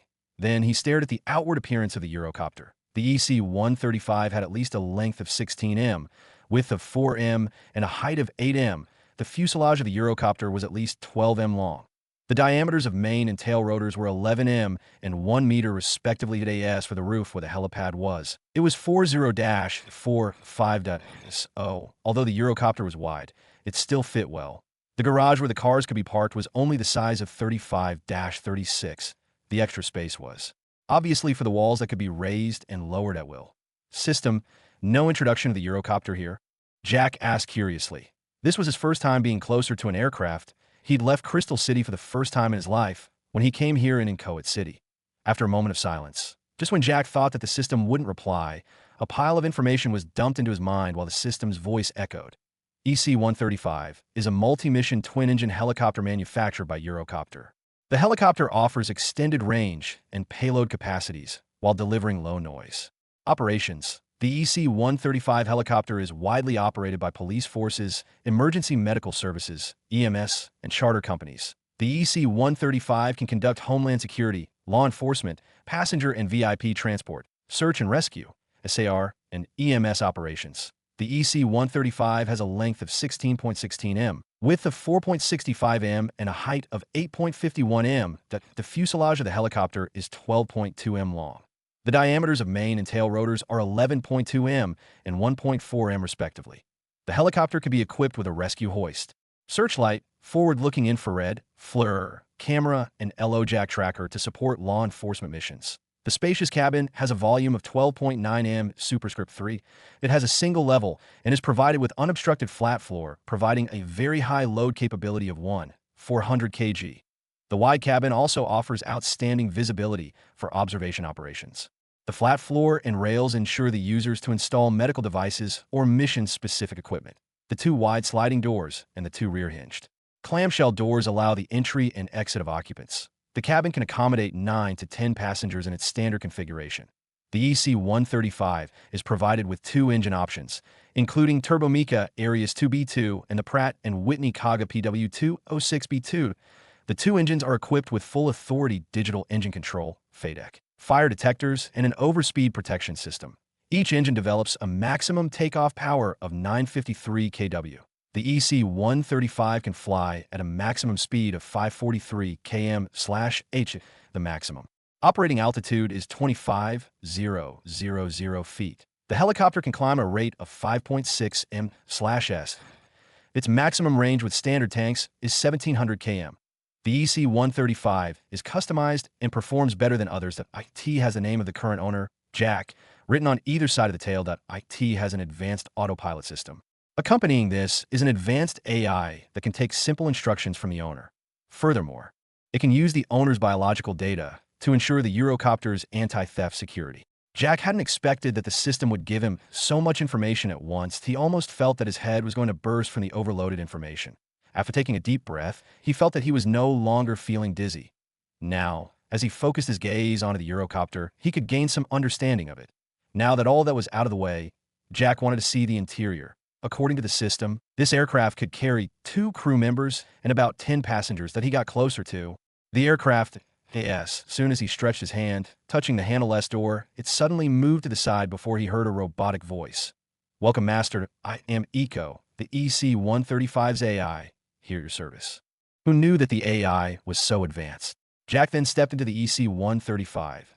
The space inside was huge, and just like in the system's description, it could accommodate at least 10 people at the same time. That he then entered the cockpit. There he looked at the many buttons that were there. That he took a deep breath as he muttered, "Although the Bugatti Veyron also has many buttons, but it is different from this." "Eco, can you tell me about this plane?" He shook his head before asking Eco, the plane's AI, about the plane. Eco gave a simple description of the plane. It was no different from what the system had told him. And then, now came a question. How was the plane going to fly? He didn't know how to fly the plane. This was his first time on one. "System, can I get the professional flying skill?" Jack thought of the professional driving skills and asked the system expectantly. "No, the professional driving skills were given to you because the emergency mode had been activated. For you to get skills, you'll have to work harder so that you can activate the skill rewards." "Jack, what is the use of having a car if you can't drive it? What's the use of having an aircraft if you can't fly it? What is the use of having a car if you can't drive it? What's the use of having an aircraft if you can't fly it? Just find a person who can do it. Problem solve." For real, Jack didn't know what to do next. But all the same, he decided not to think about it for now. Thought he would think about it another time. So he went back to the mansion and took a good rest. When he woke up the following day, he found several system notifications hanging in front of him. "You've earned $1,183,530. Multiplier applied. That you received 118,353,000. 13 new first income rewards received. In accumulation period." After removing the notifications from the front of his vision, Jack took the phone on the bedside table and looked at the bank message. "Flyers bank savings account received $117,169 for 70. Your balance is $1,143,960,077. Jack had told the managers that the income would be handed in at the end of the week. For that reason, Jack only received the bonus that came after the multiplier. Now, it was already 7 in the morning. So he got out of bed and headed downstairs to prepare breakfast for himself. After he finished preparing the food, he headed to the gym to do some workouts. After an hour, he took a shower before going back to the kitchen for his breakfast. Since he had been in the gym for over an hour, the food had already gotten cold. With no other choice, he put them in the oven to warm them up for a while. Fried eggs, several slices of toasted bread, and a cup of coffee. After that, he decided to start by visiting Homesco Properties Limited. He wanted to finish the payment for the palace. After all, how could a billionaire like him have a small debt of tens of millions? In fact, it was less than 20 million that he changed into a white shirt, a pair of navy blue pants, white sneakers, and a black leather jacket. Getting out of the mansion, he went to the garage. The walls were still raised and nothing had changed since he left the previous day.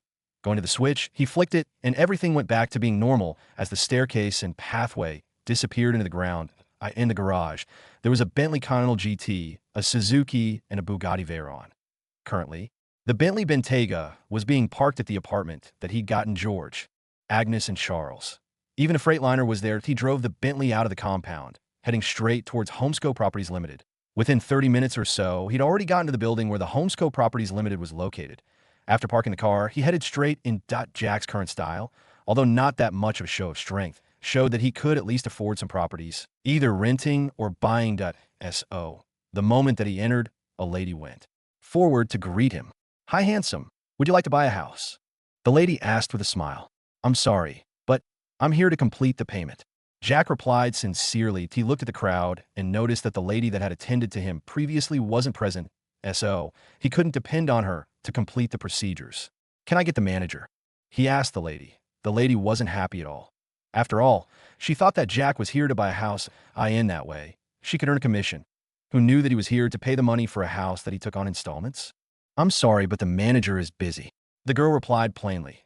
Her face no longer had that smile that was on when she was welcoming him. Jack was surprised by such a drastic change in attitude. But he wasn't here to joke. He was here to complete the payment before going to look for a building that could act like the headquarters of Jackson Enterprise. "So, how am I going to be helped here?" Jack asked. "I don't know.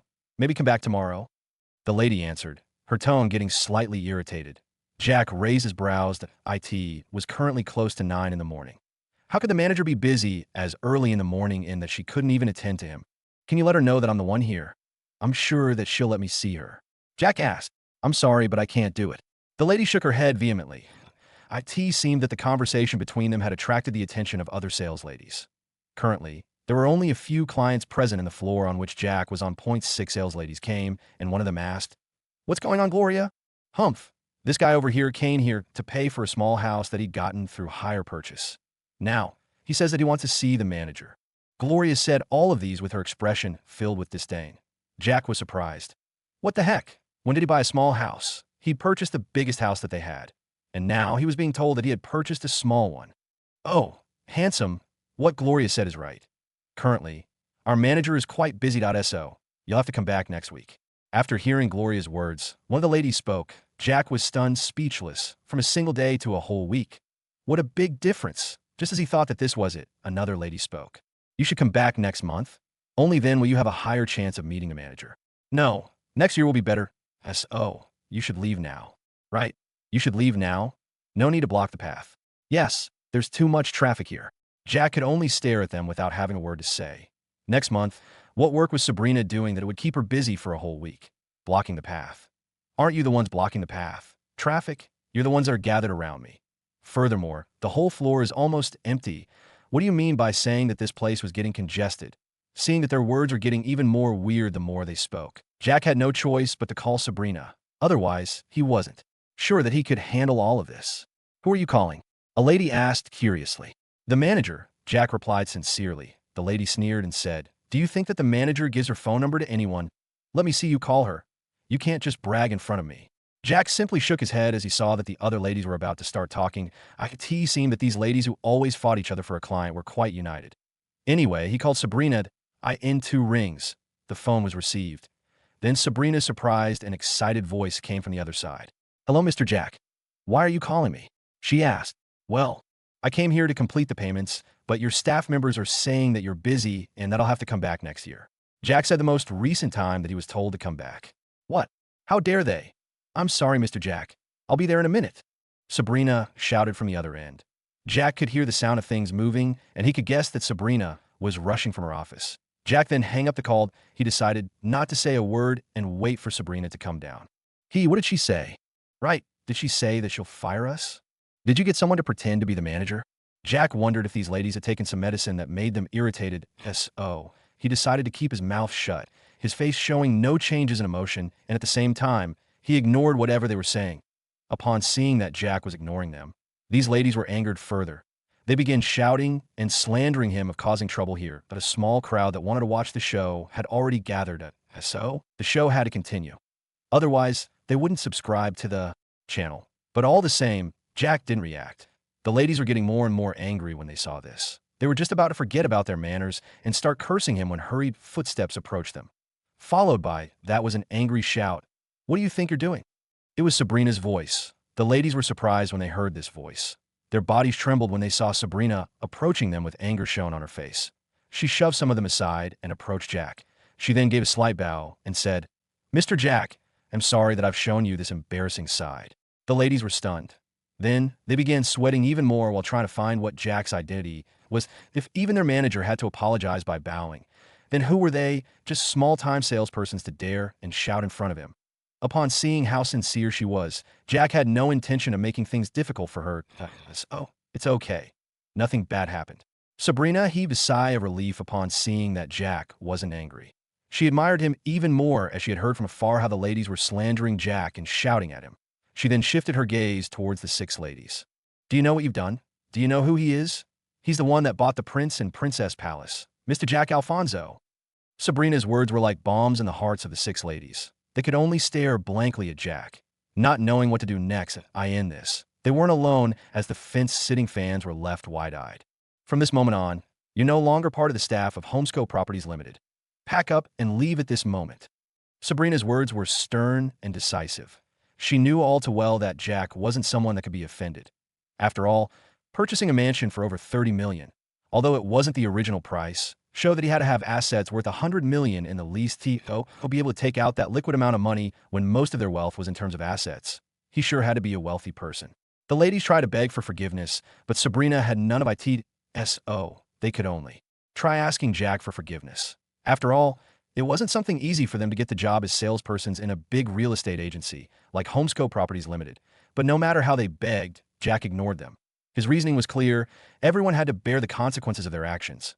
After all, they were sales ladies, and they had just tried driving out a client. That was already out of character for a salesperson. Not to mention the fact that they had slandered him, but he could as well sue them. But he didn't have time to waste on such minor things. On seeing that Jack had no intention of forgiving them, the ladies could only leave dejectedly. But as they left, they stared daggers at Gloria. Gloria, didn't you say that he'd just purchased a small house on hire purchase? I didn't know that he was a big shot, that he's wearing simple clothes. I guess that he wasn't rich. Gloria replied with a low and guilty voice. You guessed. You were making guesses instead of asking first. You'll have to see how we're going to get food. I'll settle the balance in one bulk. Jack stated upon seeing that there would be nobody causing trouble again. Sabrina was stunned once again. Point one had to know that the price of Prince and Princess Palace was at least $38M. Jack's current balance was $18M. He had previously paid a deposit of $20M. Now, he said that he was going to complete the payment. Point one had to know that Jack had given an estimate that he would finish the payment in a month, which was seen as a short period of time. Now, not even a week had gone by, and he was here to complete the payment for the mansion. Sabrina was both excited and worried. She wondered if Jack had decided to complete the payment at once so that he could cut ties with them. Mr. Jack, I hope you can forgive my incompetence in managing my subordinates, Sabrina said sincerely. Jack was once again surprised. He wondered to himself, what's up with people nowadays? Have I not said that this matter is nothing big? Why is she looking at me as if I'm going to punish her? It's okay, in fact, I wanted to buy another building. Jack waved his hand helplessly as he stated these words. With $1 billion in his account, he could now afford to buy an office building. This way, the headquarters would be established. If he could get the building here, there would be no need for him to run around in the city looking for a building to buy. Jack's words immediately elevated Sabrina's mood, but she was even more angry at the six ladies. They had almost lost such a big client. This way, please. Sabrina led Jack to the top floor, where her office was located and several high-end mansions, villas, and buildings models were. Jack looked at the buildings and said, I want the best building present in the city. It doesn't matter how much the price is. I'll take it. Sabrina smiled sweetly as she said, we're the best real estate agency in the city. We have the best buildings, mansions, and villas to be sold or rented out in the city. Jack nodded. The Prince and Princess Palace was a good example of what Sabrina was saying. Sabrina gave him several recommendations before she brought him to the masterpiece. It was a 30-story building. It was known as the Business Overlord Building. From the model present here, Jack could see that it was good enough to be used as the headquarters of Jackson Enterprise. The parking space was ample enough.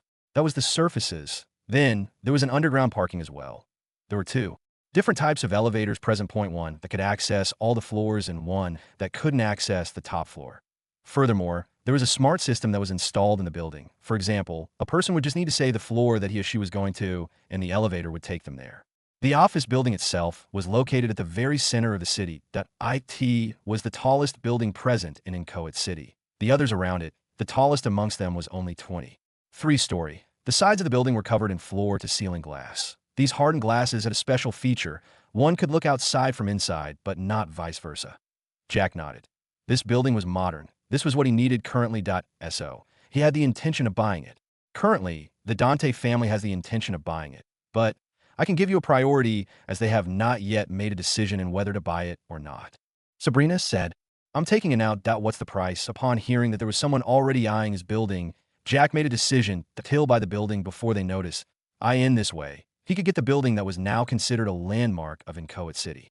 The total cost of the building is $700M. This is adding all the costs of processing the certificates, the deeds, and licenses. Sabrina said this as she eyed Jack expectantly. If it was another person, even if they were a member of the Big Five of Inchoate City, she wouldn't talk about the price so casually. She would definitely talk about the price of floor in the building. But Jack had a mysterious identity, and he had the surname Alfonso. She knew that he might be related to Inchoate City's Alfonso family. That family was far bigger than Dante family. If they wanted to purchase that building, they wouldn't have much of a trouble. Why is it so? Jack asked, but was interrupted by Sabrina. Expensive? That's due to the equipment and the technology found there. Furthermore, it's the landmark of Inchoate City. Any person that will set up as her business there would have as her reputation boosted. Sabrina said, though. The light in her eyes dimmed slightly. I meant to say that it's quite cheaper than I expected. Jack corrected. The price surprised Jack a lot. He had expected that such a building would be worth at least $1 billion, who knew that it was only slightly over $500 million. Sabrina's mouth hung open as her eyes bulged in their sockets. She didn't know how to react in this situation. Point one had to know that an office building was expensive than a mansion. After all, the office had more commercial value than a mansion. This was the reason as to why Prince and Princess Palace, although it wasn't expensive considering its level, but its commercial value was lower than an office building. Although it could be rented, those who could rent such a mansion were small in number in the city. Full payment for both the palace and the office building. Here's the card, Jack said while handing over his card. Sabrina came out of her stupor as she stared at Jack incredulously. She looked at the normal card as she wondered, how rich is he in that such a large sum of money is placed in a normal card? One had to know that in a bank there were different types of cards. There were normal cards that could be used by anyone as long as they had their savings in the bank. Then there were VIP cards that could be given only after a certain amount of money was deposited in the account. But still, there were different levels of VIP cards. There were those for $1 million deposit, $10 million, $50 million, $100 million, $500 million being the last one. As for Jack, who was spending $718 million at once, he had to have a deposit of more than $500 million. For that, he would be given a special card by the bank. With trembling hands, Sabrina took the card. Although she trusted Jack, she still had to confirm that there was the required amount of money in the card. After all, Jack's card was a normal one. After swiping the card, she handed the machine to Jack, who then inserted his PIN before handing it back to her. Upon seeing so many figures, Sabrina's hands trembled even more. After about a minute, she completed the payment and handed the card back to Jack with both of her hands, as if afraid that the card would fall down. Mr. Jack, I've completed the payment for the Prince and Princess Palace, but for the office building, the amount is so high. So, we will have to go to the bank to get the transaction done, or you'll have to get a higher level card, Sabrina said after Jack received the card. Jack nodded in understanding. It seemed that he could complete what he wanted to do in the bank during this trip. He could open a separate account for the grocery department in Jackson Enterprise. Let's head there then, Jack said as he led the way to the elevator. Sabrina followed closely, giving Jack even more respect after seeing the balance. After all, that was all in liquid state, not to mention about the assets. Point one could only imagine his wealth. After getting out of the building under the gazes of several salespersons and some of the customers that had seen what had happened but had yet to leave, they got into Jack's Bentley Continental GT. Although Sabrina had a car as well, it was only worth about $4 million. On the other hand, Jack's was worth $7 million. Driving the Bentley, Jack headed towards Flyers Bank. In about 15 minutes, they arrived at the bank. Unlike other businesses, the bank was quite isolated. It was like the bank building had its own space. The building was quite big and was a 7-story one. As Jack looked at the building, he couldn't help but wonder to himself, what's the use of this big building anyway? Not like they're storing all the deposited money here, right? He had opened his account in Crystal City. The bank building, there was even bigger than the one here. It was a 10-story building. According to what he knew, the bulk of the deposited money was taken to the headquarters where security was higher. Jack had decided on this bank when opening his account. The reason for this was simple. He knew that with the level of this bank, it wasn't something that the Alfonso family could put their hands in. After all, Flyers Bank was a national-level bank. Its reputation was far too high for the Alfonso family to have an influence on it. In other words, no matter what Alfonso family did, they couldn't freeze his accounts like they could do if he had opened an account with smaller banks. Do you know why they use such a big building when they are a service industry? Jack asked Sabrina as they headed into the bank building. Sabrina stared at Jack for a moment before replying. Most of it is to showcase their reputation as a big bank. After all, how could such a big bank have a branch that shares a floor with a smaller company? Jack nodded in understanding. After all, he wouldn't allow his enterprise to own a floor. He would buy a whole building, but each department would have a floor of their own. But compared to him who was going to venture into different industries, the Flyers Bank was exaggerating too much. Why not get a 3 or maybe 4-story building? Anyway, that wasn't going to affect the reason for his presence here. After getting inside the lobby area of the bank, he could see that the bank was already busy. It was already 9 in the morning, and the businesses had been opened already. Looking at the long lines of the teller's windows and the already filled-up lobby area, Jack shook his head. These guys sure have business, he thought to himself. Then, he led Sabrina towards the elevator. After pressing the button, he found that it wasn't opening. Then he noticed that it was moving, so he decided to wait. Ding! Not long after, the elevator door opened. Jack and Sabrina were ready to enter after the person inside came out. But as Jack stared inside the open elevator, his blue eyes met with a pair of green eyes. And then, it was as if time had frozen. Jack was drawn into the familiar green eyes that he'd always been thinking or dreaming about. Now, as he stared into them, his heart skipped a beat for a moment. As others got out of the elevator and others entered, Jack stayed rooted on the spot as he stared at the beauty. This was the lady that he'd met at the government building before, that he could still remember the feeling of holding her in his hands. He could still remember the special scent that she emitted back then. Jack wasn't the only one who had stopped all his actions to stare at the other. The girl was also staring at him. She wasn't moving at all. Celine POV. Today, we came to Flyers Bank to open a business account that I was going to help a friend of mine in setting up a business before she came back from abroad. On this day, after we were done with the procedures, it was time to leave. With the business account being a VIP one, I was assured that there would be no delays in the business transactions. After getting into the elevator, there were 5 other people inside that I looked at Faith, my personal secretary. She was a few years older than me and had been working before I entered into business. She had worked under my mother and had learned a lot from her. When I began managing some of our family businesses, my mother asked Faith to be my personal secretary so that she could assist me in the line of work as I tried putting into action all that I had learned from my parents since being young. Faith, do you think that the business will succeed? I asked. This was the first time that I was starting a business from scratch, although I was using some of the family connections, but most of it depended on one's hard work. Don't worry about it, young miss. Everything is okay. That I've checked it all too well. The fashion and textiles industry has been doing quite well recently. Furthermore, we're starting one here in Inchoate City.so. It's a sure bet that there would be no competition here, considering the family's strength and connections. Faith replied with a confident voice that I felt assured at SO. I took a deep breath to suppress the nervousness in my heart. Although I was domineering and cold in front of my subordinates, I knew that I was a girl after all. But I had to put a tough front in front of my subordinates so that I could gain their respect. Of course, our talk was in whispers, looking at the number as the elevator descended. I prepared myself to get out of the elevator. We still had a lot of things to do as the business was just starting. Ding, ground floor.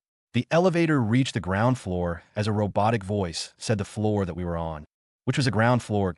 As the doors moved to either side, I was about to step out of the elevator when my body froze. My eyes had met with blue eyes. The same blue eyes as a few days ago. The ones that made my heart beat faster and make me lose my composure. For some reason, I didn't move and could only stare at the blue eyes that stared back into mine with deep emotions. From his eyes, I could see curiosity, confusion, stubbornness, and other emotions that I didn't know what to do in this situation as. My mind was blank. Everything but these eyes faded away. For some reason, these blue eyes were familiar. I'm sure that, other than in the government building, I've never met this unique and handsome man somewhere before. Well, I wasn't sure if he was a man or a youth. From his appearance, he should be the same age as me. Just as I continued staring into his eyes, I felt someone shaking me. When I came back to my senses and averted my gaze from his eyes, I looked at Faith, who was staring at me with eyes full of worry and suspicion. That I could see that she was pointing towards the impatient people in the elevator. We were supposed to get off the elevator, so Faith had stopped the doors from closing. The elevator could only move after the doors were closed. Since almost every person that came to Flyers Bank was a busy person, they were getting impatient waiting. Before I could speak, I was pulled out by Faith. By coincidence or not, as Faith was pulling me out of the elevator, I bumped onto him. Again, before I could fall, I felt his arm wrap around my waist. If it were another person, another man, holding my waist, I would have already lashed out. But in his strong arms, all resistance was smashed away, that I couldn't react at all, and all I could do was to stare into his deep blue eyes. That I was just about to get drowned into those eyes when Faith pulled me, pulling me from his arms and out of my trance. I shook my head as I was pulled by Faith, who was looking at me worriedly. That I couldn't help but glance at the closing elevator as we left. After getting to the parking lot inside my pink Chevrolet Corvette, Faith looked at me and asked, "What's going on, young miss?" I don't know. For some reason, that person, I don't know why, lose my composure in front of him. I replied sincerely. Faith stared at me suspiciously. She asked, "Are you sure that you've never met him before? After all, this isn't the first time that you reacted in such a way. Last time we met, you stared into each other's eyes in a daze." Last time, I asked subconsciously as I remembered what had happened on that day. We were going to the government building to get a license for the business that we were going to start. I'd gotten out of the meeting late on that day.so. I hurried to the office before they closed. By coincidence or accident, we bumped into each other. If he hadn't held me, I would have fallen onto the ground. Faith stared at me for a while, but I didn't even notice that my mind had already wandered away. feeling my body being shaken. I looked at Faith, who was staring at me worriedly with tensed-up brows. After all, this was the first time that I was acting in such a way. I could have given him a beating in there. It was just that he didn't do it intentionally, and he didn't speak to. Otherwise, I would have said that he was creating a scene to chase after you. Faith this with gritted teeth, as she spoke like a big sister. I could only chuckle as her expression looked funny to me. Of course, this side of me was only shown to her and my parents. Let's get going, that we still have a lot to do, I said to Faith before driving the Chevrolet Corvette away. Author's note. Hello. I know that there were some that were getting impatient that the romance part wasn't present in the previous chapters. Well, here we are. Romance is here. Get ready for more interesting parts on the later chapters. By the way, don't forget to support the book. That if we get a good position in ranking, I'll be sure to give out extra bonus chapters. After Jack got into the elevator, his thoughts were still out of place, and this was noticed by Sabrina. But she didn't say a word, though this didn't imply that she wasn't curious about it. This was the first time that she'd seen him have such a change in expression. Not even the Prince and Princess Palace made him have such a drastic change. Although he was pleased by the mansions when she was showing him around, she didn't see him smiling happily. But what made her curious the most was that the reaction of the both of them were the same. They stopped so as they could stare at the other.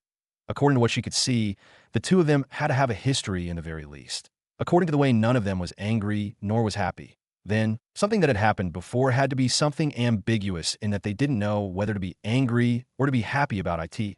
As her thoughts took her further and further, they arrived at the top floor of the 7-story building. Of course, the elevator had stopped at some floors to let out those that were going to that specific floor. Ding! 7th floor. The sound of the elevator's sound system brought the duo out of their thoughts. They were the only ones left in the elevator at that moment. As they stepped out of the elevator, they were greeted by the setting that was quite uncommon. There was an open space and a lobby to the very end of it. There was a desk where there was a lady who seemed to be in her mid-20s. In front of the desk was a plaque that had the words "Secretary" written on. Behind her, there was a door that led to an office. The door was currently closed. Besides that, there was nothing else that they could see other than the normal decorations and the water dispenser. After reaching the front desk, Jack went straight to the point. Hello, I would like to upgrade my card. As he said that, he took out his card and handed it over to the lady behind the desk. The lady looked at the card before shifting her attention back to Jack. Jack's clothing had no brand at all. This implied that the clothes that he was wearing were from stalls. Although she was skeptical about it, she decided to confirm first. After all, these rich people had different tastes. He asked for the lady beside him. Although she was having branded clothes, they weren't that expensive. This indicated that she wasn't that rich. But what made her take Jack somehow serious was the fact that the lady that was wearing branded clothes was respectful to him, just from her expression. After typing on her computer's keyboard for a while, she asked for Jack's ID. After taking it, she continued typing down without saying another word. After a minute or so, she raised her head as she stared at Jack incredulously. This was the first time that she was seeing such a long string of numbers in a normal bank card. Credit card, of course. Is there something wrong? Jack asked after seeing that the lady was simply staring and saying nothing else. Sabrina stifled her chuckling after seeing the secretary's expression. She knew how shocking this was. After all, this was $1 billion in liquidity. Such a huge amount of money would usually be found in VIP-level cards. But here was it, the lowest-level card found in the Flyers Bank. Ahem, I'm sorry for that. The secretary apologized quickly as her attitude shifted almost 180 degrees. She was now more respectful to Jack than before. I'll complete the procedures in a minute or so. Please, you can fill this form while I inform the manager about this, she said as she handed a form to Jack. Jack received the form before retreating to the lobby area of the floor. Taking the pen that was on the table, he removed the cap before he began filling in the details on the form. As he was filling the form, the secretary rushed in the office behind her desk. She even forgot about the etiquette of knocking before entering. Inside the gigantic office, there was a luxurious desk, 2 chairs in front of it, and another behind it where a man was seated on it. Behind the desk, there was another door leading to another room. As soon as the man heard the door opening and the rushing sound of footsteps, he raised his head that was currently staring fixedly on the computer screen. He frowned upon seeing the agitated secretary. What's wrong, Ms. Ivy? He asked with a deep voice that was laced with discontent. Upon hearing the voice and the tone, the secretary, Ivy, realized her mistake. She quickly apologized. I'm sorry, Mr. Heyman. I was quite agitated there that I forgot about my etiquette. Heyman was a man in his late 40s, nearing his 50s, but one could already see that there were small streaks of gray hair in his short black hair that was combed backwards. His aura was authoritative. He was someone that was used to being in power. That he asked, calm down and tell me what's wrong. Mr. Heyman, There's a youth out there with a bank card that has over $1 billion deposit. She replied hastily, making sure to emphasize on the word billion. What's there to be so agitated about? It's just 1 million. How many millions are deposited daily? Heyman casually waved his hand as he returned his gaze to the screen. Ivy was stunned, speechless. She then wondered to herself, have I not stressed the word billion enough? Or is the manager not paying attention? Just as she was about to correct him, Heyman's expression changed drastically as the words that Ivy had just said finally registered themselves in his mind. He jumped onto his feet, scaring Ivy silly. This was the second time that Heyman had reacted out of his normal. The first time wasn't that long, just about 5 or so minutes before when that lady and her assistant came in. They were from a big background, so for them to actually visit their branch here, it was an honor to them. Now, here was another person that caused such a big reaction from the manager. She wondered to herself what day it was. After thinking things through, it was Saturday. On this day, there were a few people that visited the bank, or most of those that visited weren't big clients. Although it could be said that the bank was quite full, that was only on the lower floor, where those with normal accounts receive services. Heyman got from behind his desk and grabbed Ivy by her shoulders before shaking her while asking, "Where is he? Why haven't you welcomed him inside? Go and bring him in. No, I'll go and greet him myself." The volley of questions gave Ivy no time to react before Heyman dashed out of the office. Ivy was lost in thoughts for a moment, thinking about how her boss had lost his composure. Then she hurriedly followed him out. After filling the form, Jack was just about to place it on the counter when the office door swung open and a man in his late 40s rushed out hurriedly. He looked around, completely ignoring Jack and Sabrina. He frowned. He was just about to talk when Ivy rushed out from the wide open door. "Where's he?" agitatedly, Heyman asked Ivy. Ivy was stunned again. Then she shifted her gaze towards Jack, who was looking at them blankly. But she didn't speak a word. Her reaction caused Heyman to frown. But he followed her gaze and turned towards Jack. Just from the expression on her face as she looked at Jack, he could tell that it was Jack who had such a balance. But this had stunned him. He was expecting to see a middle-aged man like him, or maybe an old man, who knew that the super rich person was a young man. Of course, super rich for Inchoate City. His expression changed to that of slight embarrassment as he strode towards Jack. He had just ignored Jack not long ago. After reaching before Jack, he stretched his hand out for a handshake while introducing himself. "Hello, I'm Heyman Baiko, the manager of Flyers Bank, Inchoate City branch." "Hello." Jack shook his hand and replied simply, "Ahem." Heyman knew that this was due to his previous attitude when he was trying to find the super rich middle-aged or old man. He'd completely forgotten that Ivy had said that there was a youth out there. It was only now that her words were fully registering into his mind after being stirred by the word billion. "Mister." He was just about to invite Jack into the office when he remembered that he didn't know Jack's name, so he could only awkwardly stammer as he looked at Jack. Jack shook his head helplessly as he introduced himself. "You can call me Jack." "Yes, Mr. Jack. Please welcome into my office and have a cup of tea or coffee." He said this while eyeing Ivy. Ivy immediately understood what he meant and was ready to begin preparing both so that Jack could choose. "Okay." Jack nodded before turning his gaze towards Sabrina, who was still seated on the sofa in the lobby area. "Come with me." Sabrina was at first stunned before she got ecstatic.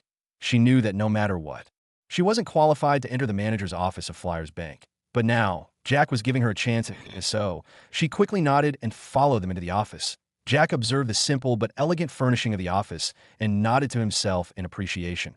After seating on the chair alongside Sabrina, who sat only after Jack sat down, Jack went into business. "I'd like to upgrade the level of my bank card, after which I'd like to do a transfer," Jack said. Upon seeing that Jack was such a straightforward person, Heyman didn't try flattering him and nodded before he began typing in Jack's details on the form on his computer's keyboard. "According to the amount of money in your account, you have the right to claim a black card from our bank." Heyman's words made Sabrina's expression change to that of shock. What was a black card? This could be said to be a VVP level card. Those who held this type of card were all super rich. This was a big bank in the country. In other words, the threshold for a person to receive a card here was higher than in other small banks. Below the black card, there was a bronze card, silver card, and gold card. Bronze for $1 million, silver for $50 million, and gold for $100 million. In other words, the black card was a representation of wealth. But after thinking things through, she thought that it was only right for Jack to receive this card. After all, his current balance was over $1 billion, not to talk about the fixed assets that he had on him. What privileges comes with this type of card? Jack asked. It was not that he was ignorant. It was just that being in the rich Alfonso family had limited his contact with the rich. Till now, although he'd heard of this type of card, he didn't know that much about it. Furthermore, most of the things that he heard were rumors that tend to be exaggerated. Heyman looked at Jack's calm expression and was impressed. Then he thought to himself, it seems that he's used to handling this size of money. Now that he's our client, I'm sure that we can benefit. This card is only given to those that have a $500 million to $1 billion deposit with our bank. IT is a credit card. In other words, once you're given this card, it's like you have $2 billion on you. It's just that the billion that you've deposited will remain in the bank. Heyman began explaining about the black card, IT this time. Jack caught something and couldn't help but ask if the black card is for those that have a deposit of $500 million to $1 billion. Does that mean that there are higher level cards? Yes, Mr. Jack. There's a black gold card. This is a card for those that have a deposit of $10 billion to $49B. There's a diamond card. This one is for those that have $50 billion to $100 billion in their accounts. Then there's a platinum card for those that have over $100 billion in their accounts. Of course, our bank is of a higher level than the others in the country. Our black card is that for account holders with at least $500 million. But if you go to other banks, it starts at $100 million. Heyman explained. Jack and Sabrina nodded. Back to the privileges. With the card in your hand, you can spend $1 billion from it. But once you start going above $1 billion, or in other words, your current deposit, it will be an overdraft. It can be considered that you're taking a loan, but the loan will have to be repaid within the stated time with zero interest. Furthermore, as long as your money is saved with our bank, it will be earning interest as time goes. For your current amount that you've deposited, we can give you a 3% annual interest. Jack nodded after hearing this. What caught his attention was the 3% annual interest in his deposit. He thought of it and asked, System, does the interest count as income? Can it be multiplied? Correct. Saving hard-earned money can be said to be working. After all, it's like you're investing on the bank, as they will be using your money to give loans and whatever in that way. It's like they're helping you with work.so. What you earn is considered as income by the system.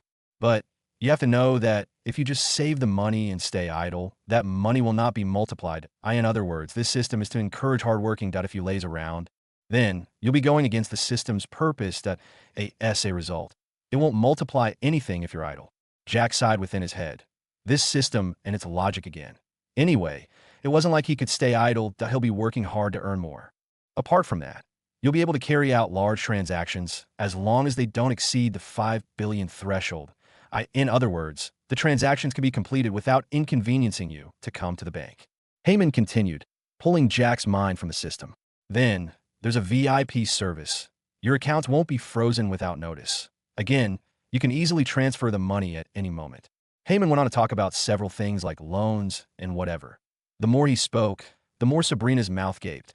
She then thought to herself, the rich surely have privileges. In between somewhere, Ivy brought tea, of course. She brought both coffee and tea, but Jack chose tea, the same as Sabrina. After all, it was almost noon. Who drank coffee in the afternoon? Well, there were some that did that, but Jack didn't like that. After about an hour, Jack and Sabrina walked out of the office together with Heyman, who had come to send them off. After all, Jack was a big client. For him, a branch manager, to be able to make an acquaintance with him was an honor. Mr. Jack, you're welcome to visit anytime. It'll be my honor to help you if there's anything that you need, within my capacity, of course. Heyman stated with a smile. Of course, Mr. Heyman.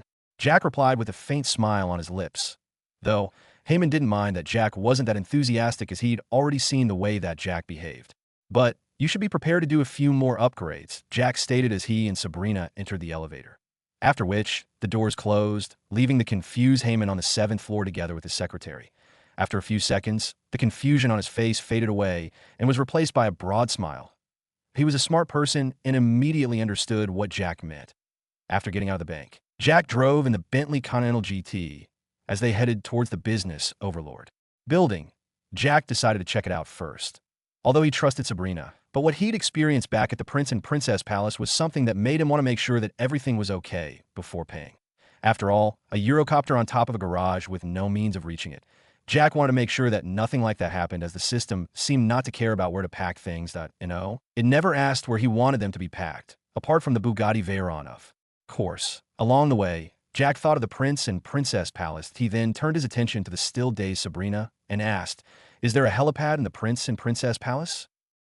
Sabrina, who had yet to take in what had happened in the bank, was surprised by Jack's question. But after a moment, she regained her composure and answered, and noted, I don't think I've seen it before. Why are you asking? Do you want to buy a helicopter? Sabrina's answer was within Jack's expectations. Although it was only in the lower probability, he still thought that Sabrina had forgotten about it. But looking at her clueless expression, Jack felt that it was a little strange. After a moment of silence, Jack spoke, not at this moment. but I just wanted to know. After all, that place is big. Then, do you know about the history of that palace? Sabrina thought for a moment and replied, according to what I know, there was a person that used to live here in Inchoate City. He had a son who had a successful career. In the end, this son of his wanted to build a smart home for him in secret to surprise him on his birthday.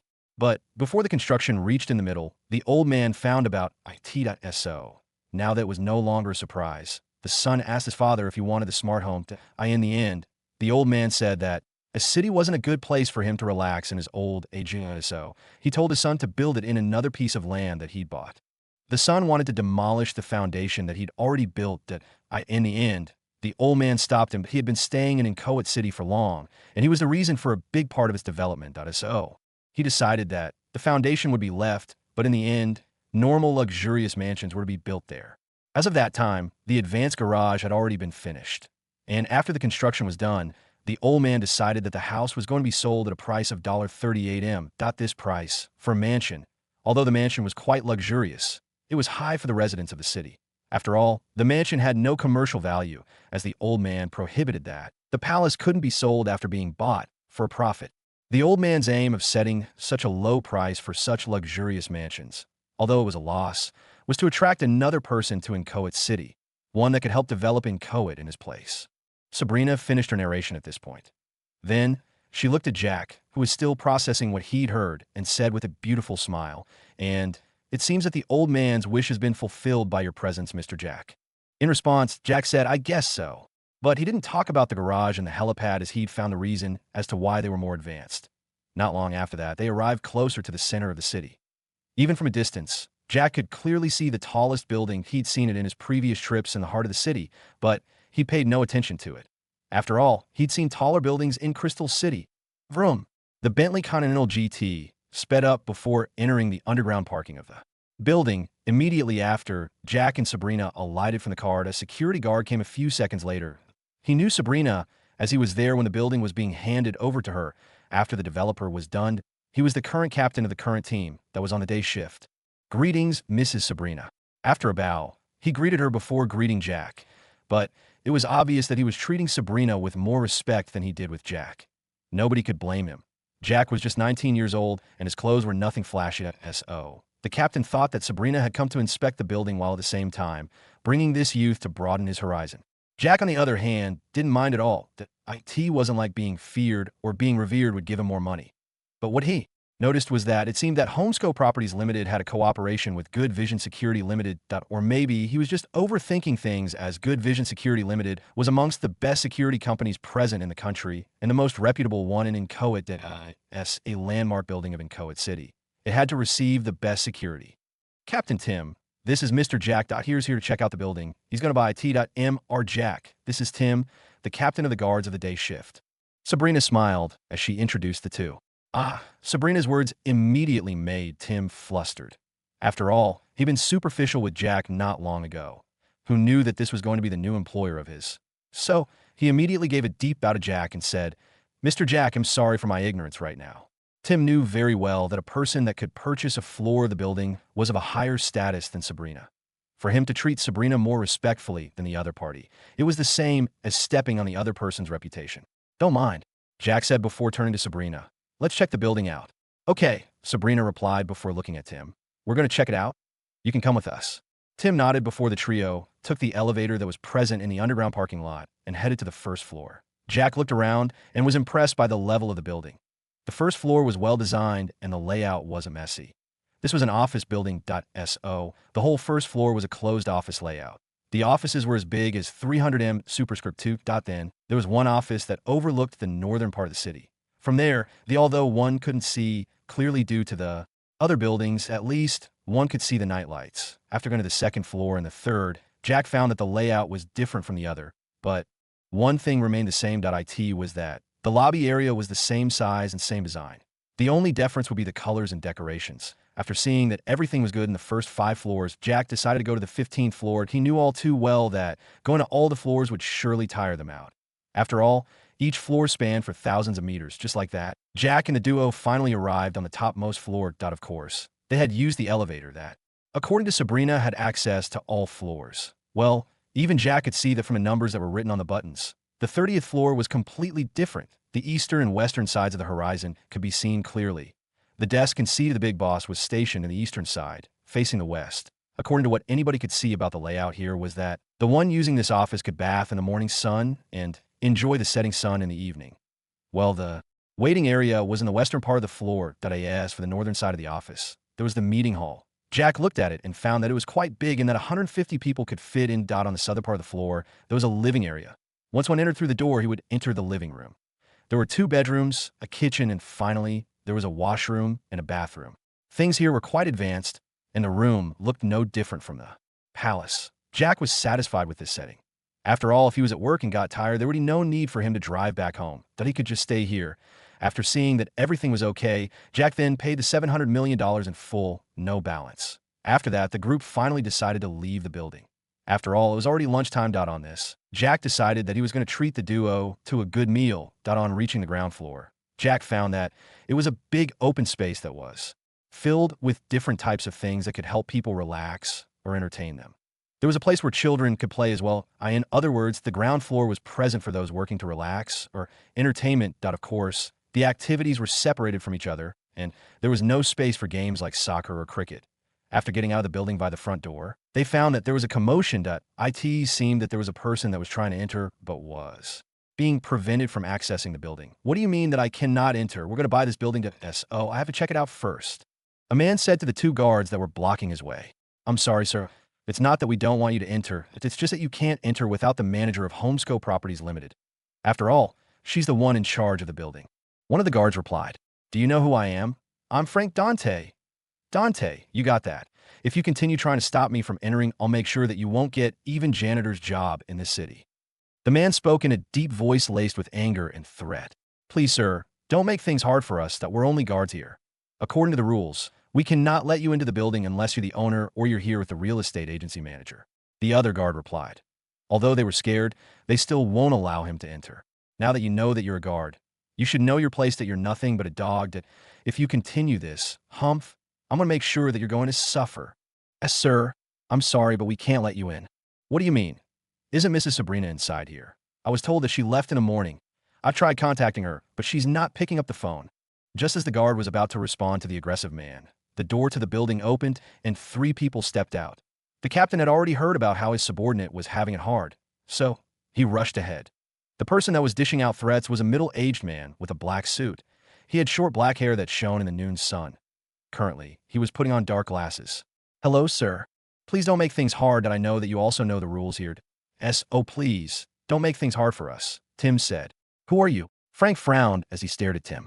"I'm Tim, the day shift captain dash." Even before Tim could finish introducing himself, he was pushed to the side as Frank had already seen Sabrina. He rushed towards her and began barking. "Mrs. Sabrina, what's the meaning of this? Look at what is happening here. I've tried calling you all this time, but you didn't receive any of my calls. If I hadn't tried here, I wouldn't have gotten a chance to meet you today.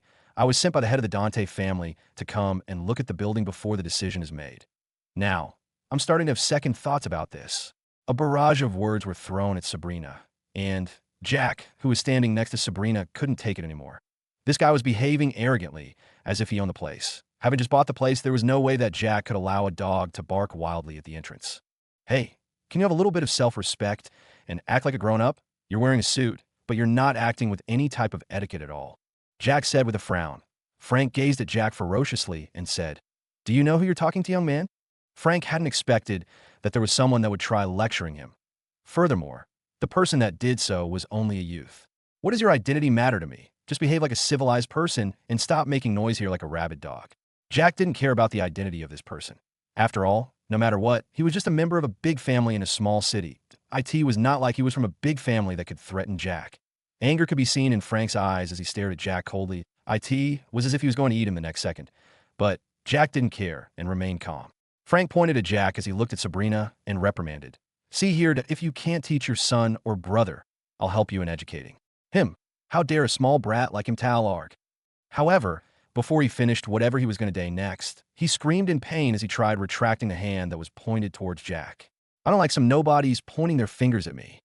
At this moment, Jack's cold voice echoed, and with that, Jack dislocated the finger that was pointing at him. "Arg, you bastard, I'm going to kill you." Neither Frank nor Sabrina had expected that Jack would go physical here. But Sabrina felt happy but at the same time, worried. After all, Frank was a member of Dante's family. But after a while, the worries disappeared as she looked at the building behind her. Even the Dante family had to discuss before buying it, on the other hand. Jack bought the whole building the moment that he set his eyes on it. There's no way a nobody had a balance of over $1 billion in his account. Better get lost right now, Jack stated calmly, as if he hadn't heard Frank's threats. You dare. I'm going to make sure that you'll disappear from this world today. Not even your family will be spared. Frank roared after hearing Jack's words. You're more than welcome to go and destroy my family, but I'm not sure that you have the ability to do that. Jack spoke coldly. Frank was immediately furious. This was like Jack telling him that Dante's family was inferior to his. He was just about to pounce on him when Tim and the other two guards held him. Tim knew that Jack was his new employer. After all, they had signed a contract inside there, in his presence. And he'd seen Jack transferring the money. Seeing that he was being held back, Frank pointed at Sabrina and yelled, "You're just standing there while looking at these dogs holding me and that Brad over there talking to me, as if I'm his mate. Be sure that I'm going to cancel the deal that we wanted to purchase a few floors, but now we're canceling the deal." With that, Frank showed his intention to leave. Thus, under the escort of the guard alongside Tim, Frank left the building's compound. Sabrina had wanted to tell him that she'd already sold the building. But upon seeing Frank's furious face, she decided against it and thought that she would just call the family butler and inform him of this. As Frank left the place, he furiously thought to himself, "You just wait. You're just a small real estate agency manager. See if you won't come begging me to purchase the floors of that building." As for that Brad, I'm going to make sure that he gets through a lot more. After taking a few steps, he suddenly remembered that he didn't even know Jack's name, but he stopped and looked at the three that were escorting him out. "What's that Brad's name?" "I'm sorry, sir, but I cannot tell you any information about him," Tim replied. Among the three, he was the only one that knew Jack's name. From the way that Frank was behaving, he was sure that he was planning something sinister. But Jack was going to be his boss. No, he was now his boss. How could he, a person in charge of security, give out information that could compromise his boss's security? Upon hearing Tim's reply, Frank's expression darkened further as he looked at Tim ferociously and said, "You know that I'm from the Dante family, the overlord of Incoit. City that in other words, I can cause you more problems that you can imagine. So, if you don't tell me his name, I'm going to get a group of people to cause you problems here every day." Upon hearing this, Tim's expression wasn't good. He also knew the power of Dante family in Incoit City. If they decided to make things hard for him, there would be many complications. If this was another person, Tim would have surely thrown him out of here by now. But since he was from the Dante family, he could only escort him out, making sure not to be rough on him. After thinking things through, he felt that just a name wasn't that important information, right? Furthermore, a person that could purchase such a building wasn't someone small. So, he was sure that after Frank investigated this, he would give up, not trying to offend such a big shot. He is Mr. Jack. That's all that he knew. After all, he wasn't allowed to peep on the contents of the contract. That was something that involved the two parties. Frank, who was still smugly waiting for more information, was stumped on not hearing another word from Tim. He looked at him, and upon seeing that he had no intention of saying another word, he asked furiously, "What? That's all? You must be joking with me." Helplessly, Tim shook his head and said, "Mr. Frank, it's not that I want to hide anything, and actually, that's all that I know about him. And even if I knew more about him, I wouldn't tell you a thing about him." Upon seeing Tim's expression, the suspicion in Frank's eyes reduced, but he asked another question. What were they here to do? Inspecting the building. Tim replied simply that he didn't say anything about the purchase of the building, that he was sure that Frank was a smart person and could already guess the reason for the inspection. Who knew that he wasn't? How dare that BTCH brings her cousin or brother here to dirty the floors that our Dante family wanted to buy? Just you wait. And with that, he strode toward the Mercedes AMG. After getting inside, he drove away, heading towards the Dante family mansion that was located in Happy Residential Area, one of the luxury residential area in the city. On the way, he took out his phone before making a call. After a while, a male voice came from the other side. "Yes, Frank?" This was the family's butler. "I would like you to help me investigate a boy called Jack. He's got some involvement in the business overlord building that I've been trying to reach out to Sabrina, but that lady has been making things hard for me. That I think that this might be related to this young man." Frank's tone this time wasn't arrogant as the one he used to talk to Jack and the others. "Are you sure about this? You know how important that building is, don't you?" The old voice was filled with suspicion. "Yes, I know. That's why I was asking for that kid to be investigated. After all, he'd gained access to the building." Frank hurriedly replied, "Okay, I know what to do." The old voice replied before hanging up. Seeing that the phone had already been hanged up, Frank's expression darkened, but he could do nothing but curse at that old man. After seeing that the nuisance was gone, Jack went back to the underground parking lot and drove his Bentley Continental GT out. Since he had promised her a meal, he took her to a well-known five-star hotel present in Inchoate City, Glaze Hotel. This was just a branch of this popular hotel. The Glaze Hotel was a well-known five-star hotel in the country. So the dishes served here were top-notch, and the total cost of the meal was $78, $9.50. Then he took Sabrina back to Homescope Properties Limited. There, he received the keys and the certificates of each floor. After placing them in the car, he drove away, leaving behind Sabrina. Sabrina then went to her office, under the gazes of her juniors. After getting in her office, she looked at the phone that was on the desk. After seeing that Jack had a balance of over $1 billion, she'd been flustered in that she completely forgot about taking her phone along when they were going to the bank. Picking up the phone, she saw that there were more than 14 missed calls and about 10 messages. As for the calls, most of them were from Frank. He was the one in charge of negotiating the deal of the building. After some thought, she decided to make a call to the butler of Dante family and inform them that the building had been sold already. But before she could call, her phone rang. Upon closer look, she found that it was an unfamiliar caller ID. After some thought, she picked the call. "Hello, may I know who you are?"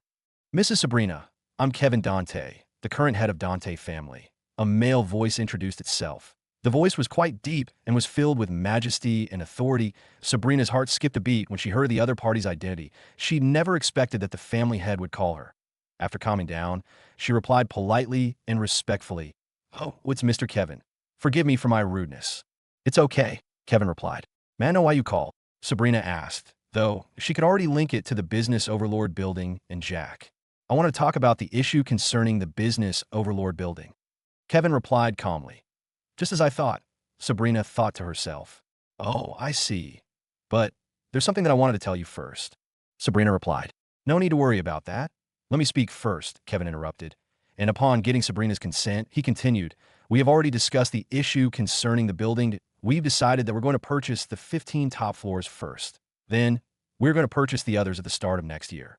Upon hearing his words, Sabrina could only tap her head as she nervously replied, "I'm sorry, Mr. Kevin, but the business overlord building has already been sold." She knew that this was going to cause a big commotion in the city. After all, many people knew that the Dante family was planning to purchase the building. But now, Jack came and paid for everything at a single go to a real estate agency manager. Her role was to sell the buildings to those who wanted to buy them. The Dante family was delaying so much on that. After seeing that Jack was interested in the building, she agreed to sell it to him. What? As expected, Kevin immediately lost his composure. Kevin couldn't remain calm at all. They had planned to purchase the building for a month now. They were taking things at their own pace while thinking that there would be nobody that would be able to purchase it. After all, even they, the overlords of Inchoate City, had to take a certain period of time to collect the current $350M, that it wasn't that they couldn't afford to pay the $700 million at once. At IT was just that. It would affect the cash flow of the Dante Corporation. Such a big corporation needed money. There was no way that they could leave their accounts empty. After all, in the case of emergency, they might fall due to lack of money, and the big corporations could easily fall. The reason, with no money, they were sure that the 5 families that had been beneath them all this while would surely unite to make sure that they would suffer greatly in this way. They would either collapse, or they would be on the same level as the other 5 families if they depended on their connections and foundation to survive. Today, when Frank called, he was present when the butler received the call. So he had heard what Frank said, and from what he knew, there was no way that Sabrina would ignore them. So he felt that something was wrong. That was why he called after a period of time, that he wanted to confirm some things, and that was the reason as to why he asked Sabrina to let him speak first at IT, was to make sure that she knew that they were serious about buying the building. But now, he just heard that there was someone that had bought it. What floor was bought? Who was the one that bought it? Kevin asked immediately. Not floors, Mr. Kevin, that he bought the whole building at a go and made full payment, Sabrina replied. For some reason, she felt happy bragging about Jack to these rich men of Inchoate City. What did you just say? You bought the whole building? Are you kidding me? This is no time to joke. Who bought it? Kevin sent a barrage of words to Sabrina, and at this moment, she could feel that he was quite anxious. Well, she wasn't sure of it, but she replied honestly, Mr. Kevin, you know that I cannot dare to joke with you concerning such a serious matter. The purchase was done today, about an hour ago. Upon hearing the seriousness in Sabrina's voice, Kevin finally understood that she wasn't joking and that the building had been bought by someone. Now, more than anything, he wanted to know who bought the building. He then thought to himself, Did the five cooperate to buy the building? Or did they know about my plan? As he thought of this, he asked, who is the one that bought it? You know that we had come to an agreement, but at the end of the day, you still sold it to someone else? Sabrina could easily feel the anger in Kevin's voice. Though he was trying to conceal it, there was no way that he could hide something like that. It could already be felt in the voice. She trembled a little before replying. It's not that I'm against the Dante family. It's just that, as you know, I'll look for those that want to buy the building. When he came to purchase the building, you still hadn't made a decision in whether you were going to buy it or not. She then continued. Mr. Jack came here to look for an office building that in the end, he found a business overlord building and fancied it. Then he offered to pay for it in full. Yes, you know, I had to accept such a deal. Kevin was silent for a moment before asking, Mr. Jack, is he the one that bought it? Sabrina felt that there was something wrong, but she couldn't put her finger on it. In the end, she nodded and replied, yes, he's the one that bought it. Okay, I got it. And with that, Kevin hung up the phone, leaving the uncertain Sabrina standing in her office, unsure of what to do. Happy residential area. Inside a big and majestic mansion, inside a study room. Kevin dropped the phone on the table and looked at the old man with white hair beside him and said, Uncle Reuben, help me investigate who this Jack is. I want to know if any of the five families have a hand in this. And if they are involved, they would have to suffer. Looking at Kevin's angry and malicious gaze, Reuben sighed and said, don't worry about that. I'll be sure to get all information about him. But what should we do about that building? Find out who's involved in this first. As for the building, we have to get it by all means possible. Either rough or smooth, we cannot afford to lose that building at all. Kevin replied as he sat on the couch that was present in the room. Okay, with that, Reuben left the study room, leaving Kevin behind. Jack didn't know that buying the business overlord building would attract so much attention from the Dante family. Furthermore, it seemed that they wanted to get the building by all means, but even if he knew about it, he wouldn't care about it at all. After all, what could they do to him? Nothing, so what was there to get worried about? Currently, Jack was preparing himself for the banquet that would be held tomorrow evening. He wasn't sure who was holding the banquet, but he was going to get acquainted to some people so that his development here would be faster. After looking at his wardrobe for a period of time, he found that there was nothing that he could use in the occasion. All the clothes that he had were casual. Although he was from Alfonso family, he'd never gone to a banquet that involved the big bosses, but he still knew that he had to put on official clothing so that he could show some respect for the one that had organized the banquet. After thinking things through, he got out of the mansion, got into the Bentley Continental GT, and drove towards Delight Mall in Inchoate City. There were three big malls. There were the Delight Mall, Pride Mall, and finally, Tinko Mall. Amongst the three, Pride Mall could be said to be leading, but Jack went to Delight Mall because it was closer. After parking the car, alongside the other luxurious cars, he got into the mall under the envious gazes of the boys and infatuated gazes of young beauties. This time, he didn't go to Terran Designers. After all, they were good in customized clothing, and he was looking for ones that were ready. The banquet was tomorrow, and there was no time for him to wait for the suit to be completed. He looked at the clothing brands that were located on the second floor. Finding that none of them matched his taste, he went to the fourth floor where men's brands could be found. Here, he could see the stores for Louis Vuitton, Gucci, Giorgio Armani, Balenciaga, H&M, Versace, Hermes, Prada, and several others. After thinking, he decided on the one that was closer to him. It was the Louis Vuitton store. This was a top luxury clothing brand. After entering the store, he was welcomed by an enthusiastic sales lady. Welcome, sir. What type of clothes would you like? Jack nodded to himself, as expected of the service of top brand. Although Jack wasn't wearing anything special, the sales lady didn't look at him in contempt, but welcomed him well. I would like a suit that can be used for a banquet. An official banquet, to be precise. I don't know if you can recommend any to me. Jack asked. The lady looked at Jack for a moment before replying. There's several of them that can match you. I think they suit you well. Here, check this one out. As the lady spoke, she showed Jack a two-piece white suit. The suit was made of cotton and thus was quite comfortable as he touched it. After a thought, Jack entered the changing room to test it out. Wow! When he came out of the changing room, he immediately caught the attention of the ladies that were here with their husbands or boyfriends. What a handsome man. He sure gives a rich vibe. Get lost, you gold digger. Only if my boyfriend was 10% as handsome, I could have accepted losing 10 years of my life. What do you mean? Am I not handsome enough? Ah, Humph, of course you're not. Look at your big nose. Look at how your head is shaped like a bean seed. Look at how big your eyes are. We're done for. You BDCH. Humph, never let me not see your face again. W what? I'm sorry, I didn't mean it.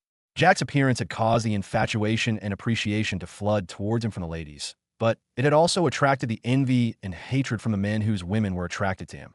Jack looked at the mirror and found that, although the suit was good, he found that it was quite tight for him. It didn't seem that much comfortable as the casual clothes that he usually wore. After thinking things through, he asked, "Do you have suits that are made from cashmere?" After waiting for a moment and receiving no reply, Jack looked at the sales lady and noticed that she was staring at him in a daze. He touched his face before looking at his reflection in the mirror, and he noticed that there was nothing wrong. Then, he looked at the lady and waved his hand in front of her. "Hello, lady. Are you there?" Oh, I'm sorry, sir. I was lost there." The lady blushed as she replied with her head lowered. "It's okay. You have suits made from cashmere?" He repeated the question once again. When Jack mentioned the word cashmere, it caused a commotion among the crowd. Point one had to know the fact that cashmere was the most expensive material used in making clothes. And now, Jack was asking for a suit that was made from this material. The result here would be pretty much obvious. The price of the suit would be sky high if one was seen wearing a clothing that was made from this material. It was an indicator of her wealth. But of course, Jack was only doing this because the clothes made from this material were much more comfortable. "Are you sure about that, sir? The price will be higher," the sales lady reminded. Although Jack had confidence, the lady wasn't that confident that Jack could afford the clothes made from that material. She couldn't be blamed. After all, that clothing material was one that only the rich could afford. In fact, that material was one that many of those that wanted to show off would buy, as there were those that wouldn't buy it although it was comfortable. After all, they would just say, "Cotton and linen are also fine with me. Why should I buy that one? Worry not about money. You could just bring me all those that fit me here. I'll be taking all of them," Jack stated, making the minds of all those around buzz. There were some that couldn't hold it anymore and went forward to remind him. "Young man, you should know that cashmere is the most expensive material used in making clothes. So, if you decide to take all the clothes made from this material as long as they fit you, I'm sure that you'll end up spending tens of millions. Yeah, you better not ask for that. It's better if you can just take the ones that you can afford. That there's no need for you to try showing off in front of us. Right? Boy, there's no need to embarrass yourself by not having enough money to pay for the clothes after they pack them for you. Thank you for the reminder, but I know what I'm doing," Jack replied calmly. Young men nowadays, they're so hot-blooded. We're trying to advise him out of goodwill, and he thinks that we're nosy. Continue being arrogant, and let me see how you pay for the clothes." Jack was left stunned by this barrage of words. He then wondered to himself, have I not just meant that I can afford the clothes? Where and when did I say that you're being nosy? When and how did I become arrogant? Of course, Jack had no idea that all these guys were targeting him because their girls had been impressed by his handsome face. They could already see that the way that the girls were looking at them had changed. Now, they were using this chance to completely suppress Jack so as to make sure that their women would see that he had no ability at all. But who would have thought that the girls wouldn't give up on him? Upon seeing that many people were against Jack, they began refuting them. "What do you mean? Do you know about his pocket's depths? Yeah, right. You guys are just jealous. Stop spouting nonsense. If you can't afford it, that doesn't mean that he can't afford it too. You guys are envious of his handsome face. Now that you see that he's also rich, you're trying to suppress him." Those whose girlfriends or wives spoke up for Jack were left speechless. They then thought to themselves, is she my girl or his? Jack, on the other hand, seemed to have gotten an idea on what was going on. But since it was nothing important, he decided to turn a blind eye to the tricks and plans. He looked at the still-day sales lady and shook his head helplessly. He was just about to remind her when someone asked, "What's going on here?" The crowd parted, revealing a mature lady in an official business suit. She had a mature vibe and was quite a beauty in her mid-30s. The sales lady hurried towards the woman in the red dress and explained what had just happened. The lady raised her brows when she heard this. Then, she scanned Jack up and down before saying, "Hello, I'm Jessica, the manager of Louis Vuitton. Are you sure about the clothes made from cashmere?" Jack could only let out an exasperated sigh. Then he spread his hands and said, "The same question again and again. That I've already said that I'm going to take them. That I know that the price for the clothes that are made from cashmere is high. But I still said that I want them. Doesn't that mean that I know what I'm talking about?" Jack's words made the manager slightly embarrassed. After all, a customer had asked for the same thing several times already, but they were still asking if he was sure about it. So, to make up for this, "I'm sorry for that I'll bring them for you." And as she said that, she left with the sales lady and headed towards another room. The clothes that were made from cashmere were rarely sold, so they were usually kept inside the store's warehouse. Jack then waited for about a minute before Jessica came out with several clothes. Even the sales lady was carrying some. But even from afar, Jack could already tell that there weren't that many of them. It seemed that since there was no market for the clothes made from the material in the small cities, they're mainly found in the big cities. Jack didn't say another word. He simply took a look at the clothes and could see that there were two pairs of suits, one blue and another was black. As for the others, Jack didn't care at all. Since all of these were the ones that could fit him, he was going to take them all. As for the others, he'll check them out after he got home. Pack all of them. Here's the card. You could just swipe, Jack stated as he took out his black card. And the moment that the black card was taken out, the commotion rose again. But of course, this time, there were those that hurried to leave the store. They were the ones that were trying to suppress Jack. Oh my God, that's a black card. Wait, it seems to be from Flyers Bank. Hey, what can a black card do? Ain't it just a difference in colors? You country bumpkin, what are you doing in this store if you don't know something simple? What does that have to do with that black card? It has everything to do with it. That's a black card that is given to the bank VIPs. Only those that have a deposit of 100 million in their accounts can receive it. What? 100 million? Maybe you don't know as you're a country bumpkin, but I'll be magnanimous and tell you this. You see that card? That's a black card from Flyers Bank. For one to have it, you must have a deposit of at least $500 million. It's that much. So, that guy over there is a nouveau riche. I heard someone saying that he can't afford the clothes. Someone with liquid cash of at least 500 million.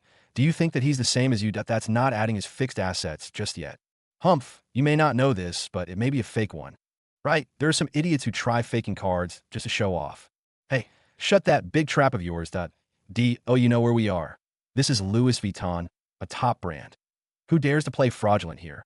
Even Jessica was surprised to see this card at IT. Was not that she'd never dealt with a person with a black card. But this was different. This was a black card from Flyers Bank. To get the black card of Flyers Bank, one had to have at least $500 million. She received the card respectfully. Then, she swiped the card. After Jack entered his PIN, the ding sound of payment success rang. The crowd was immediately amazed. After all, Jack hadn't even asked about the price and had paid it. Immediately, no bargaining, no request for discounts, and so on. Where's that guy? Can a fraudster pay that using a fake card? Hey, I'm envious. That guy's not only handsome, but he's rich as well. Why? Why can't I be rich as him? Not even handsome. Hey, take your big mouth outside. Do you think that you're qualified to make comparison with him? Man, buying without asking for the price and discounts. How cool that is. Yeah, that's the world of the rich. After confirming that everything was okay, Jessica took the receipt and handed it to Jack while saying, a total of $6.4 M. We didn't have that much stock of the clothes of your size. At the same time, the sales lady hurriedly packed the clothes in a good package before placing them inside 3 Louis Vuitton bags. Hiss, did I hear things right? Did she just say that the clothes were $64,000? Hey, sleepyhead, sleeping while standing. She said $6.4 million. Hiss, and he paid without questions. Don't you see the black card? It has hundreds of millions in it. What can a small $6.4 million be big? What nonsense are you spouting? $6.4 M is a small amount. Can you afford? I wasn't talking about myself. I was talking about him. You're a man, not his girlfriend. How can you brag instead? The crowd went on and on about this, and in the end, the commotion attracted the salesperson from the other stores. They crowded the entrance to the Louis Vuitton store while trying to attract Jack's attention. After all, if a super rich person was here, how could they miss on a chance of getting more money from him? The higher the amount of money that he'll spend, the higher their commission would be. Although Jack wanted to buy clothes, that didn't mean that he was just going to mindlessly spend money to buy clothes that at the end of the day, he wouldn't wear after getting out of the Louis Vuitton store. He only accepted the offer of the ones in charge of the watch and jewelry store. He went into a Vacheron Constantin shop. There, he looked at the watches present. After spending some time looking at the watches presented to him by the manager, Jack finally made his decision that he bought the most expensive watch that was present in the shop, that he didn't buy it because of the high price, but because he was attracted by the watch. After all, men went for sports cars and watches. The watch that he'd chosen was a Vacheron Constantin Traditionnel. This was a limited edition with only 4 pieces in the world. Since there were only 4 pieces in the world, that meant that what they had in the shop at the moment was a replica, a model if you would. Like the SO, Jack would have to wait for it to be delivered to him. The price of this watch was $8 million. Jack paid for it immediately after he came to an agreement. He was given a receipt that he would use to claim the watch once it was delivered. That Jack's way of spending money had bewildered many of those that had gathered around to watch him spending money. Since the Vacheron Constantin Traditionnel wasn't present, Jack had to look for another watch. So he turned towards the crowd at the entrance of the store and asked, "Is there a good watch present in any of your stores?" As soon as Jack said these words, the crowd piped up. After all, this was a tycoon who wanted to spend. Those that were in charge of the watches shop immediately came forward. "We have the limited edition Rolex." "Leave that aside. We have a Patek Philippe. Our Cartier has one too. All of the managers present were trying to pull on this rich man. Jack waved his hand to the noisy crowd and stated, I want a readily available one, the one that I can wear tomorrow. Upon hearing Jack's words, most of them were dejected. Although there were still a few good watches, they weren't at a level of those limited editions. From the way that Jack was asking, it was obvious that he wanted the limited edition watches. Yes, they retreated. A lady walked forward and said to Jack, Handsome, we do have one with us that I guess you're really lucky that IT was going to be shipped off today when we close in the evening. Jack looked at the lady and asked curiously, What brand is it? The lady straightened her posture and said, I am from Patek Philippe. Jack nodded. IT wasn't a bad brand, and the watches that they made were good to suit his taste. So he followed the lady back to her store. The others could only moan at their misfortune. At the same time, they could only blame the higher-ups for letting them keep a model on this day. After all, this was money, but they could only watch it walk away. After getting into the store, the crowd followed and stood at the entrance. And when others that had just arrived on this floor saw the scene here, they would immediately join them. So the whole floor became crowded. In the end, the mall's management was alerted and was forced to come and see what was happening here. They were both surprised and delighted that they could get a rich customer that could spend over $10 million in a single go. Jack looked at the watch that was presented to him. Before he could say a word, the manager began introducing the watch. This watch is called Patek Philippe Nautilus 50-719/10G. There are only 7 pieces in the world. As we speak, 0.4 of them have already been bought. It has self-winding mechanical movement. Its caliber is 26 to 330 SC. The dial is fully set with 255 diamonds, minus 1.36 CT, and 3 baguette diamond hour markers, minus 0.01 CT, and 18K gold dial plate. The case is white gold, has a screw-down crown. There is a sapphire crystal case back. IT is water-resistant to 120 m. IT has a diameter 10 for a clock, 40 millimeters, and a height of 8.7 millimeters. The case has 100 diamonds, minus 0.69 CT, and 32 baguette diamonds, minus 5.51 CT. The dial is fully set with 255 diamonds, minus 1.36 CT, and 3 baguette diamond hour markers, minus 0.01 CT. The bracelet has 803 diamonds, minus 3.55 CT, and 150 baguette diamonds, minus 7.52 CT.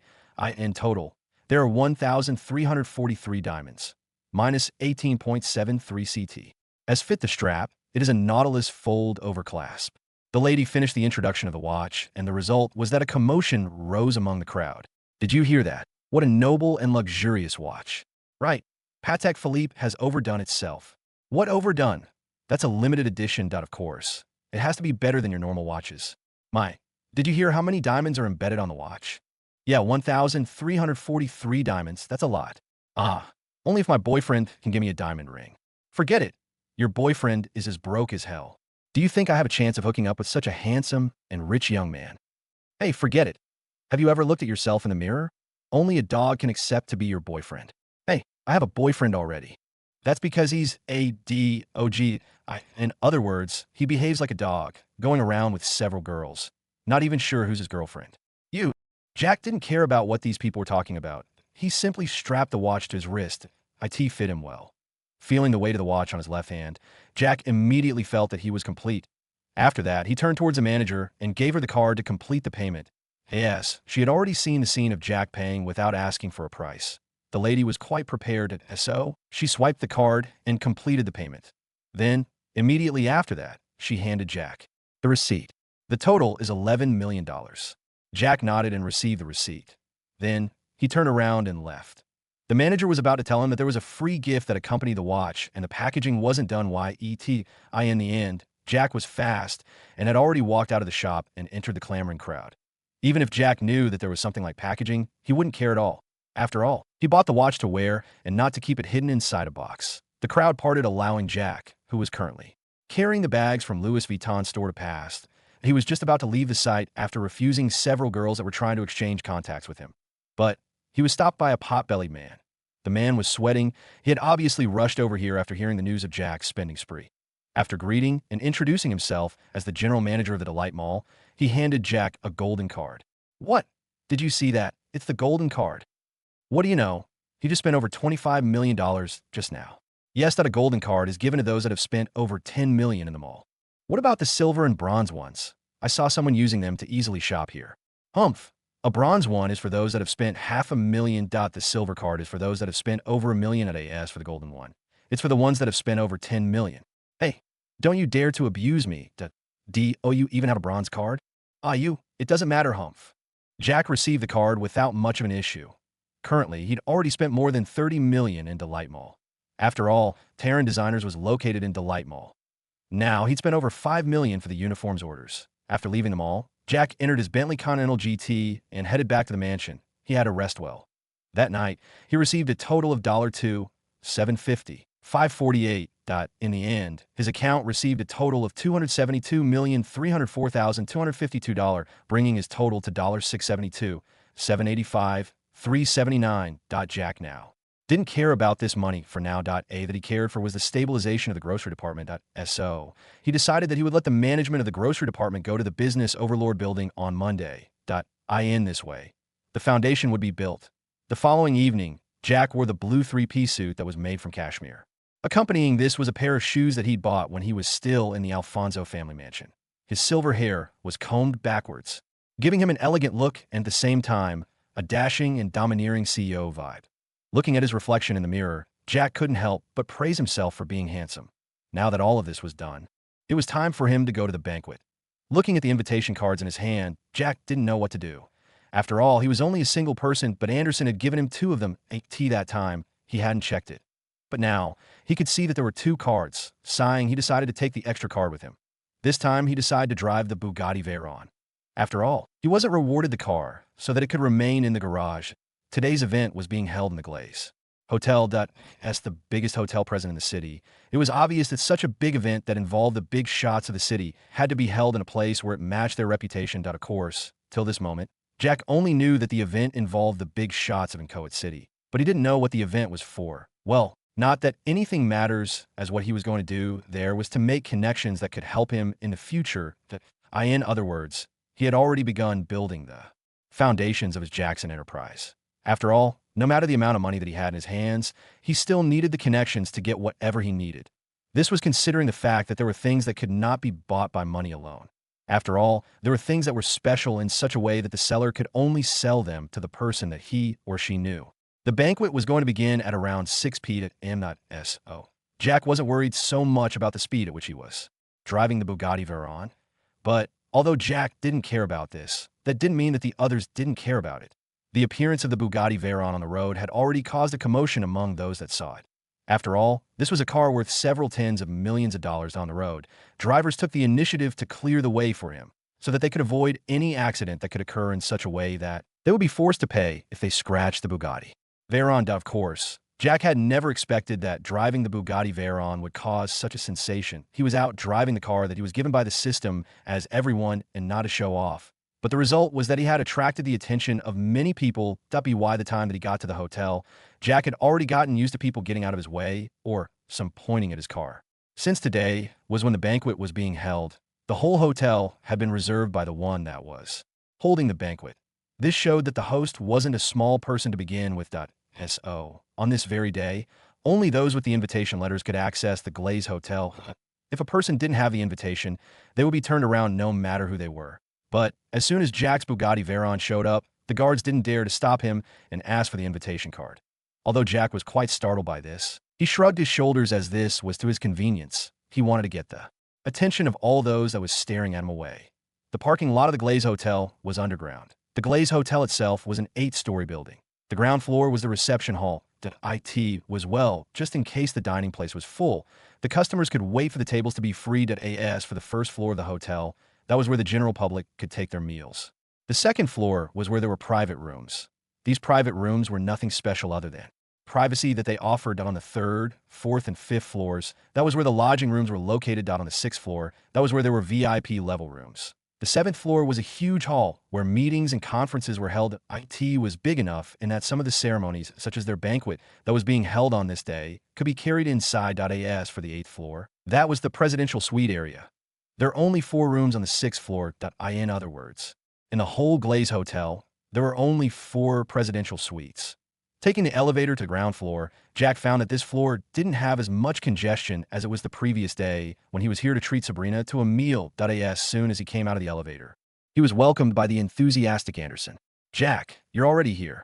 For a while I thought that you weren't coming," Anderson said as he put his hands around Jack's shoulder. "Of course I had to come. After all, you guys had invited me here. And by the way, I thought that there's still an hour before the banquet begins," Jack replied while looking at Anderson with a strange gaze. Ignoring Jack's gaze and words, Anderson looked around as if trying to find someone. After looking around for a while, he looked at Jack and asked, "Where's your partner?" Jack wasn't expecting such a question at all. The only person that Jack could be said to be close to in Inchoate City would be George. But Anderson knew very well that George could not come to this event because of the bet that he had made with Ismail. He could only ask, "What partner?" "I don't think I have a partner." Jackson's reply made Anderson's brows to twitch slightly. He then looked at Jack, as if he was looking at a strange species that is yet to be recognized. After a moment of staring, he asked, "You don't have a partner for the dance tonight? You got 2 invitation cards, one for you and the other for your female companion. What dance are you talking about? Isn't this an occasion that the big wigs of the city will be attending?" Jack asked confusedly.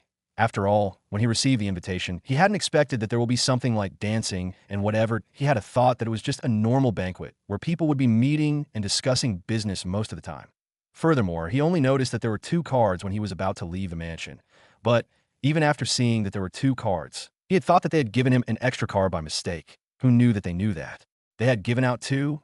But even so, Jack didn't have a lady that could accompany him to such an event. He was a solo man after all. Anderson palmed his forehead as he spoke. "Ah, I forgot to give you the schedule of events here. How bad of me. Anyway, I can tell you now that there would be a performance, then it will be followed by a meal. Then there would be introductions about the host of the event. After that, there would be a dance. And finally, the main topic that had brought all the people here. One more thing that I can tell you is that the host of the event has a special identity in that even the Dante family has to pay respects. So, you better be cautious while inside there and not to offend the host of the occasion. If the 2 of you are enemies, I can assure you that you cannot survive in this country." Anderson's words were quite solemn, and Jack could sense the seriousness in his voice, that he then wondered to himself, who is this person with such a special identity in Inchoate City? But all those thoughts were thrown at the back of his mind when Anderson asked again about his dancing partner. Jack shook his head as he said that he would not participate in the dance. The reason for this being that, although he had been trained in dancing, since he had never attended any banquet, he had never experienced dancing in front of many people.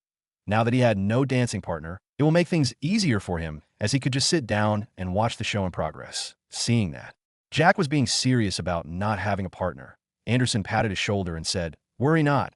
I'm sure that you will get a good girl inside there. What do you think of Kelly?" "Buzz off." Jack's reply was simple. "Haha, I was joking, but let's get in." Anderson laughed as he said these words. It was obvious that he had become quite at ease in Jack's presence as compared to Friday night. And as he said these words, he pulled Jack towards the elevator that led to the 7th floor of the building. When they reached there, Jack found that many people had already arrived. Even William, Kelly, and the others had already arrived. When they saw Jack coming in with Anderson, they came over to greet him. The hall this time was arranged in such a way that there were several tables and chairs forming a semicircle at the end of the semicircle. There was a small stage on which he assumed that the host of the event or those who were going to speak in the event were going to stand on. At the center of the semicircle was the dancing area. The hall was well decorated and lit. The luxury of the hall was at a level that Jack had only seen when there was a banquet back at the Alfonso family mansion at that time. He was only passing by, and he saw the scene of how the hall was decorated. Now he could finally experience how a banquet was. Jack sat alongside the young masters of Inchoate City. But of course, the sitting area that he was in was different from where the other big shots of the city Saturday, since he was seated with the young masters of the Big Five. He was obviously close to the stage. As more and more people came in, the hall was completely filled. And during this time that they were waiting, Jack used it to familiarize himself with these youngsters. He got to know the traits and characters alongside their relationship. Although they were competing, the relationship between them was pretty good, but that didn't mean that they weren't competing. If there was an occasion that needed one of the 5 to take advantage, they would surely compete so that their family could gain the advantage. Just as it was stated, the banquet began on time. Music echoed inside the hall. Then, the MC began by introducing why the banquet was held. According to him, it was to welcome a new person into Inchoate City, but he didn't speak too much as the banquet went on.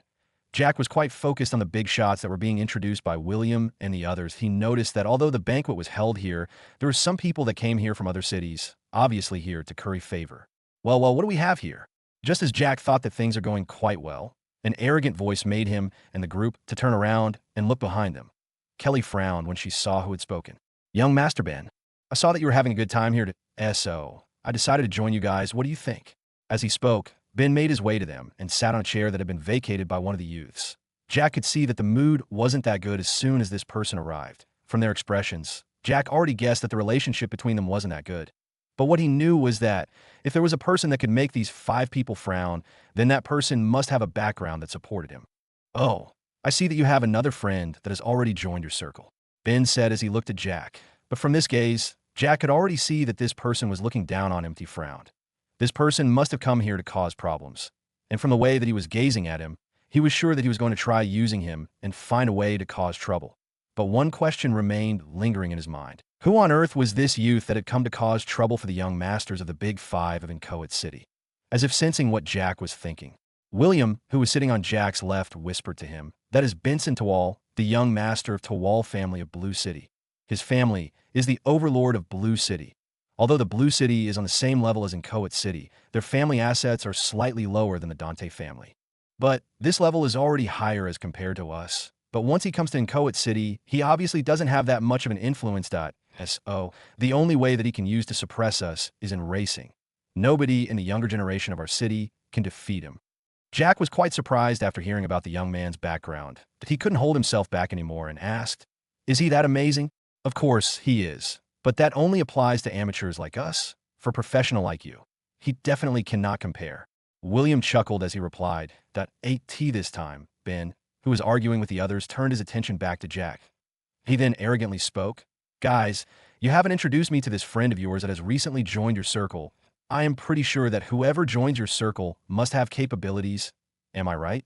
When William heard this, although he frowned for a moment, his expression relaxed the next moment. With a sly smile, he spoke, "Young Master Ben surely knows us too well that he's Jack. And of course he has abilities that not even you can compare to." Ben, who was smiling smugly just a moment ago, frowned when he heard William's words, that he gave Jack a scrutinizing gaze before shifting his attention back to William and asked, "Can you please enlighten me on what he does best?" From this, it showed that he didn't put Jack in his eyes at all. In other words, he thought that Jack wasn't worthy enough to speak to him. This time, William didn't reply as he looked at Jack for confirmation. In reply, Jack simply shrugged his shoulders to show that he didn't mind. It wasn't like William had any kind of information that could hurt him. Upon receiving Jack's consent, William stared at Ben with a teasing smile. "Don't you always feel proud that you are good at racing? Now, even our own city has its own master in racing, and I can assure you that you are not his match." When Ben heard these words, he frowned for a moment before chuckling. If it were not for the fact that they were in an ongoing banquet, he would have surely laughed loudly. He gazed at Jack contemptuously before sneering. "There's no one in the surrounding cities that can match me in terms of racing. Not even in Crystal City." Anderson and the others shook their heads in pity. They themselves had experienced Jack's driving skills as compared to Ben's. Jack's level was like heaven while Ben's was like mud.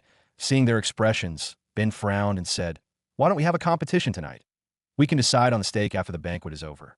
When they heard his words, Anderson, alongside those that had been present during the race or had seen the replay in the internet, smiled. At the same time, they thought to themselves, "Here comes a chance to earn big." Jack, on the other hand, frowned a little. From the way things were, it seems that this guy would not stop pestering him until he had been proven to be inferior when it comes to racing. At the same time, he thought of the 10 million that he had earned the previous time he raced. He then thought to himself, this might actually be a good chance for him to gain more money that could be used for investment. Currently, the money that came from the grocery department could already ensure the stability of the grocery department in the city. But when Jackson Enterprise was involved, this was actually a very tiny amount of money. So he thought to himself, why not compete and earn a few more dollars that could be used in developing the enterprise? With that thought in mind, he agreed to Ben's words. When he saw that Jack had agreed, Ben sneered even more. Just as the group was about to continue chatting, their attention was captured by the performance on the stage. On this day, they had invited a famous singer. He was an R&B popular star. His name was Josh. He had already released several albums, and he was well known in the internet and had millions of fans. For him to be present here, it could already show the power of the host of the event. After all, inviting such a big shot in the entertainment industry not only required money, but also needed reputation and connections. After all, celebrities were always busy with this or that. For them to make time in their busy schedule would need a person that had more than money to get them to reschedule. Jack was also an R&B lover, so he shifted his attention to the performance on the stage while ignoring whatever Ben was going to say next. The songs that Josh chose for the occasion were not only entertaining, but were also very well matched with today's setup. From this, one could already see that Josh was a person that had attended several banquets that involved big shots. But this was to be expected as he was currently a big celebrity in the music industry. The songs that he sang were not only according to the morals that most of the people liked, but also had some of the lessons that could be learnt from. This was the exact reason as to why, although there were several old men or middle-aged men and women present, none of them complained about the choice of the artist. But even so, who would dare to complain about the host choices? After the performance, food was served.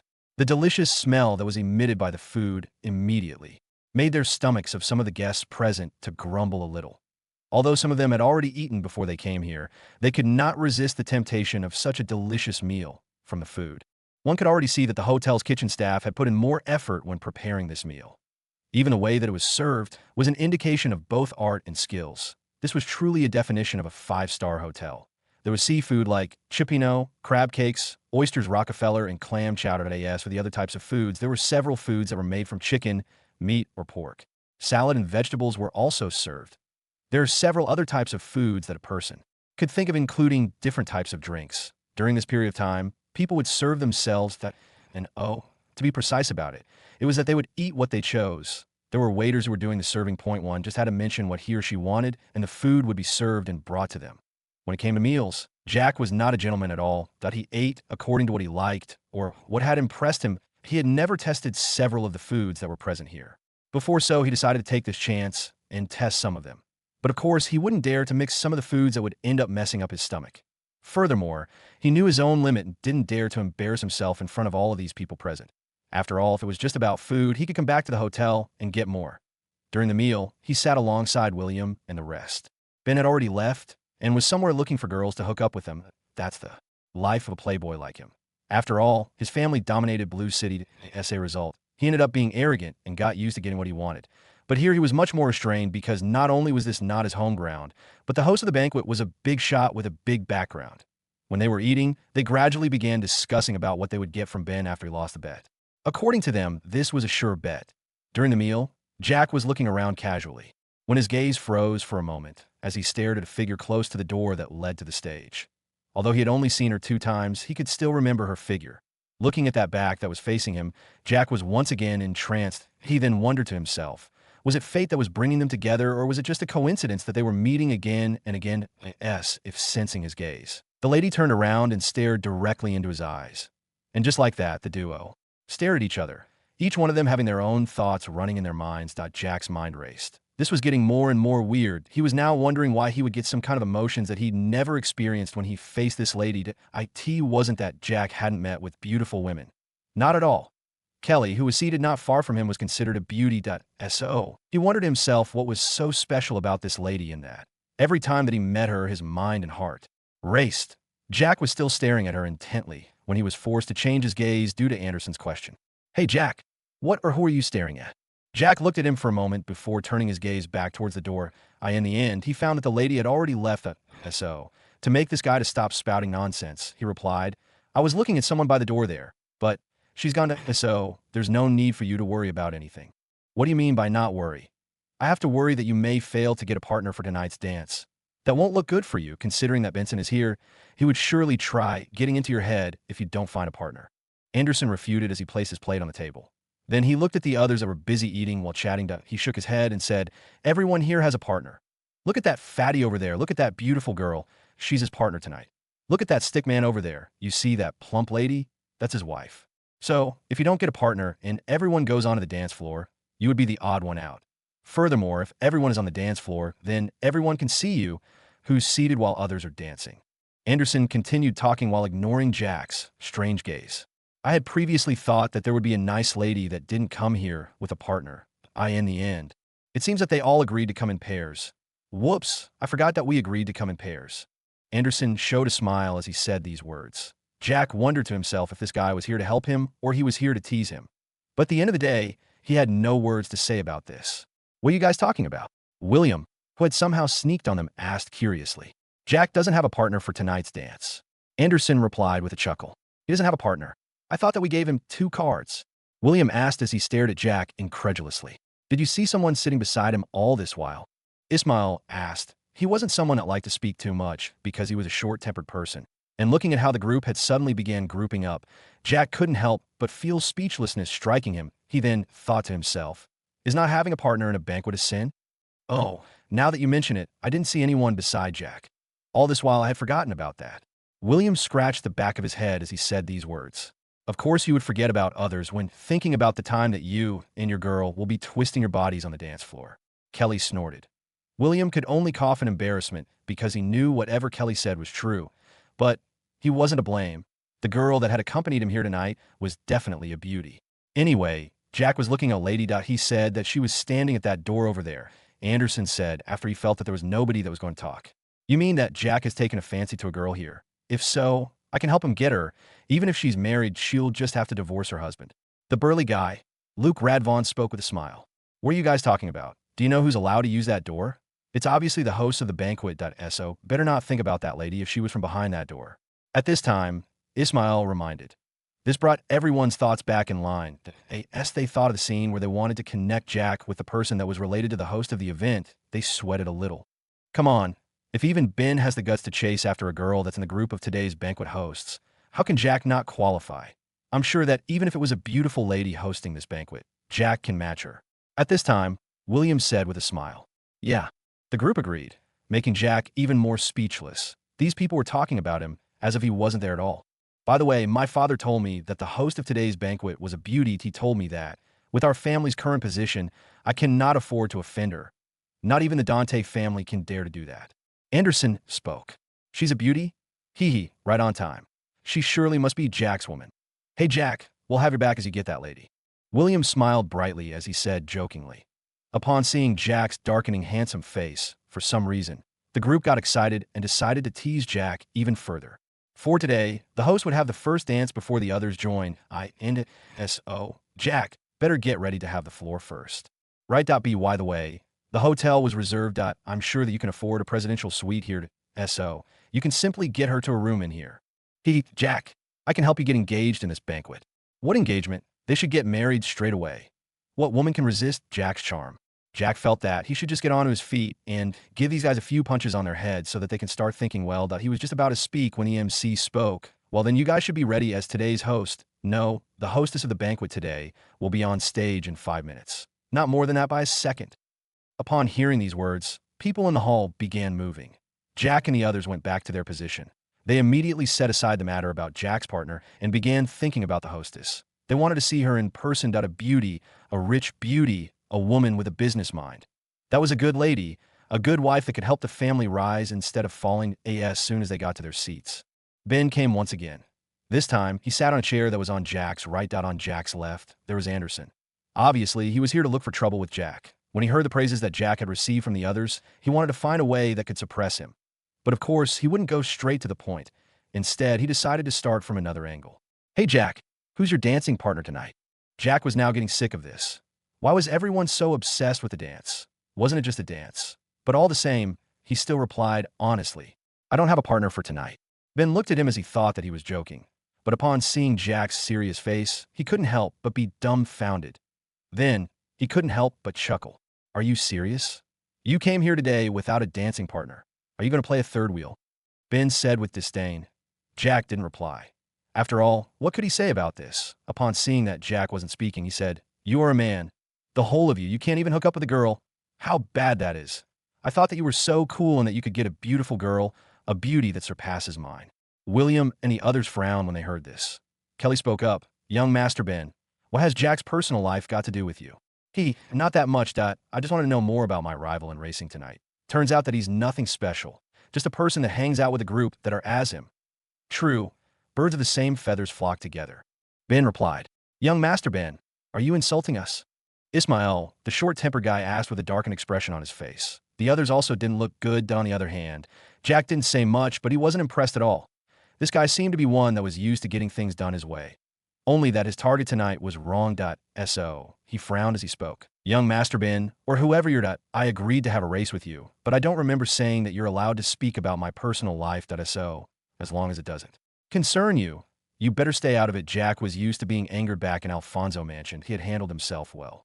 Thus, his voice was calm, not showing a trace of anger at all. But the look in his eyes was enough to say that he didn't like how things were. Ben and the others were stunned for a moment. Then, Ben laughed disdainfully and said, "So what? Is there anything that you can do to me? As for your personal life, I'm not interested. It's just that my partner tonight is the hostess. In other words, it's like I'm the host of the event that in my banquet. I don't want some stray dogs." Ben's words immediately made the crowd agitated. Previously, he had clearly stated that Jack and William and the others were the same, birds of the same feathers. Now that he was referring to Jack as a stray dog, it was obvious that he was insulting the whole group as a group or stray dogs. Anderson and the others were from the prestigious Big Five families of Inchoate City. When they were fooling around, they would usually gain the respect of their peers. Even George, who was from the Dante family. The family that was far bigger than the Tawal family, never treated them the way that Ben doing right now did. Asked for his words that his partner for tonight was the hostess was ignored by the group the moment that he stated that Jack was a stray dog. Although Jack's tolerance was high, there was always a limit to how much he could endure. Even back at the Alfonso Mansion, his half-siblings knew their own limit. They knew Jack's character very well, as he had been in the Alfonso Mansion since his childhood, that he was the youngest of them all, and as a result, they had seen him growing up that, although they were against him, they never did something that could make Jack angry in an open manner. They would usually do this in secret, and then wait for Jack to speculate who was the one behind the end of the day. As long as Jack had no evidence that they were the culprits, there was no way that he could name them. But now, there was someone who had straight to his face said that he was a stray dog, and this made him angry. He could accept being teased, but he could not accept a direct insult. The temperature around him dropped drastically. Those around couldn't help but shiver the moment that they noticed that Jack's mood wasn't that good. Even Ben felt a chill running down his spine the moment that he noticed that Jack wasn't looking good. He didn't know the reason as to why he was scared by Jack's angry expression. But this was the fear that he experienced without knowing the reason. As a young master of Blue City, he had obviously seen many angry faces. But this time, it was the first time seeing an expressionless face but cold eyes. After regaining his composure, he was just about to speak when a commotion rose among the crowd. Everyone in the group immediately shifted their attention towards the stage. The MC was already there, as there are only a few seconds to the 5 minutes timeline that he had given. Now, let us welcome the host of today's banquet, Mrs. Faith. As soon as these words flew out of the MC's mouth, the door behind the stage was opened and a very familiar lady to Jack stepped onto the stage. Jack could still remember this lady because she was there the 2 times that he had seen the lady who he thought that they shared some kind of link or fate. She was always by her side apart from today when he saw her alone by the door. To AS for the type of relationship that they shared, Jack was not sure about it now. Previously, she had called that girl Madam. But now, she was hosting an event in her presence. Jack could not understand it all. Humph! Whom do they think they can cheat? She's not the host at all. Please adjust the hostess's assistant. At this time, Ben's grumpy voice was heard. Upon hearing his words, Jack could already guess who the hostess was. That IT had to be her. From Faith's attitude towards that girl, Jack could tell that she was in a lower position.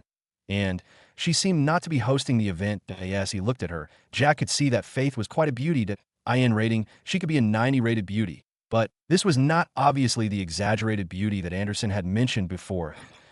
If sensing Jack's question gaze, Anderson simply shrugged his shoulders. He had never seen the lady before. So, how could he know who was who? It was also at this time that Jack noticed something among the big wigs attending. Their faces had frowns that IT was obvious that they weren't expecting this at all. That told Jack immediately that the hostess had changed and wasn't going to show up. But for some reason, Jack felt his heart tighten and anger filled him the moment that he thought about Ben saying that his partner was the hostess. If Faith was the assistant, it implied that the girl, the one that Jack had met thrice, was the one that Ben was talking about. Faith's words immediately made Jack control his anger at this moment. Thank you all for coming to today's banquet. I know that most of you know that I'm not the host of the event, but just a stand-in. The young miss was having an emergency for a moment and would be here for the first dance, so you would be able to see her. The moment that Faith said the words "the first dance," the crowd began clamoring. They wondered who was going to be her partner this time. Ben was already smug after hearing that the young miss would be coming for the first dance. Previously, he had used his connections to meet up with her. When he heard that she was going to hold a banquet on this day, he had asked for the first dance in the end, she didn't give him a positive reply. She had obviously refused the request. Even the moment that he was talking about her being his partner, that was all bluff. He wanted to use this to suppress Jack. In the end, who knew that the moment she noticed my presence in the hall, she immediately agreed to it. TSK. It seems that I'm still as charming as ever. Ben thought to himself.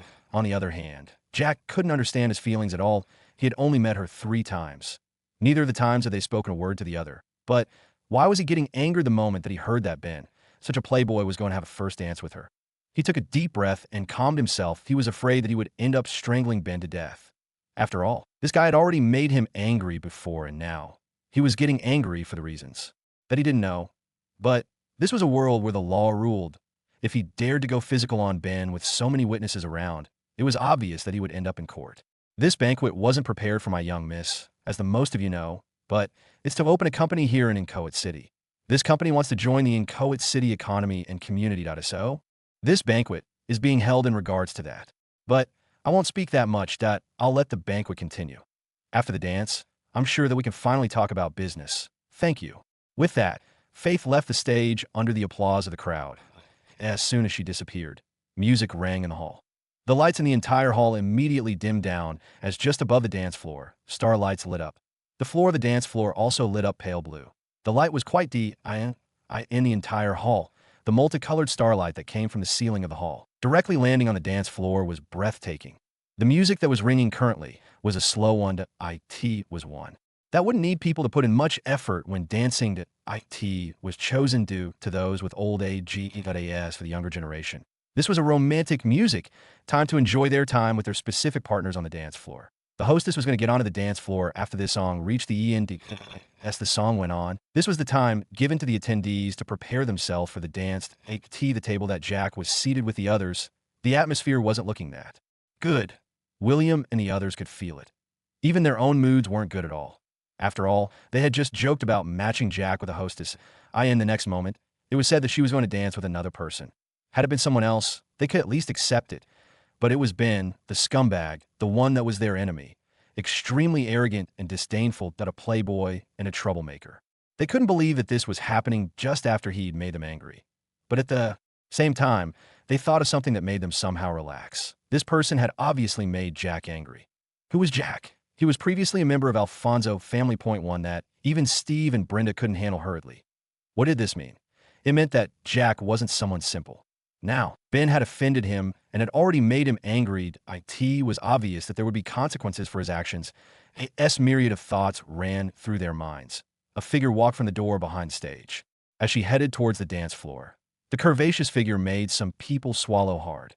Since the lights in the hall were dimmed, they couldn't see the figure's face. But they could already guess the extent of her beauty, depending on her figure, her enchanting movements and confident steps. The crowd was forced to shut their mouths as they watched her approaching the dance floor. When she got onto the dance floor, from time to time, as some starlights landed on her face, they could already see the beautiful face.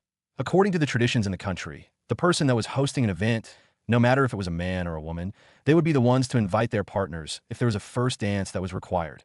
Now, as the music ended, everyone apart from the ones in Jack's group waited excitedly for the hostess to mention who the partner was at. As soon as the music ended, Jack became nervous all of a sudden. There was a feeling that if he wasn't the one that was chosen, he would surely kill someone here. But he managed to suppress this feeling. On the other hand, Benson did not wait for the lady in the middle of the dance floor to mention who her partner was going to be. He immediately got onto his feet and began heading towards the dance floor. His current expression was quite smug. He turned around and gazed at the group behind him. After giving them a contemptuous smile, he turned around and began walking again. Jack, on the other hand, looked at Ben's back with rage, fuming inside his heart. His emotions were quite getting out of control. But at the end of it all, he managed to make himself to calm down. In his mind, he made himself believe that Benson was just bluffing them. Since the hostess had not yet mentioned the partner, he decided to keep calm and wait. But not long after that, his heart skipped a beat the moment that he saw the lady glancing towards their direction. Currently, Ben was directly in front of him. Yes, she gazed towards him, or Ben, Jack, couldn't help but clench his fists tightly. They were currently seated some distance from the dance floor. A result. It would take a few seconds for Ben to reach the floor. Anderson and the others were emotionally unstable due to the fact that their enemy was going to take the first dance on the floor of the banquet that had been held their own home ground. This was absolutely no good feeling at all. They were just about to start talking about this, and that so that they could pull their attention from Ben, when Jack suddenly stood up. They were quite surprised at first, but they thought that he wanted to see how the first dance was going to be performed.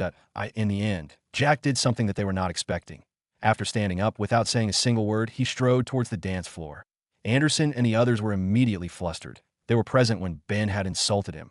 And not just him, but all of them that are in their minds right now. They thought that Jack was going to compete with Ben to get the first dance of the banquet. Jack, it is better if you don't go. You can simply go after the first dance is over. William immediately tried to persuade him to stay. Yeah, it is just a first dance. There's no need to get flustered at this moment and suffer worse consequences at the end of it all. Even Kelly could not hold it anymore and tried to persuade him not to go. During the chats that they had been having, they found that although Jack was quite cold, he wasn't someone who put on airs of a superior. In fact, he was an easygoing person. It was just that. His face was not used to smiling. Thus, they hadn't seen his smile yet. Jack completely ignored what they were trying to tell him and headed towards the dance floor. He had his own reasons for heading there instead of staying and being an audience to the first dance of the night. As he walked towards the dance floor, Ben felt that the world was his. After all, he knew a little about Celine's background.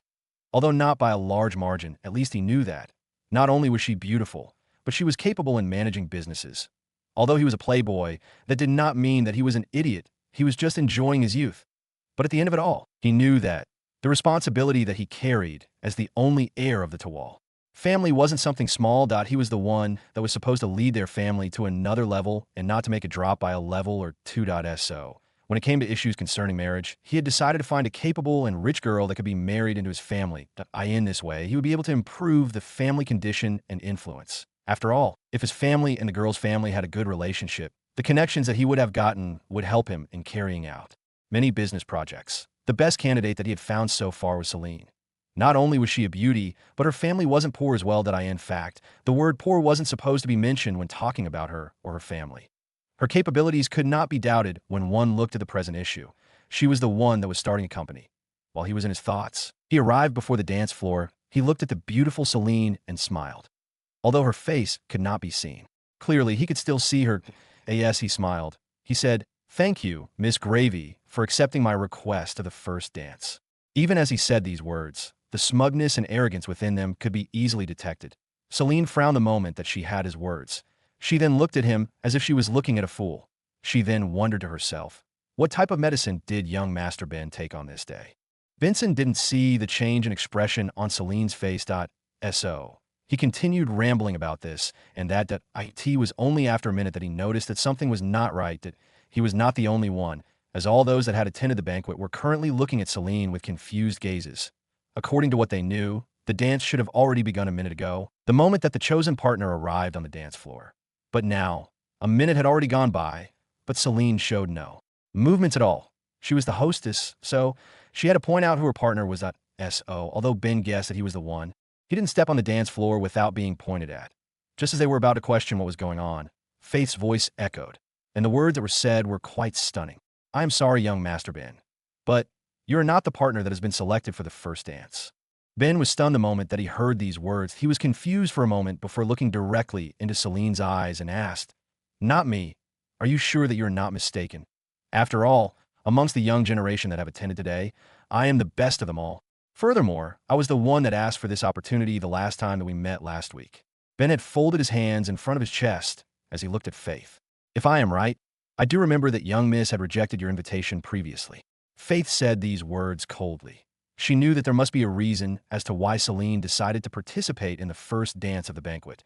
But the partner that she had chosen was obviously not Ben. If it was not for the fact that she was quite curious about him, she would definitely not participate in the dancing. After all, it was already enough face for her to be present on this particular day. She was from a Gravy family. It was a family that none of the ones present in Inchoate could compete with. "If it is not me, then tell me, who is it that can compete with me?" Ben asked as his face darkened. When he was coming towards the dance floor, he hadn't expected that he would be rejected before stepping onto the dance floor. Currently, his anger was already simmering. He wanted to know just who had the guts to compete with him. Celine's expression was currently cold. She looked behind Ben and said slowly, "The one behind you." Vincent immediately turned around, ready to see who was so unique or special that he could attract the attention of the lady that he was chasing after. His movements immediately froze the moment that he met the cold and indifferent blue eyes. This was the second time that he was seeing these kind of eyes. The first time was obviously the moment that he had completely angered Jack. And now, as these eyes stared at him, he felt his body trembling a little. In Jack's presence, his usually arrogant expression was forced to disappear. Why are you here? After regaining his composure, Ben immediately asked aggressively. For a lifetime, he had never expected that the person that he was busy humiliating previously, the one that he had boasted to about being the hostess's partner, was actually the real partner. He was indeed angry. But as there were many eyes that were currently observing him, he dared not to threaten nor insult Jack. After all, if he did that, his already stained reputation would be soaked into the mud again. That, of course, Jack had no obligation of replying to this question, so he just passed by the side and stepped onto the dance floor. There, his blue eyes that were originally cold and indifferent immediately changed. All the coldness immediately disappeared, and what replaced it was complicated emotions. The two stared at each other for a moment of time, and were only brought back to the present by the sound of music. Since the music had already begun, it was obvious that the dance had to begin as well. They each stepped closer to each other. Then, as Celine placed her hand around his neck, he wrapped his hands around her slim waist, and bit by bit, they began moving their bodies according to the flow of the music. Jack's actions were well within the vision of William and the group. As he approached the stage, they were filled with trepidation. They had thought that Jack was going mad at that moment, and the moment that he stopped behind Ben, they thought that Jack was going to make his move then. But in the end, the news that they received almost made their minds buzz. It was so mind-blowing. The person that had just been bragging about being the hostess's partner was rejected. It turned out that he had previously asked for the chance but was turned down. But now, as they thought about this, they couldn't help but wonder what had given him the confidence to say that he was going to have the first dance in front of them. But all the same, they were quite pleased seeing the dark expression on his usually arrogant face. For the first time, they could see him losing. Furthermore, they were quite waiting for the race that would take place this night, where he would lose once again. But what they were wondering about was the fact that how had Jack known that Ben would be rejected? That was the question that was in their mind at that moment. But in the next second, a bomb was detonated in their minds the moment that they heard Celine's words. The one behind you. The person that was standing behind Ben at that moment was obviously Jack. The others were quite a distance away from the dance floor. The group looked at each other with funny expressions. It was obvious that none of them believed what they were seeing. Ouch, why did you pinch me? I wanted to confirm that I wasn't dreaming. Although it's only 8, I don't trust myself to be awake at this moment. Then, why not pinch yourself? I already said that I don't trust myself. Was Jack messing with us before? I don't know, but I think that's true. After all, he stood up and headed towards the dance floor without being called. I see now, that's the reason as to why he came without a partner. Turned that his partner was the organizer of the banquet. Yeah, no wonder he was staring at the door that led behind the stage previously during the meals. Did we just invite someone to his own banquet? Haha, this is a new record that we've made. By the way, they're quite a couple, right? Sure, they match each other. I like seeing Ben's current expression. By the way, that lady, I heard that she's from the Gravy family? You mean the one that's from the capital? I think so. After all, to be able to invite all these big wigs here, she must have some kind of reputation. But I don't think that's true. After all, if she's a member of such a prestigious family, why would she need to start a small company in our small inchoate city? Yeah, you're right. As they talked, Jack and Celine had already began dancing with the other's arm around the other's body. Their moves were trained, showing that they had both learned about dancing, and they weren't noobs. Previously, Jack had looked in her eyes when she was looking at his direction, first. He had thought that she was looking at in the end. Even after Ben moved, he saw that the eyes were still looking at him. The moment that he saw the very same expression as he had seen 3 times before, he immediately understood that she wanted him to be her partner. Jack was also full of questions that he would like to ask her about. This was going to be a good chance for him to ask that question. After all, their meetings before had no exchange of words. Now, as he felt her arms around his neck, as well as the softness in his hands as he held her slim waist, Jack could still feel that there was quite a big difference. During his practice in dancing, he'd obviously held a girl the same way. But in the end, the feeling that he was getting right now was completely different. Jack was someone that did things to the perfection. When he was learning about dancing, he was around 6 years old. He had put in a lot of effort to learn. All of this was to impress his mother. In the end, when he was 15, he had stopped training as his mother had died. I can see that you didn't want to participate in this dance previously.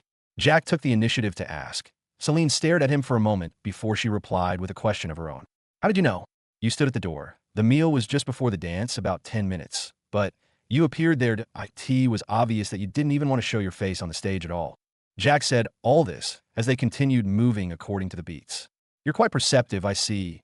Anyway, that was the truth that I didn't want to participate in this at all. But when I saw you, I had to participate. After all, I'm quite curious about you. Celine said as she followed his movements as he led the dance. After all, the 2 times that we've met in the same week, you always had to hold me. As you're the first man to hold me like that other than my father. I, of course, had to be curious about you. Celine continued. Jack was silent for a moment before saying, You're not the only one that, after all, the moment that I see you, I could detect some sense of familiarity. I was wondering if I had ever met you before. Celine raised her brows at Jack's words. She could already tell that he was telling the truth from his current expression, but what had made her have that reaction was simply because she, too, had sensed some kind of familiarity from Jack. But no matter how much she tried to remember, she couldn't tell if they had ever met before. This was quite strange, but to think that they had met before and none of them could remember, wasn't that absurd? That was unless all their memories about the other were wiped out. And for that, it was impossible. Nobody had the ability to change or delete their memories about the other, right? What do you say that we have a simple chat after the dance?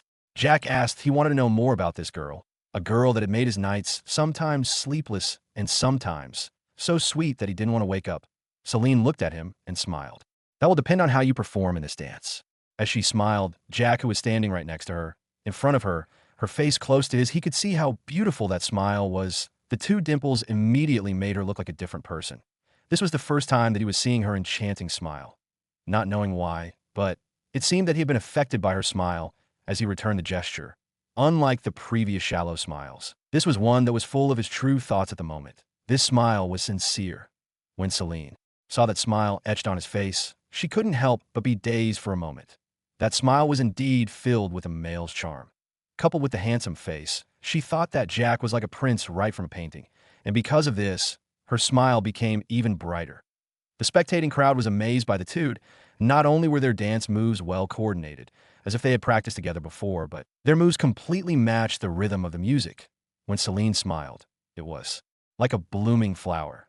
And then Jack's smile in return, it was like the cold moon giving a sense of warmth. The 2 smiles immediately attracted the appreciation of the spectators. Even Ben, who was watching the duo dance angrily, was forced to admit defeat. After all, the 2 smiles really complemented each other. But what he and the others were wondering about was, what are they talking about in that they're smiling like that? Even Faith was stunned by the smile that erupted from Celine's face. This was the first time that she'd seen that kind of carefree smile on her face. Even when facing her, who was like her sister, the smile was different from this. Even her parents, it was always a smile that was different. In other words, this smile was quite unique. As for Jack, she didn't know why, but she nodded her head as she looked at him. But the show wasn't over at all. The reason for that being that the music had reached the part that would need fast movements. This was Celine's request to the one that was in charge of music. Back to the couple. You ready to have a competition on this dance? Jack asked with a smile. This was the smile that he had only shown to his mother. Ever since her death about 4 years ago, he had never shown it to another person. But now he was showing it to a person that he didn't even know. Currently, it was as if all the people in the hall didn't exist at all. All that was there was the 2 of them, the music and the dance floor, and if there was a person that knew these 2 well was present, she would be completely stunned by this scene. Why was that? It was because Jack's smiles were rare and shallow. Although they were sincere, they were never that much enthusiastic. On the other hand, Celine's smiles were only seen by her parents, grandparents, and finally, Faith, who was like her sister, in front of her subordinates and strangers. She was like a beautiful sculpture made of ice. Her expression was always cold. It no matter if she was praising someone or talking about punishment, her expression remained the same. The only thing that changed was her tone. But now, these 2 people, who always had no smiles on their faces or were rare to smile, were brightly smiling at each other. Without them noticing it, the ice in their hearts had began melting. With a competitive spirit and eyes that were filled with determination, Celine replied, "Let's do it then." Her words were like a signal as the tempo of the music immediately shot upwards, and so was the movement of the 2. Their first competition immediately began to as for the results. They would have to wait till the song ended. As the music echoed in the hall, the crowd present in the hall dared not to make a sound. Well, not that way though. The truth was that they were both watching a captivating scene in a daze. They had formed a circle. In the middle of the circle, there was a dance floor on which 2 people were dancing. The starlight that came from the ceiling of the hall illuminated the faces of the duo that were dancing. Although the light wasn't bright enough to allow them to see the faces of the 2 clearly, they could at least see that the duo were either beautiful or handsome. The way that they were dancing was brought to a level that they couldn't think about. Their every move and the beats of the song that was currently echoing in the hall were well matched. The movements of The two were well synced. It was as if they were sharing the same mind. After all, there was no collision, nor was there any kind of mistake that would disrupt the flow of the dance. But what all these people didn't know was the fact that the two on the dance floor were actually competing. This was a competition between two people that were good at dancing. As the crowd watched, they were all amazed. More so the younger generation. After all, the ones that were on the dance floor were either younger than them or were of the same age as them. Jack and Celine didn't care about those that were watching them. All that was in their minds at this moment was to win the competition. They dared not to make a mistake and made sure to give it their all. Currently, the music was already at its peak. Thus, their movements were fast, and as they moved and bent into some weird angles, they still made sure that they were according to the flow of the music. As the song came towards the end, the tempo reduced. They fell in step, letting the rhythm control their movements. All the scenery and people around them had already dissolved. It was the two of them, alone. In their own world, Celine's emerald green eyes glistened, and a smile spread across her beautiful face. It truly was enchanting that it made Jack's smile brighter. Uncontrollable feelings surged through Jack's body, and his fingers tingled in delight. His hand brushed across her cheek. His body was acting on its own. No chains to hold him back from this. Pure paradise, where he could let go of all the restraints that had held him. This was the only time in a long time that he could ignore everything else and enjoy himself. Forget about the family. Forget about saving money. Forget about what he would do after leaving the family mansion. Forget everything but her. He drew her close to his chest, and she wrapped her arms around his neck. Her loosened black hair fell over her eyes, like a curtain blocking out the starlight. But he desired to see those emerald eyes. She began to withdraw her hand to brush away her hair, but his hand clutched onto hers. He carefully laid her thin hand on his shoulder. Then he delicately tucked her loose hair behind her ear, and her emerald eyes twinkled back at him in greeting. Celine stared at Jack for a moment. Even now, she had completely forgotten about the business and companies that she had to manage. She forgot about her reputation as a cold boss lady. She wanted to be free and fly into the skies. Forget about the issues concerning contracts and decision-making. Forget about making profits or minimizing losses, but just focus on being free and unrestrained. She set her head on his shoulder. They continued to dance, too lost in the music to halt. Time passed as their feet moved in sync. The moment that Jack's footstep left, Celine's would also land at that exact moment. During the finishing moves, Celine and Jack separated from each other, but still had their hands connected. Then, Jack twirled Celine around for a moment before pulling her back towards him. The moment that Celine fell into his embrace, her hands rested on his shoulders and has held her by her waist. I could see that very moment. The music ended with the blue and green eyes staring into each other. When the music ended, there was silence in the hall. Nobody spoke at all. Everyone was still drowned in the amazing performance of the two. It was only after a minute, when William couldn't wait to get his girl onto the dance floor and imitate the duo's moves, clapped, forcing the audience to applause. This was a performance that they had only watched on TV. Those that were performing on the screens were all professionals in dancing and had trained for a long period of time. Now, they could see such a dance with their own eyes. This was a blessing indeed. So, they made sure to clap vigorously. But on seeing that the duo were not separating, they increased the intensity of clapping till their hands began aching. When the song ended, Celine and Jack had been staring at each other intensely. They could feel that the tempo of their heartbeats had changed. The connection and familiarity that was quite vague had been strengthened at this moment. When they heard the applause of the crowd, they came back from their own world. But at the end of it all, they still didn't want to part from each other. But it seemed that the audience couldn't take the scene of them staring at each other with ambiguous emotions in their eyes anymore. They clapped so vigorously in that they felt that the hall was shaking from the vibrations of the claps of more than 100 attendees. They smiled before returning to their usual cold demeanors as they retreated. They decided to treat what had happened as nothing had happened. Right? They had lost their composure in front of many people, exposing their cheerful sides, but now they immediately hid that side of theirs, waiting for the right moment that it would be revealed. Well, not just the right time, but the right person that deserved to see this side of theirs. Ben had been observing the dance from the beginning. Since he was closer to the dance floor, it was obvious that he had seen how beautiful Celine smiles were. He was drowned in the smiles as he watched. But, in the end, his heart tightened as he clenched his fists in fury. After all, although he could see that smile, it was not directed towards him. It was directed towards another person. Apart from being embarrassed on this day, was he going to lose the girl that he had the intention to marry just like that?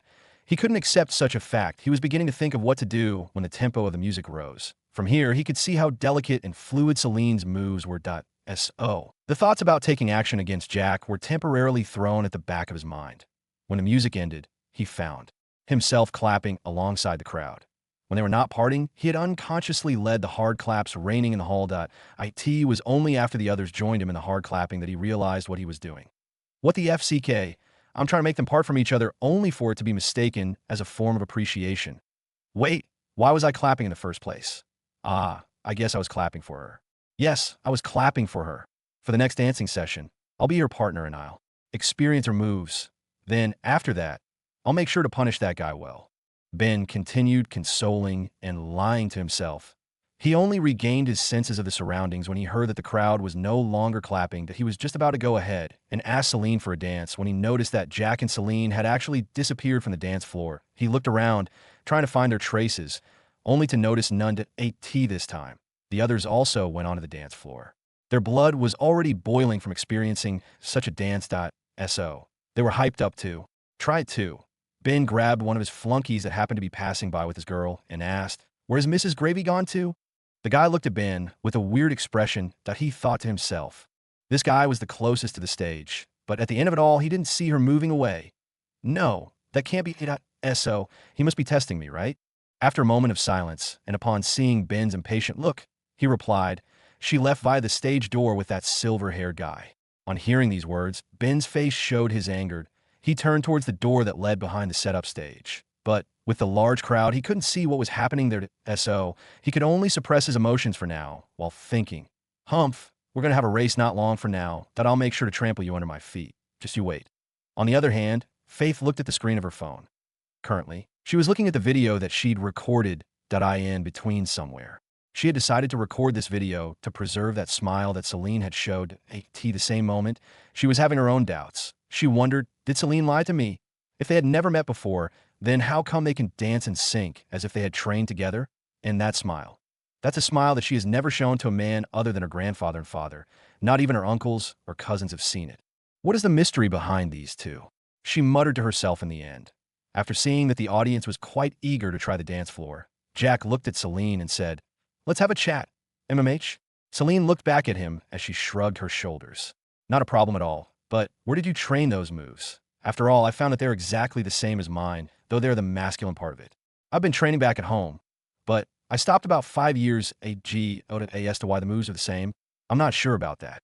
Jack replied honestly. "I see." She was just about to say another word when she noticed that they were still in the middle of the dancing floor. She threw Jack a gaze before leaving. Jack followed her. He was quite curious about this girl. How could he just let her go without satisfying his curiosity? The two walked out of the hall and took an elevator to the roof. That's a good place to relax and enjoy the cool night breeze, that it's summer after all, Celine explained. Jack nodded as he noticed that his body was sweating slightly. But the good thing was the fact that his suit was made of cashmere material. So it was breathable. He could now understand why this suit was expensive, that it was flexible, not a type that would lead to a person's movements being constrained at this time. Jack took the opportunity of the lights being on in the elevator to observe Celine. Currently, her black hair that was previously tied into a ponytail and had been let free during the dance was quite messily lying on her back. Although it was messy, it didn't diminish her beauty at all. Instead, this added with her current stone expression, it gave her a certain type of charm. She was wearing no makeup on her face with a dress. She was wearing a yellow long-sleeved ballroom waltz evening gown. The gown was a reserved one, as it only showed part of her neckline.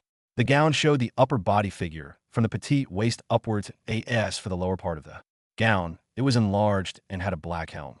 Celine noticed Jack's gaze on her. But this gaze was unlike those gazes that always fell on her. The gaze is full of lust, full of obsession, full of greed. This gaze was filled with appreciation. Instead of feeling repulsive as usual, she welcomed such a gaze. After all, what was wrong if a person genuinely appreciated her beauty? Jack didn't know about Celine's thoughts at the moment. After looking at her for a moment, he realized that he had been staring for a while. He knew that it was quite inappropriate to do so. Thus, he turned his gaze away. A smile appeared at the corner of Celine's lips without even her noticing it. In her heart, she thought to herself, "At least he's a gentleman." Ding! With that sound, the elevator opened. After getting out of it, they could see that there was a helipad on top of this 8-story building. The duo didn't have the intention of appreciating the helipad. Celine switched off the lights of the roof. Jack stared at her before noticing the reason why she did that after looking at the sky. They went and sat on one of the benches that was placed on the roof out of course. These benches were connected to the roof, just in case the winds from a helicopter's propeller would have the intention of blowing them away. After sitting, they remained silent as the moonlight shone upon them. Today, the sky was cloudless. Thus, although the lights on the roof had been switched off, there was still 100 or so meters visibility due to the full moon in the sky. After a moment of silence, Jack took the initiative to speak. "What's that background of yours that brings all the big wigs of the city here with your invitation? I can guess it's nothing small." Celine smiled and replied, "Leave that aside. I have no intention of using my family's influence here in Inchoate City.so. I can only talk about myself, just a little of course." Jack nodded. They were talking for the first time.so. It was obvious that she wouldn't tell him things that weren't important for him to know. They had to have reservations. "Yeah, you're right that I came here this week on Monday. Today's the last day of my first week here, but I'm planning to start something here," Jack stated after a moment. Celine stared at him with a surprised gaze. After all, she hadn't thought that Jack wasn't a resident of this city. After all, she had seen him with the young masters of this city, and from the way that they treated him, she could tell that they respected him. From this, she could infer that he was from a good background. But from the way that Jack carried himself, he didn't look like a prodigal young master. He looked independent, responsible, and charming. And from his expression, she could tell that he wasn't a person that smiled so often. But today she had experienced a smile.so. She was quite proud of herself, forgetting that she, too, had revealed her most dazzling smile. "What do you want to start in such a small city?" Celine asked curiously. "I'm just trying to build my foundation that I know that I can't start this in a big city. After all, the competition there is quite high. But at the end of it all, I'm sure that I'll expand to other big cities. As for what I'm starting, it's my enterprise."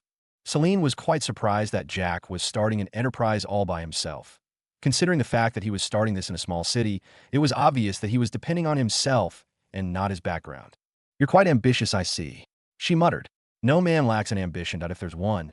Then he's an incomplete one. Even if your ambition is not towards getting rich, succeeding in business, and whatever, a man must have an ambition. Maybe go to the moon, being the first person to live on another planet, and so on." Jack replied calmly. Celine smiled at his words. "Well, I wish you luck on my part. I'm starting a small company in the fashion and textiles industry. But this company is not mine. It belongs to a friend of mine that's currently abroad. She should be back in about 2 months. She had capital to start, but if she had to come back and start things by herself, it would take a long time.so. She asked me to help her in starting one here in Inchoate City. In this way, when she's back, she can have something to do while at the same time have a source of income." Celine said. Jack could hear that. In her tone, there was some kind of yearning. Jack was wondering, what was she yearning for? Going abroad? Starting a company of her own? Being independent? Although he was curious, he didn't ask about that. Well, starting a company surely needs dedication, capital, and decisiveness, Jack stated. Even he, had it not been for the fact that he had the system, he surely wouldn't have dreamt of starting an enterprise at this moment. He would have struggled to gain both connections and capital before trying that. After all, an enterprise would surely not lack competition. To he, who was targeted by his half-siblings as well as facing some veterans in the business sector, he would surely fall. "So, that was the reason you were in the government building?" Celine asked curiously. "Well, that could be considered as a reason, but I was mainly there to acquire a few stores," Jack replied. Celine chuckled when she heard this. She then asked, "You want to start an enterprise that's made of stores?" "You can say that in fact. They're grocery stores. But of course, if I'm starting an enterprise, I would do my best at it. So the first thing that I'm starting with is the grocery department. That will be in the form of chain stores, but their level would be higher than normal," Jack stated. "Oh, I see. When are you starting?" Celine nodded before asking. "The grocery department will be open tomorrow," Jack stated. "That fast?" Celine was surprised. After all, Jack had only been here for a week, but he'd already established a department. Point one had to know that a department of an enterprise couldn't have a weak foundation. After all, if it was a weakness, there would surely be people that would exploit it to make sure that the enterprise falls.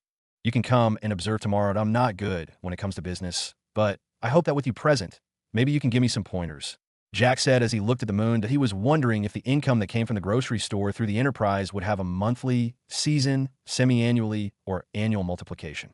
"Is that an invitation?" Celine asked with raised brows.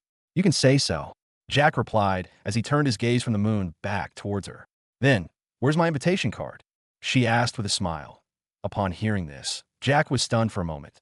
Then he thought of how a banquet had been held today to welcome a company to Inchoate City. He had not made such an arrangement at all. So, on this question, Jack could only scratch the back of his head while responding.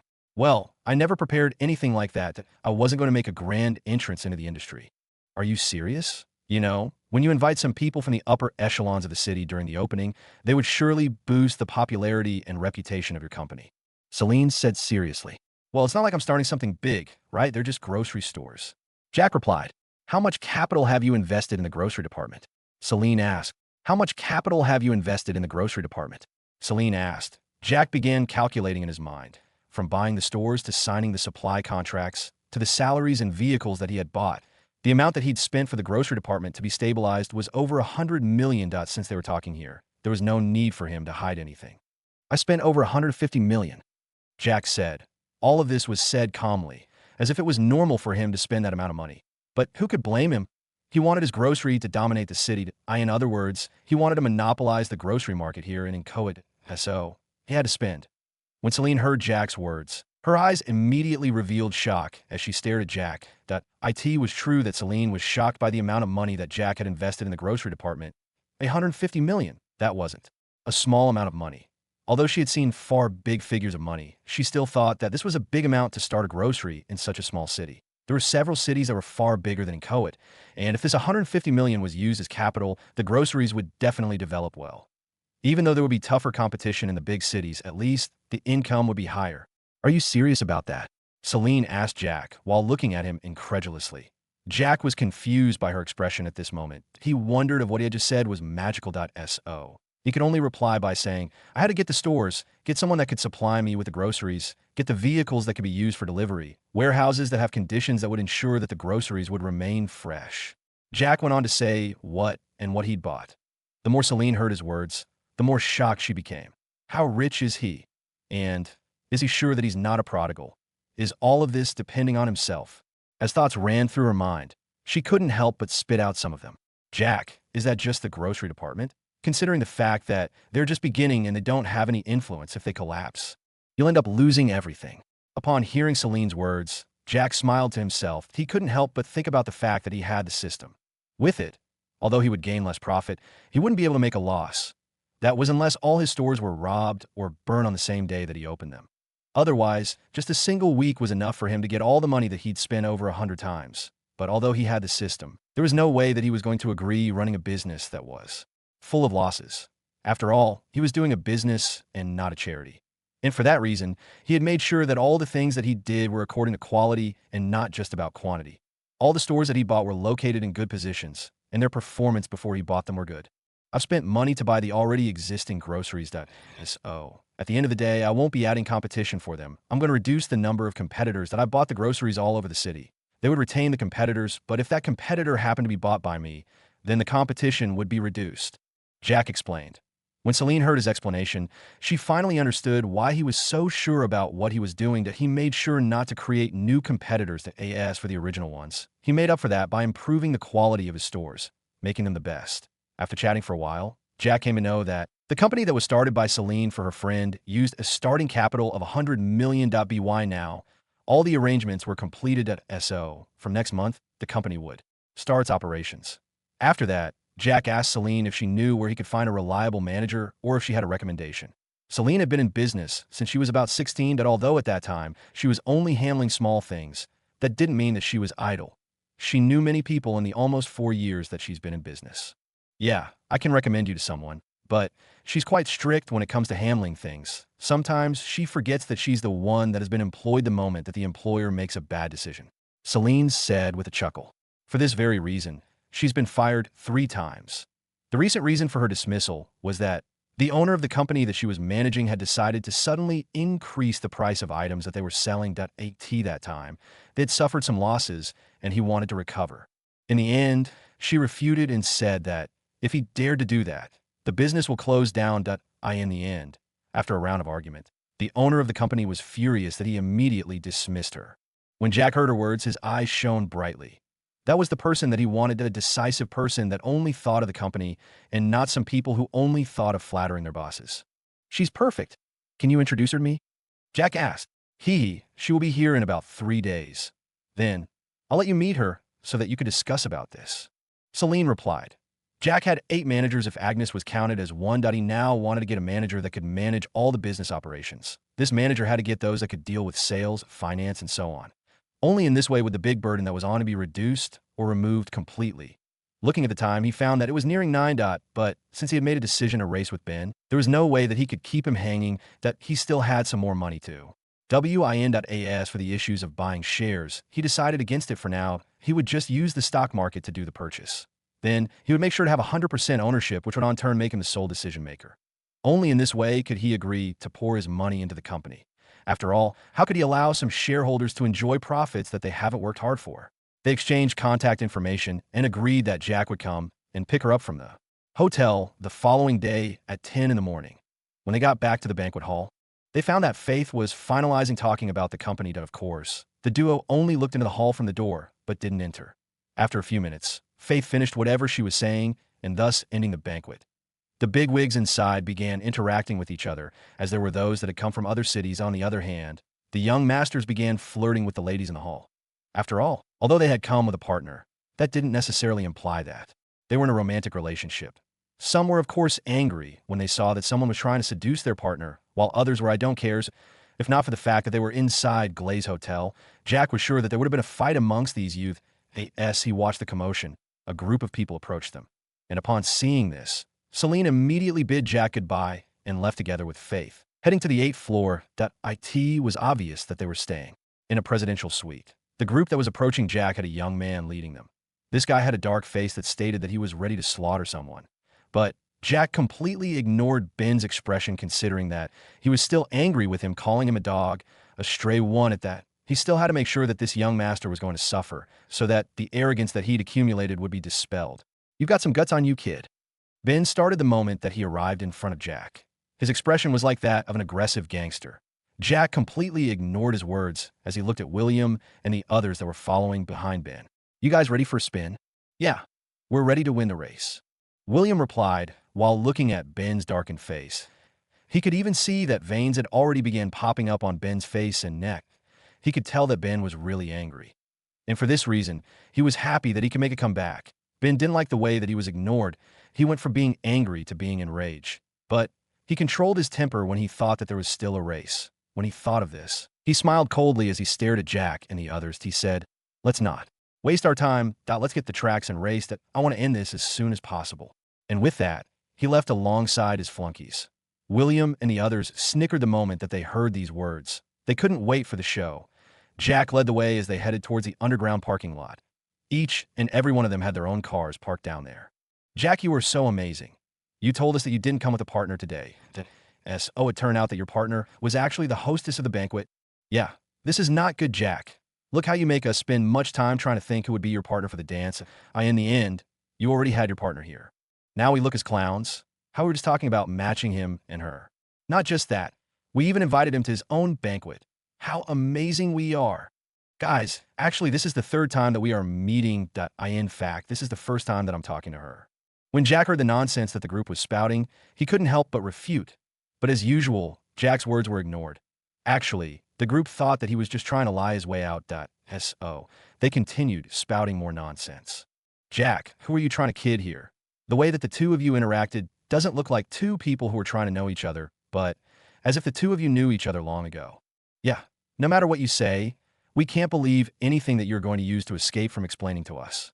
And what's more is that the two of you left the banquet hall and went to discuss something in private. You tell us, if the two of you have never spoken before, how could the hostess accept having a chat with you? At this point, Jack could only shake his head helplessly as he thought to himself. It seems that these people only believe when they are lied to. After all, this wasn't the first time that he had said the truth, and they thought that he was lying to them. That a good example would be the previous time that he participated in the race at Mount Bright. Although that wasn't the first time that he was driving a car, it was the first time that he participated in a race. And were it not for the fact that the system had granted him the professional driving skill, he would not have been able to beat both Steve and William's group. He would have been defeated thoroughly. By the way, I enjoyed seeing Ben's current face. Yeah, that guy is used to being so arrogant in that. Whenever he sees us, he looks for a way to make sure that he can show his strength in front of us. Now, after all the boasting that he did about being the hostess's partner, he ended up not even participating in the dance. "Ha, you guys are right. As he bragged. He never thought that he was a monkey performing in front of Jack. I can't wait to see him losing again once he competes with Jack. That's right. Let's hurry up so that we can see him lose, apart from making him go back to his own city broke." By using the elevator, they arrived at the ground floor. From there, they took the elevator that led to the underground parking lot. This was the specialization that most of the buildings had in this era. This was just another security measure that they had implemented. After all, this would prevent people from sneaking in.as soon as they got to the underground parking lot. Each and every one in the group immediately went into his or her car. All those that had attended the banquet on this day were from rich families, although they were not at the same level as their family background differed from each other. But at the end of the day, all those that had attended the banquet had a car that was worth at least $1 million, and of course, this did not imply that they had bought the cars on a single day. There were some that had saved the money that they were being given for at least half a year or maybe a year before they could afford the cars that they were currently driving. This time, William and the others thought that Jack had come with his Bentley Continental GT, but the moment that they saw him walking towards the Bugatti Veyron that had been parked not so far from their position, they were completely stunned. When they got to the underground parking lot before, each and every one of them had their minds fixed on how much they were going to earn after Jack won the race. So, the moment that they got to the underground parking lot, they had impatiently got into their cars, ready to drive towards Mount Bright. That it was only William and the other four from the big 5 families of Inchoate City that remained. "Seriously, Jack, how many secrets are you hiding?" William could not help but blurt out this question.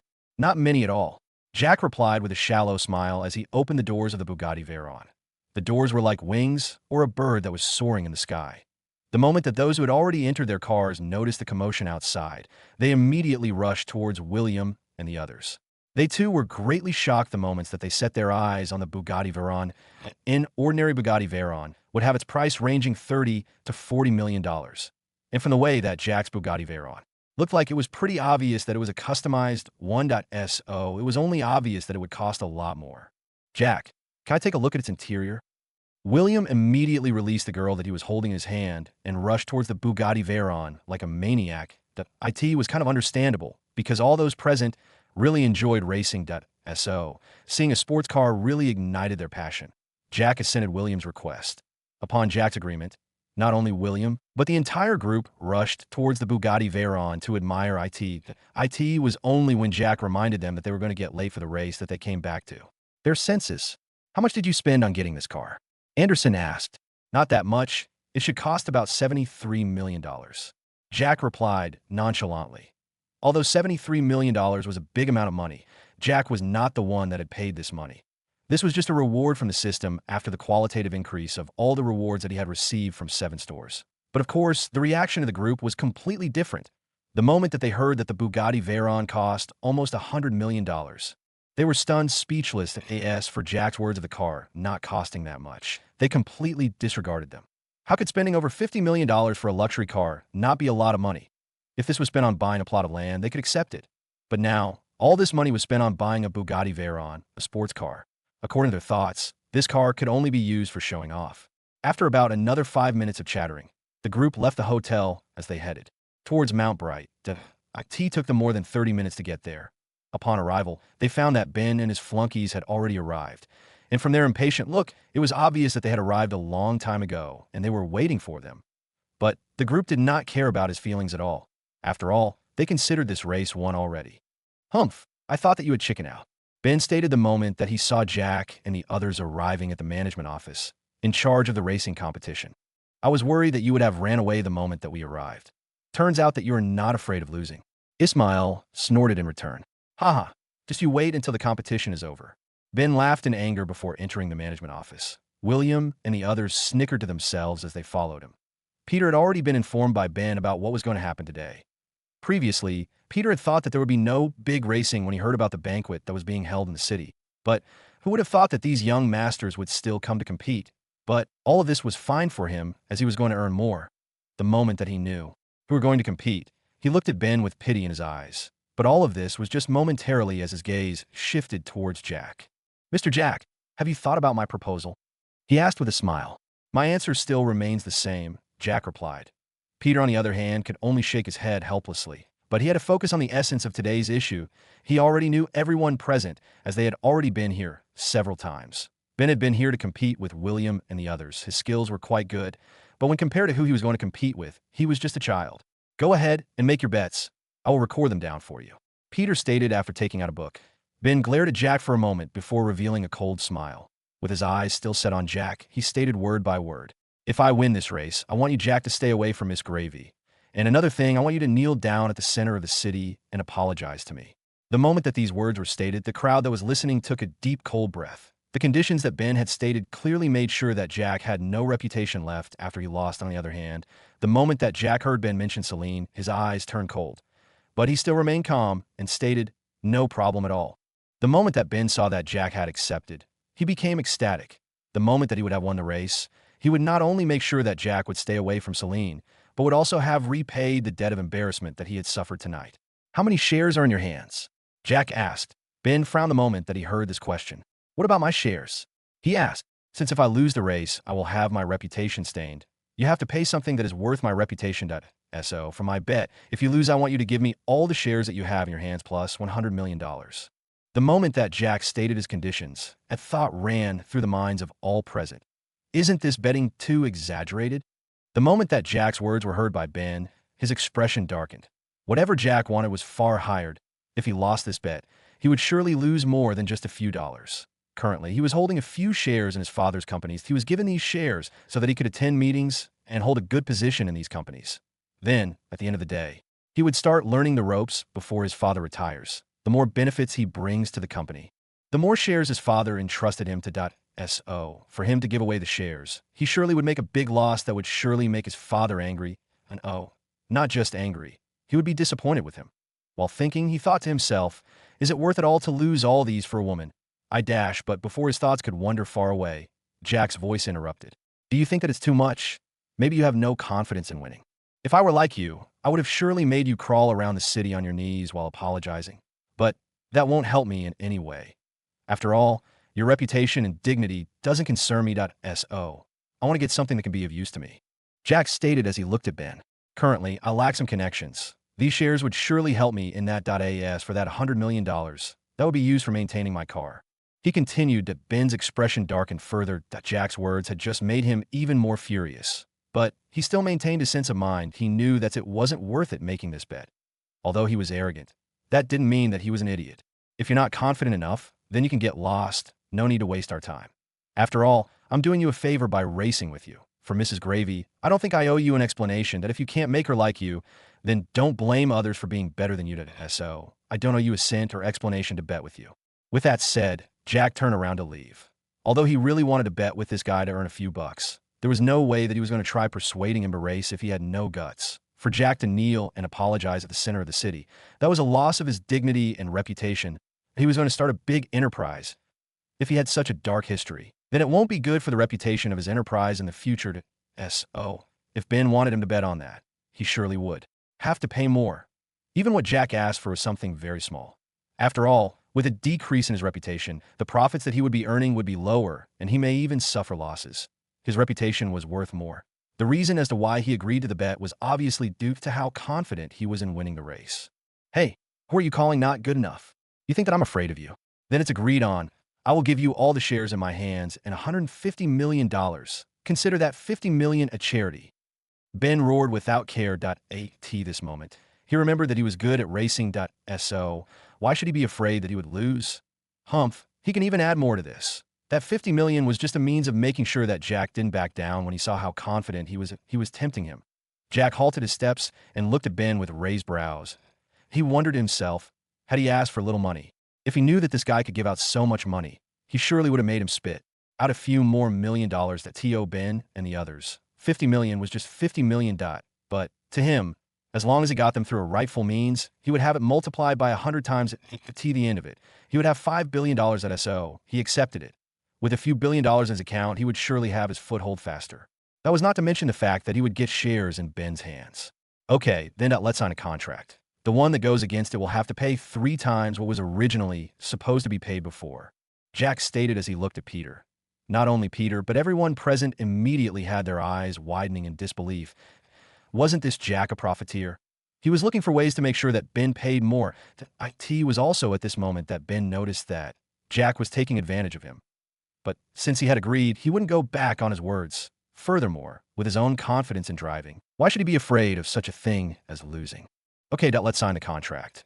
And I want the condition of one violating the contract to be that if one is asked to pay and there's a more than 10 seconds of hesitation, it would be seen as violation of the contract. Ben stated he knew that, since Jack had a good relationship with Celine, he surely wouldn't want his image to be destroyed in her presence. So, it was likely that he would hesitate. That hesitation was what he wanted. When Jack heard his words, he immediately revealed a shallow, cold smile that he then thought to himself, maybe I'm not the only one who thinks that the price paid for my reputation is so small after all. Okay, but I have a question here. Triple your current shares if you will give me all the shares in your hands after losing the bet. How are you going to triple it after violating the contract? Jack asked curiously. Ben was surprised as he hadn't thought of this, but after a moment of thinking, he said, I'll just compensate you with my property. You sure are confident that your fixed assets are worth double the price of the shares in your hands? Jack asked with raised brows. He could already see that this guy was trying to look for a loophole here. If the shares in his hand were worth $1 billion, he would have to have assets worth at least $2 billion. Was that possible? Considering that he owned no company at all, he only had shares, it was obvious that there was no way that the assets in his hands would reach such a big amount. Seeing that he was caught, Ben frowned for a moment. He gritted his teeth and said, I will ask part of the shares from my father. Jack wasn't the only one that was surprised by Ben's courage. William and the others were also surprised. After a moment, they smiled, thinking how this guy was going to be reduced to nothing in half an hour at most. Okay then, but your old man has to give his word. Otherwise, there's no way that the condition is valid. Jack reminded. Upon hearing this, even Ben became flustered. He knew that there was no way that his father would agree to this. So he only gritted his teeth and said venomously, You're going too far. Then, remove this condition that a person has to pay up according to the agreement. If not, he would be sued by the legal department of off-track racers. Ben had seen that he was falling into a disadvantage to the end of it all. He decided to take back his words. Anyway, they hadn't signed a contract yet. Jack's impression of Ben improved by 0.0001%. It seemed that this guy knew when to give up when things went too far for him to manage it. So, he didn't try taunting him. What he was going to lose was already enough to make him suffer for a good while. But if he dared to come and look for trouble, Jack would surely not let him off the hook. So, his end.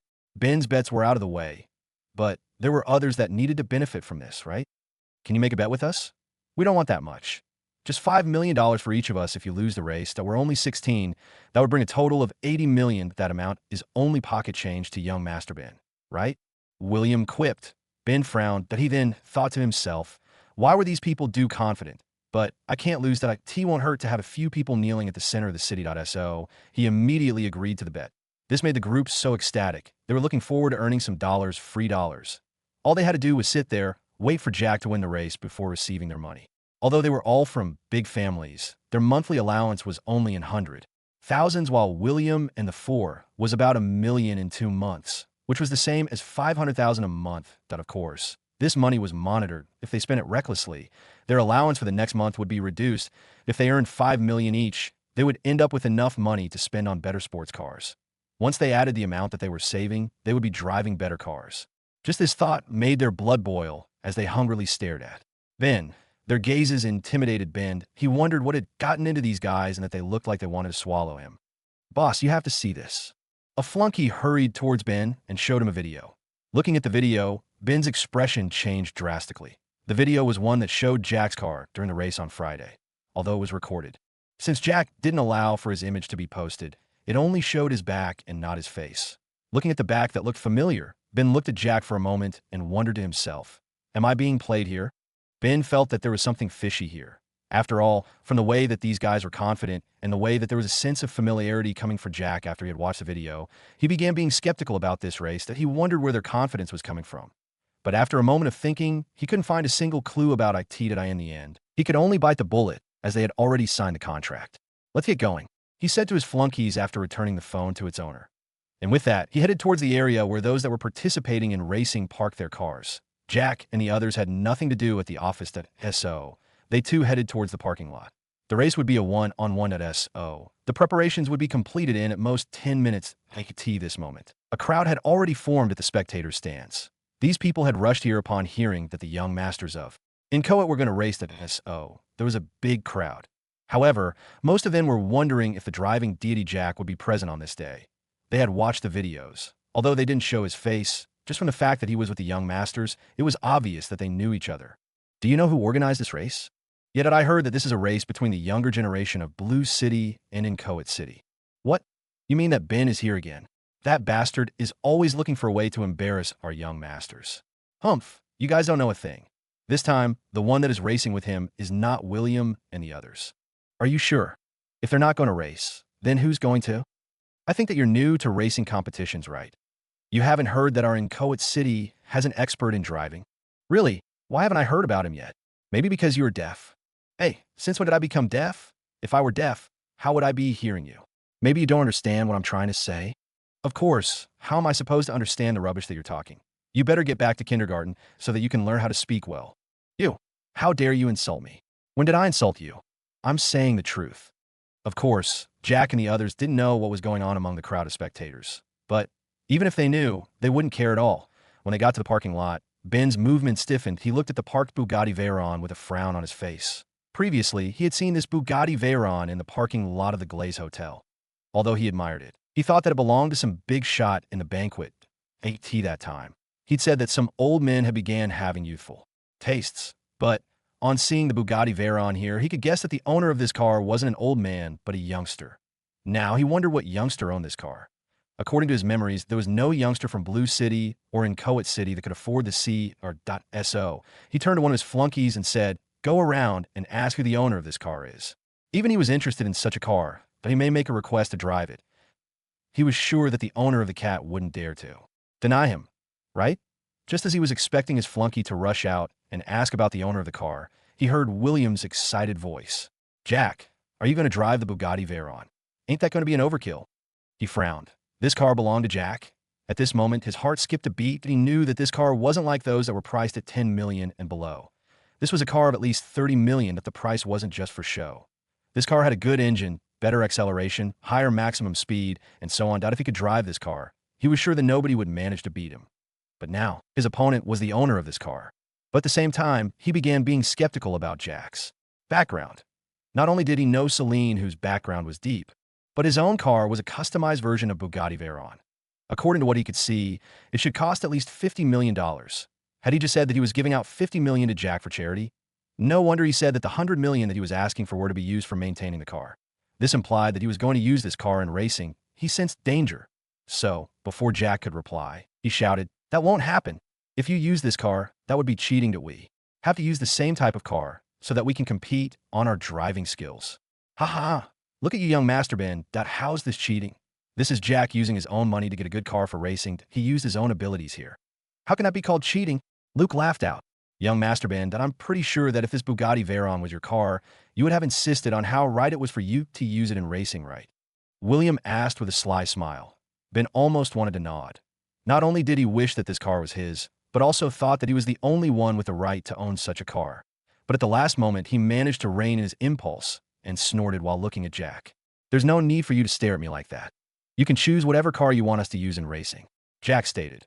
His skills were good enough to deal with this amateur as long as the difference between the cars wasn't big. Ben's expression lightened a little. He thought, "If this was where you got your confidence from, now that it's out of the way, let me see what you'll do after I defeat you in the race." Ben decided that they would use Ferrari cars. There were 3 Mansory Ferrari Roma. These cars were worth at least $2 million if the customization costs were added. Ben took a red one, and Jack took a blue one before driving to the starting line. They were going to wait for 5 minutes before the race began. Upon seeing the cars, the crowd immediately began cheering. But of course, they mostly cheered for Inchoate City. The moment that they heard that the blue Ferrari Roma was the one that represented Inchoate City, they cheered even louder. In 5 minutes, the screen dropped as usual. The countdown began as the engines of the 2 cars began revving madly. Jack was seated with William this time. Although he had been here before, he had yet to memorize the patterns of the road. So he needed someone that could help him in the issue of guiding him on what Ben came next. If he had come with his Bentley Continental GT, he wouldn't have to go through all this trouble considering the fact that his Bentley Continental GT had a map. William was ecstatic to have volunteered first. After all, he had seen a replay on how Jack drove the CEA.IN turn. This time, he was going to experience it firsthand. For the first time, he was glad that George wasn't present. Otherwise, he surely would have lost the chance. The moment that the countdown ended, both vehicles rushed forward. Since there were only 2 cars racing this time, They had the same starting point. The cars only differed when it came to customization. But in terms of speed of acceleration, they were all the same. So it began by matching each other. Inside his car, Jack narrowed his eyes. Since this guy had insulted him, it was good for him to repay at this moment. So he decided to make sure that he took the lead from the very start. Although he couldn't remember the roads well, he had at least gotten familiar with the road here. So he was going to maximize his driving skills here. Switching the gears, his car began accelerating even faster than Ben's. Even William was stunned upon noticing this fact. Although the difference wasn't that big, the fact remained to be that Jack's car was faster than Ben's. Ben also noticed this. He floored the accelerator, trying to catch up, but in the end, he found that there was no difference at all, that Jack's car was gaining distance, and so was the gap between them. It had already began forming, expanding. When they reached a corner, Ben was expecting to overtake Jack here due to his good driving skills. In the end, Jack's car didn't reduce its speed at all. It made a drift, and the tires on one side were lifted off the ground by a few centimeters. Compared to the previous time, Jack could be said to have made a better drift. After all, last time, the tires rose in such a way that it seemed that the car was about to be overturned. Ben, on the other hand, was forced to reduce his speed by a lot to get past this sharp end. By the time that he accelerated, he found that the gap between them had already been enlarged to over 150 meters. And that was just the beginning. For the first time, Ben experienced what was called professional driving. Just after a few corners, he couldn't see Jack's taillights at all. With that, the pride that he'd been having all these years about being the best driver of the current younger generation was crushed into smithereens. His eyes lost light as he drove. He had tried catching up, but was forced to give up racing. Now, he was only going to complete the race, nothing else. On the other hand, he could already see the shares in his hands slipping away. And no, it wasn't slipping away. He had given away with both hands. After all, by now, he already knew who Jack was. That he had actually decided to compete with a person that was given a title in racing. He decided to compete with the driving deity Jack. Author's note. Guys, it's still the same point. 100 PS equals 1 extra chapter point. 200 PS equals 2 extra chapters point. 300 PS equals. Remember, it's extra chapters. That means that the usual 2 chapters a day will remain. But if the book receives 100 power stones, there will be 3 chapters the following day, and so on. So let's keep this up. Cheer me up, guys. This time, Jack spent 30 minutes and 23 seconds to complete the race. Although it wasn't the same as the record that he'd set before, that was due to the fact that the car that he'd used this time was inferior in terms of speed. Had the maximum speed of the car been higher, it was a sure bet that he would have broken the record that he'd previously set. The more familiar he got with the road, the more tactics he could use to make sure that he used the shortest time possible to reach the finish line. The crowd cheered even more. For the first time, ever since Ben began racing against the younger generation of Inchoate City, he'd been defeated. Furthermore, he'd been badly defeated. After all, they could see on the screen that Ben had already given up on the race, that he was driving at a normal speed, and it was estimated that he would reach the finish line in about 20 minutes. The moment that the crowd saw how the car was turning at the bends, they immediately knew who the driver was. That it was their driving deity Jack. After all, there was nobody that had ever been here that had dared to do something crazy like that other than Jack. Most of the people present, if not 99% of them, were all residents of Inchoate City. This time, the roars and shouts of praise echoed on Mount Bright again. This time, it was even louder, considering the fact that the spectators were more than happy as the reputation of their city had been saved. What's more, there were at least 40% more people than there were on Friday night. There were some that didn't have a place to seat at all. On this day, Peter surely made a good amount of money. After all those that attended had to pay a little fee. This money was what was used for maintenance of the equipment that was used here, as well as prize money and salaries for those that were working here. The more races were held, the higher the amount of money that the off-track racers received. After parking the Ferrari Roma, Jack got out accompanied by a panting William. This guy was scared silly when he experienced how the car turned and drifted firsthand. Those looking from the side would obviously not have the feeling of drifting or being inside a car that threatened to overturn. Although William thought that it was fun this time, he was forced to respect George as he had managed to stay in a car that was driven a higher speed. William, tell me, how is it? Andrew asked the moment that duo came out of the car. You better not wish to try it out. I was almost scared to piecing myself. William said as he took a few deep breaths. Is it that scary? Or are you playing a prank on us so that you could be the only one to experience Jack's driving? Ismail asked as he eyed William suspiciously. The others also had the same thought in their minds. You guys can try it out yourselves if you get a chance, but I won't dare to do that ever again. Jack is a freak when it comes to driving. William waved the group off the moment that he saw that they weren't believing his words. The group looked at William before shifting their gazes toward Jack. They were quite curious about Jack's driving. Upon observing Jack, he looked normal. They wondered if the two had been in the same car or not. Jack didn't know the reason for the strange gazes, but he ignored them and decided to wait for Ben to finish the race. Currently, it was already 11 in the night. Since he had an appointment the following day, he had to make sure that he slept well. Otherwise, how was he going to hold a meeting of the upper management of the grocery department? So he wanted this guy to finish the race faster so that he could receive the rewards that he was supposed to get. That he found a place and sat alongside the group. About 20 minutes later, Ben finally arrived. After parking the car, he didn't alight from it. Instead, he continued sitting inside it, just as they were thinking that he won't come down. From the car, the door opened and Ben got out. His current expression was completely opposite of what it was just an hour ago. The arrogance had completely disappeared. His eyes seemed lost, but deep inside, if a person observed keenly, he would see that there was sadness as well as anger. Though sadness dominated the emotion that was deep inside his eyes. William and the others didn't care about his feelings at all. After all, he never cared about theirs after he'd won the race against them, but he would always taunt them and say that they should quit racing considering the fact that their skills weren't on par. Huh, young Master Ben, what happened there? TSK. I thought that young master was a pro. That IT turned out that he couldn't even compete at all at 20 minutes range. That's too much, right? Even when he defeated us back then, it was always a range of at most a minute. Young Master Ben, you claimed to be the best driver not long ago. Now, here's a real pro. Can you even compare? Hey guys, don't make our young Master Ben so agitated. He may fail to fulfill his end of the bet. Now that you remind me of that, I almost forgot that he owes me $5 million. The group kept on taunting Ben, making sure that all the anger that they had accumulated over the years that Ben had been suppressing them was vented out, of course. It wasn't just William's group that was making a commotion, that Ben's flunkies couldn't hold it back anymore and began attacking with words.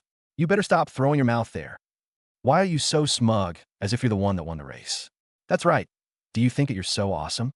If not for Jack, do you think that your Inchoate City can compare to our Blue City? Humph, you guys are cheating. You knew all the well that Jack is an expert. Yet, you still planned the race. Right, that's cheating. We don't agree to this. William and the others were also fierce, but they became even more fierce the moment that they heard the flunkies talking about Jack. What did you just say right now? Can you repeat it again? I want to hear you clearly. Did you just say that we're only depending on Jack? Ben aside, all of you, come and race with me. We depend on Jack and you depend on Ben. Everything is fair and square. Who's that idiot saying that we're cheating? If I remember correctly, this race was proposed by your young Master B. EN.SO. Stop shifting blames. You don't accept the results? Then talk to off-track racers about that. Your young master already signed a contract. The videos of Jack's racing were all over the internet since Friday. That if you didn't see them, that's your own fault. That's right. Even the name was there. IT was stated clearly that the driver was named Driving Deity Jack. Were your eyes blind or were your ears deaf? Maybe both. Hey, I think that Ben saw the video before the race. I think that sharp-nosed guy is the one that showed in the video. The commotion was so big in that it was only a little away from fighting. All of them knew that fighting here was prohibited. Furthermore, if they dared to fight here, the police would surely do their job well, as there were some that were stationed here for cases like this. Stop it, all of you. At this time, Ben, who had been standing there listlessly, finally spoke. That he looked at his flunkies, and they immediately shrank their necks. On the other hand, when he glared at William and the others, they returned the glare with their own. After taking a deep breath, Ben walked towards Jack step by step. He looked calm now, but the veins that were popping up on his forehead, as well as his red eyes, showed how angry he was as he faced the enraged Ben. Jack didn't have a change in expression, apart from the fact that fighting here was prohibited. He himself was not a weakling. Although he hadn't practiced fighting techniques, his body was fit enough. He went to the gym on a daily basis. So it was obvious that he was strong.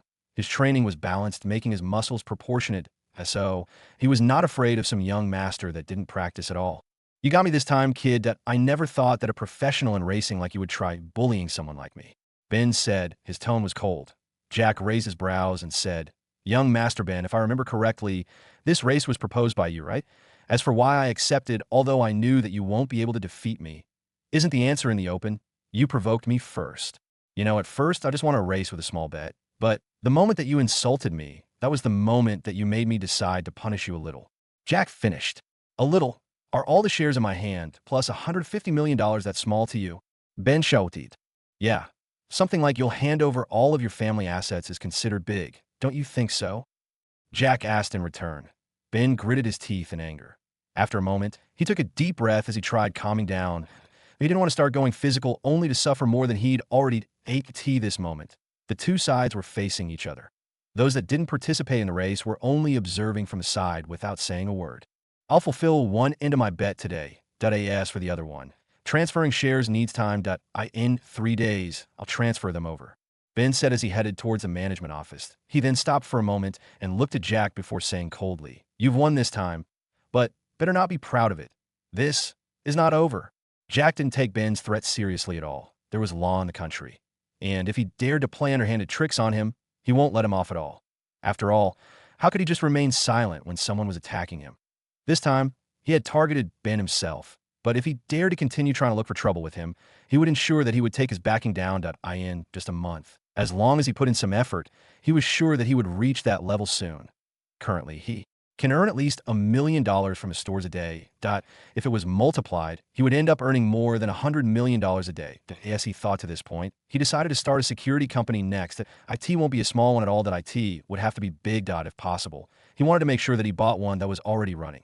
The reason for this was considering the fact that hiring a new management team and trying to enter the market would be somehow difficult. It would be better to get one that was already running.